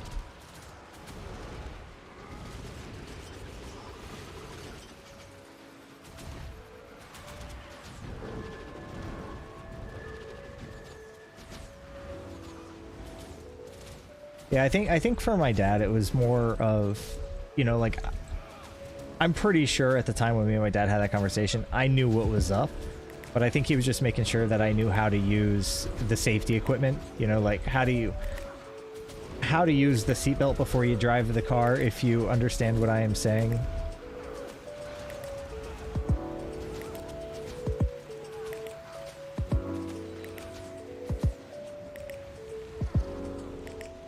Man, that's a lot of fire. Good luck, guys.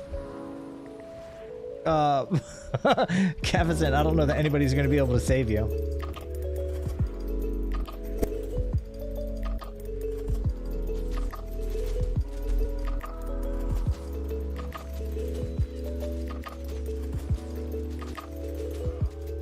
Look at that. Emily the Savior. Rowan says, I never thought that I would be the one to do the talks for our son, but he wanted me to, not his dad. So yeah, it was an interesting few months. Yeah, I guess it would be, you know, anybody I would think can do it, right? It's just, it's a weird conversation to have with a kid, right? It's just a, you know, there's like, one piece of me, I get it. You want them to understand their changing bodies. You want them to understand the other half of life. But then there's something really tragic about taking that innocence away from a kid. You know, and that I don't know that I'm going to enjoy at all.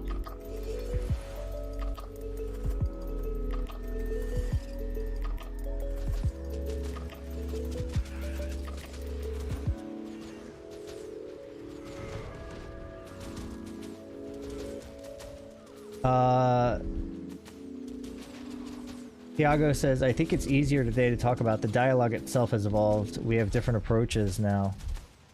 Yeah, I mean, like, long ago, the only approach you had was missionary, right? Like, now there's so many other approaches. It's definitely evolved.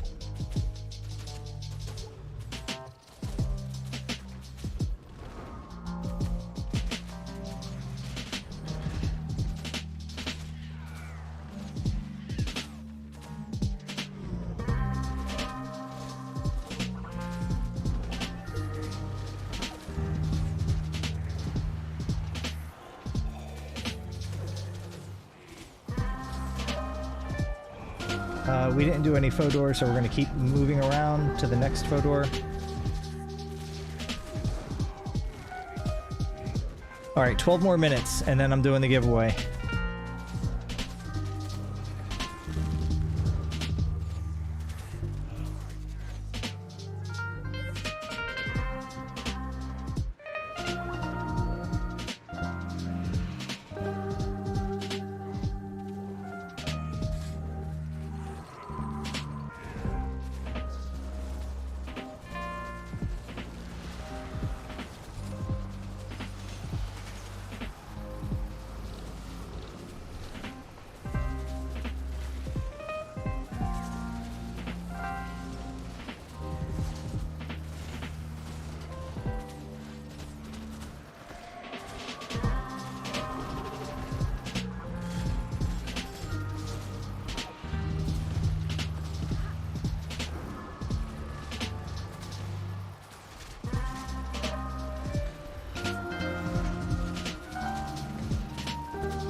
Yeah, man, this is way more chill. So about 2 weeks ago, we had the sleepy piano stream because I was tired. Some of the people who were in chat, they said that they were tired. So I put on like really sleepy piano music and I was about to fall asleep on stream. This is way better for late night streaming though. Like it's not getting me hyped up like the metal playlist that we were doing before. Hey, DaVinci, Alex, Ellie, thank you guys for stopping by and typing in your exclamation mark extra life. We're going to be giving away one of the extra life bundles here in a couple minutes. Emily says we need more sleepy streams. Yeah, but I feel really out of it when I'm doing a sleepy stream. But we should do sleepy streams from time to time. Partner says, "Yeah, I find it easier to hear you too." Oh, when the piano is playing, or with the lo-fi hip hop stuff.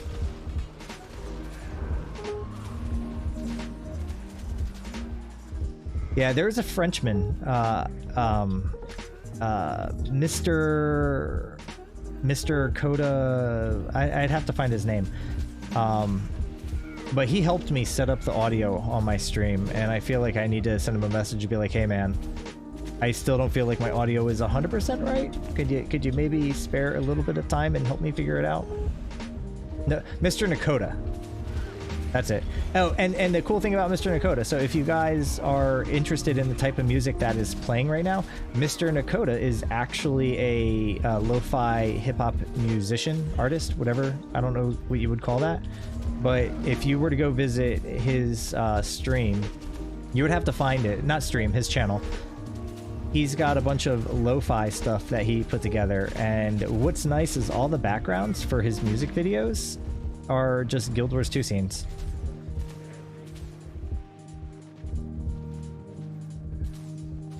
DaVinci, you're already in there, dude.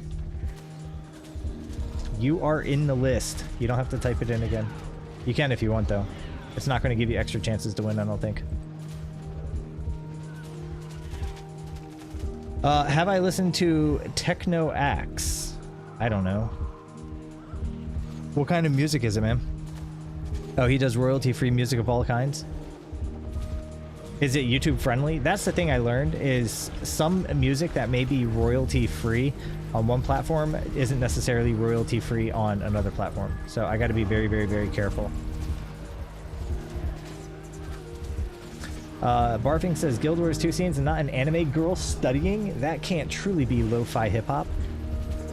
Anime girls studying and raccoons walking in the park, man. That's what lo-fi hip-hop is all about.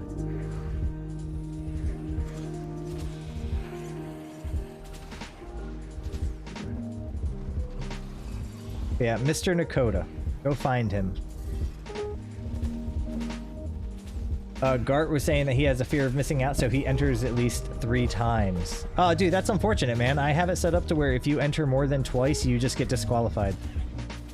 So, sorry.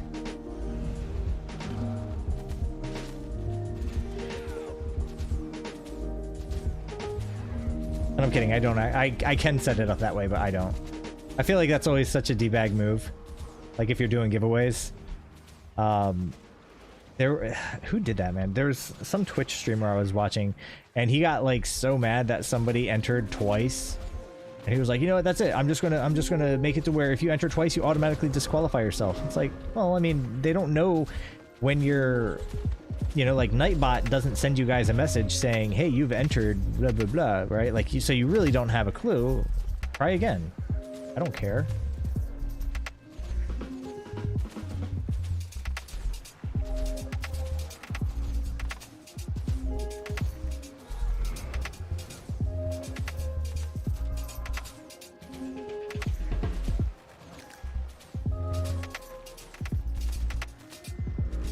Go hollower chicken? Oh, nice. Okay, I see. Got it.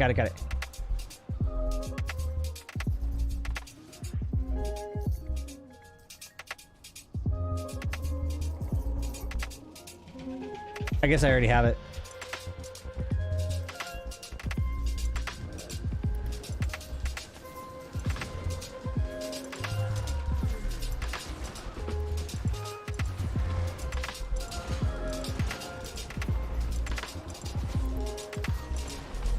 Hey, Jonathan, what's going on, buddy? Thanks for stopping by the stream tonight, man. We're only going to be going for about another 6 minutes or so.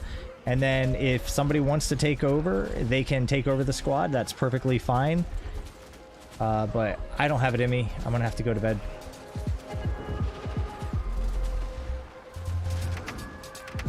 But we'll do the giveaway here very soon when we take the next break. Whoever wants this squad, the squad has been an absolute delight tonight. Everybody knows what is going on. Nobody is opening boss doors except Tatrum, but we're kind of paying him. That's right. Tatrum, our boy Tatrum. So he's been running around. He's been killing the bosses for us so we can tag as we run past. He's also been taking care of Steve. So while it's very nice that we all say thank you, Tatrum, if you were to go ahead and maybe send him a couple of your trick-or-treat bags or something like that as thanks, that might make up for the deficit of him not being here at the doors.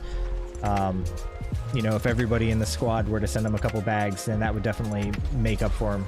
Something to consider. No obligation. I would never tell you guys what to do with your money, but that's typically how my squads have been operating for the second half of the festival, and I don't know, it seems like it works.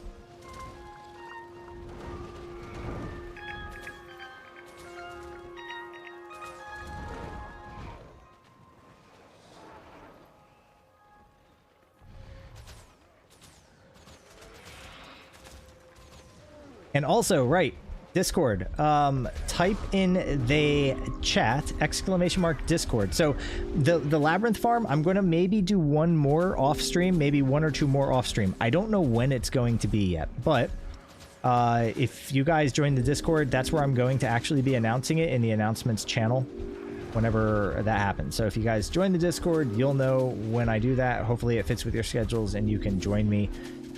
We'll also be...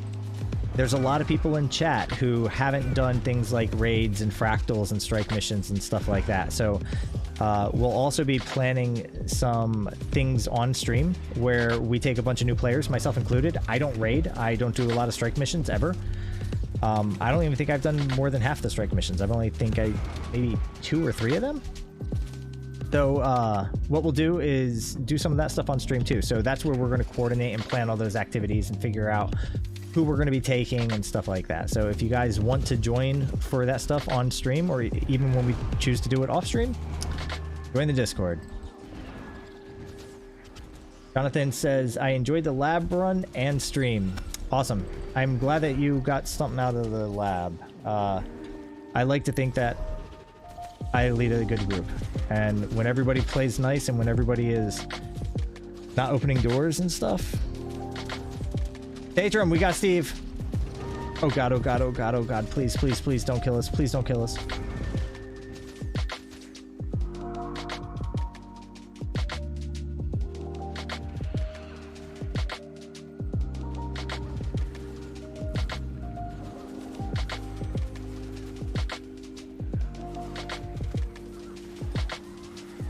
So we'll do the giveaway in 5 minutes. Once we kill Steve, I don't see any other faux doors, so we'll do, I don't know, another half lap or so, and then call it a night.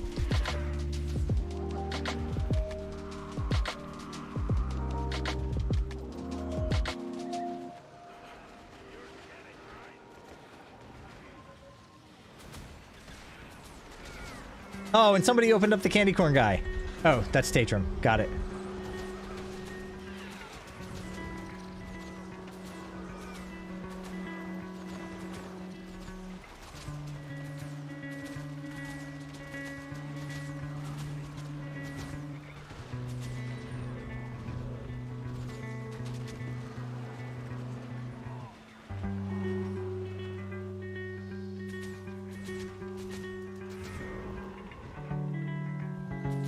Tatrum, I imagine you're gonna kill this count.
So who is going to take over the squad? Like, do we have any takers?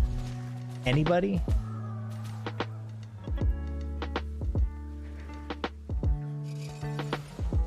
And Ari says, hey, just wanted to stop by to say the lab was awesome. Thank you a lot. Hey, yeah, make sure, since you're here, make sure you type in !extra life in chat, because we're going to be doing a giveaway here in the next 5 minutes. I'm going to work us over to the next Fodor. And then after that, we're going to come back into the mid. I'm going to hopefully pass off the squad to another commander and do the giveaway. But I appreciate you being here.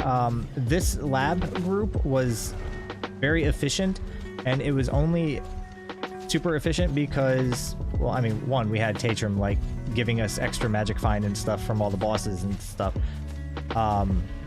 But no, it's from the guy, it's from everybody being in the squad and playing really well and, you know, not doing too much damage and everything else. So because you guys were being awesome, the squad was awesome. So thank you.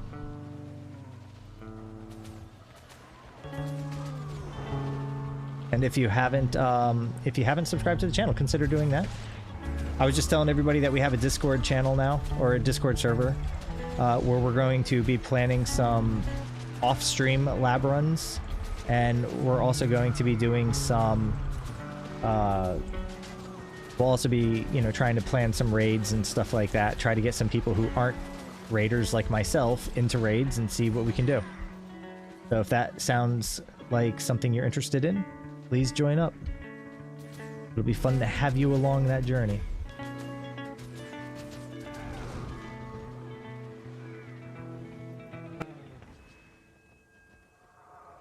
All right, once we get the gang all here, ooh, let's do it.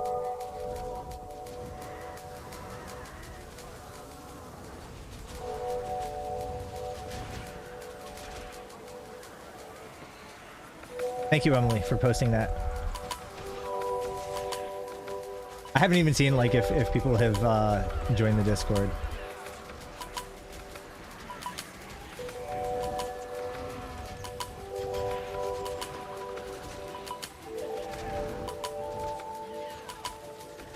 Then hopefully whenever the new Minecraft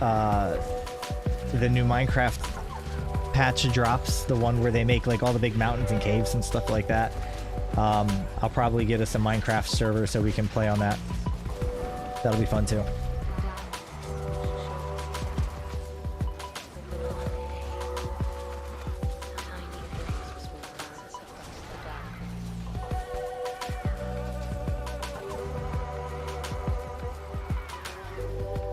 Wait, where? Who is not playing? Jiggy, maybe?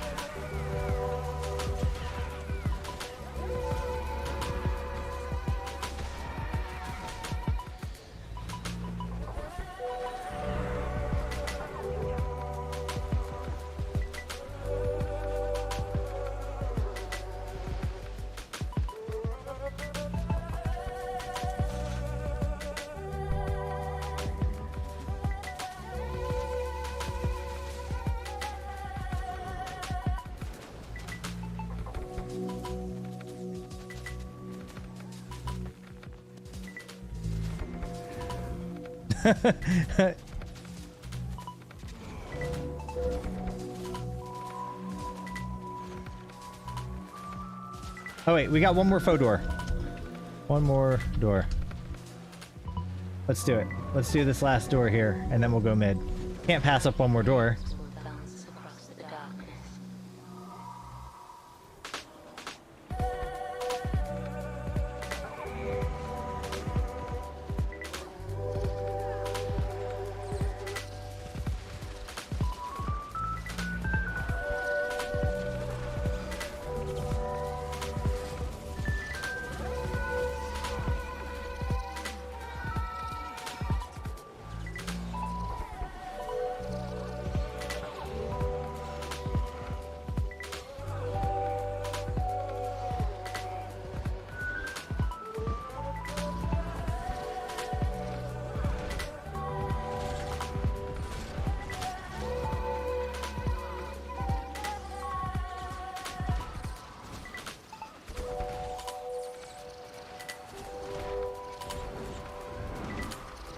Oops, Oh, Emily said quite a few people have joined. Well, that'll be fun.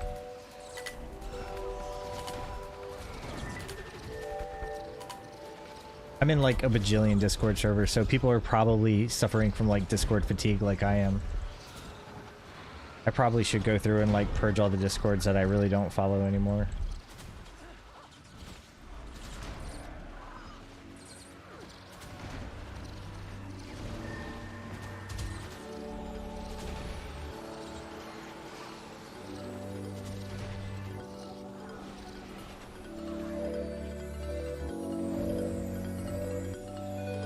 That's it? I would have to count all the Discords that I follow.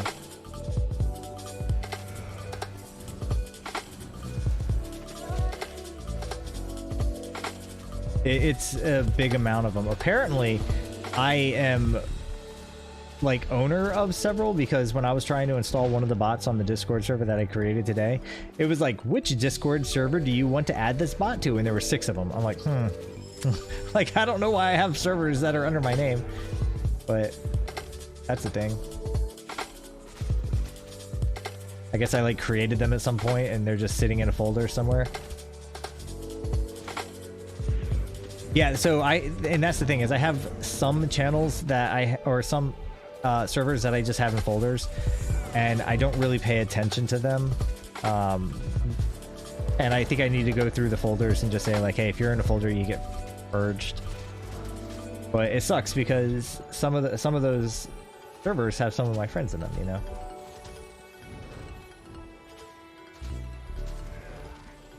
Alrighty, guys. Emily said my Discords are like my inventory. Yeah, you're not wrong. Alright, here you go. There is a merchant and there is a bank. Bam.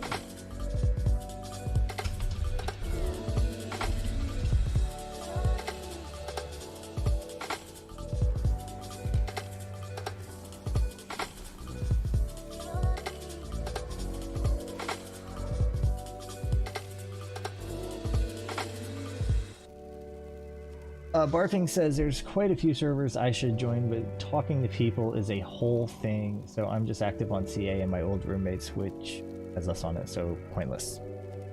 Yeah, if you have a server for just like 2 people, then that could be handled through like Facebook Messenger and stuff.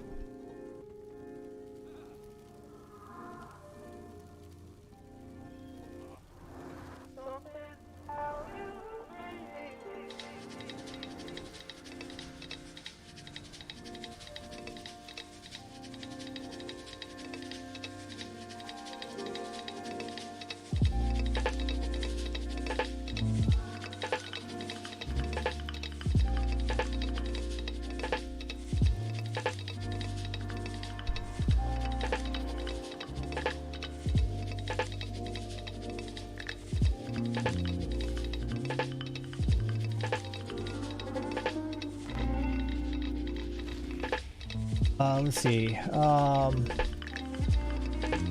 Toa, welcome to the stream. Michael, welcome to the stream. Hopefully you guys win. Let's see, how many people do we have in this drawing? So this is going to be one of the, besides that time when I had 40 some odd people on stream, this is going to be the biggest giveaway that we do for the Halloween event. So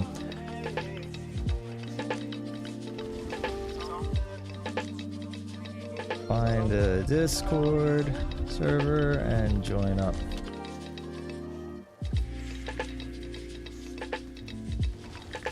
So next week, what I'm going to be doing for Tuesday's stream is the 30,000 bags that I've earned. I'm going to open them all on stream. So if you guys want to see me regret that, stop by. I mean, 30,000 bags could get me a lot of money.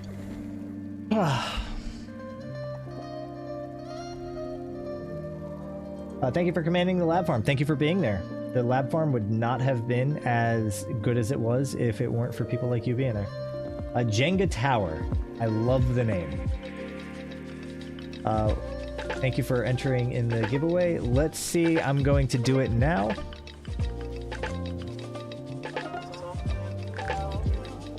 Head over to the Nightbot.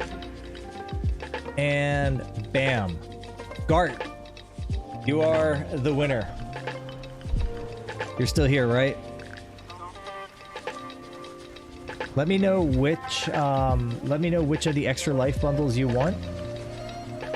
And you know what, guys? We're gonna do this. Check it out. We're gonna do one for, and Mr. Dark Crypt, you're the second winner. I'm gonna give 2 away. So I need display names down in chat. So let me know what your character name is or whatever, so I can go ahead and send it to you in game. And I need you to let me know which of the extra life bundles you guys want. Extra life. So you have 3 different types. You have the 2019 bundle, which has a blue baby Aurene with a halo. You have the 2020 version with a pink Aurene with a blue halo. And then you have the 2021 extra life donation bundle that has a doorstop can opener animal with a blue halo. So congratulations, guys. Figure we would go ahead and just do 2 of them.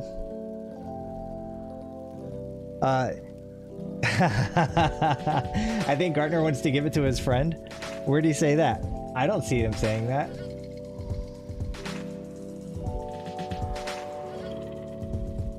Mr. Dark Crypt, you did win.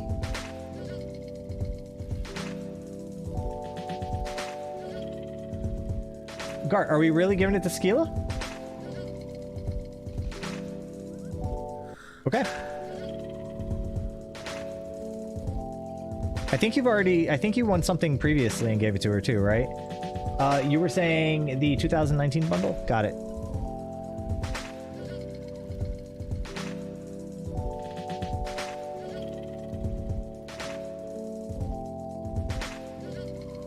Where is she? Is she still in here?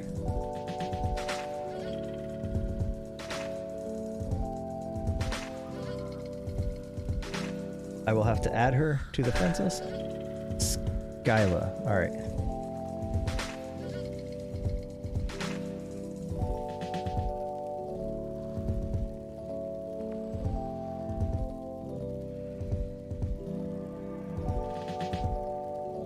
There you go. So she's asleep at her desk. She's really wanting to win that thing. Well, Gart, I gotta say, man, you're a pretty awesome person for hooking her up with that. I'm sure she's gonna love it when she realizes that you got it. All right, Mr. Dark Crypt, he's gonna want the pink one. Mr. Dark Crypt, what is your character name? Did you type that? Did I win? I was AFK. Lamau. I want pink. So Mr. Dark Crypt, what is your character name?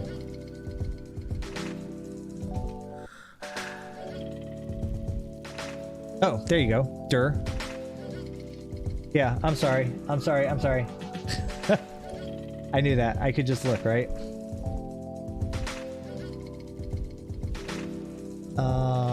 Add friend? I think I actually have to close that first. So you said you wanted the pink one?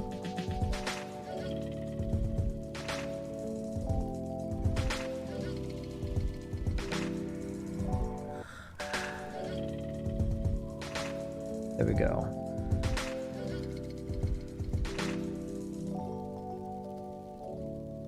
Awesome, guys. Well, I gotta say, it's been a hell of a lot of fun running the Labyrinth with you night after night after night on stream. Thank you guys so much for being a good squad. I love seeing so many people returning back to this squad in the stream. It's cool, right?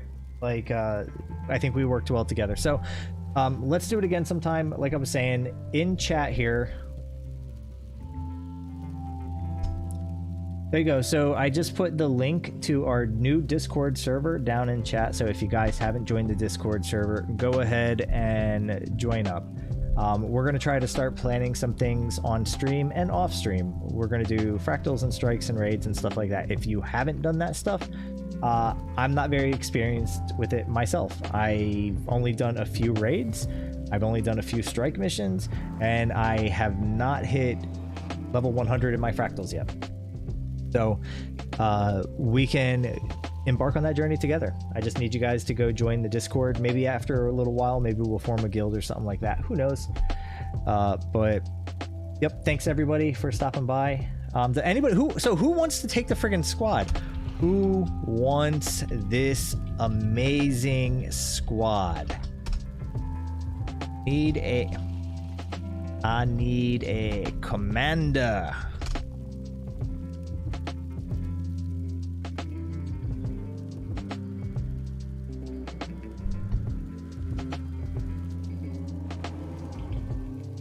Stumble through it together? Yeah, absolutely. Right? Like, there's nothing wrong with stumbling through content together. At some point, somebody had to figure it out the first time, and I mean, now we have the benefit of people being able to kind of make videos and give us some material that we can look at before we jump into the deep end, but we can figure it out.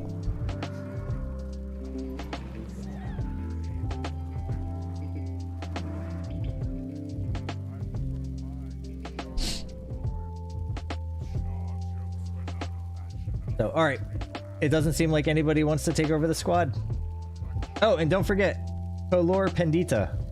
If you appreciate their help and everything that he did for us tonight, don't forget that you can show your appreciation by sending him bags and mithril and elderwood logs. Yeah, that is the thing. Tiago, you were saying that you're new, right?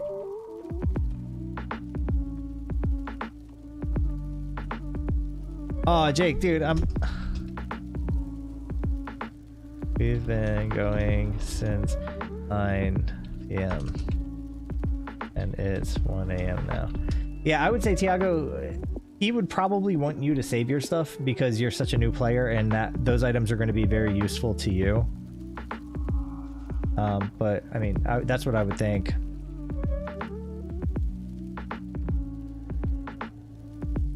Oh, let's check the bag count. That's one thing that we didn't look at. So tonight's run earned us 2,500-ish bags. 2,400 bags. Not bad.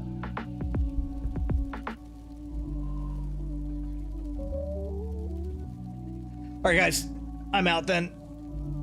Have a good night, everybody. I'll see you all again soon. Remember, you know how to find me. Twitter, Discord now. Subscribe to the channel if you haven't. Smash that like button.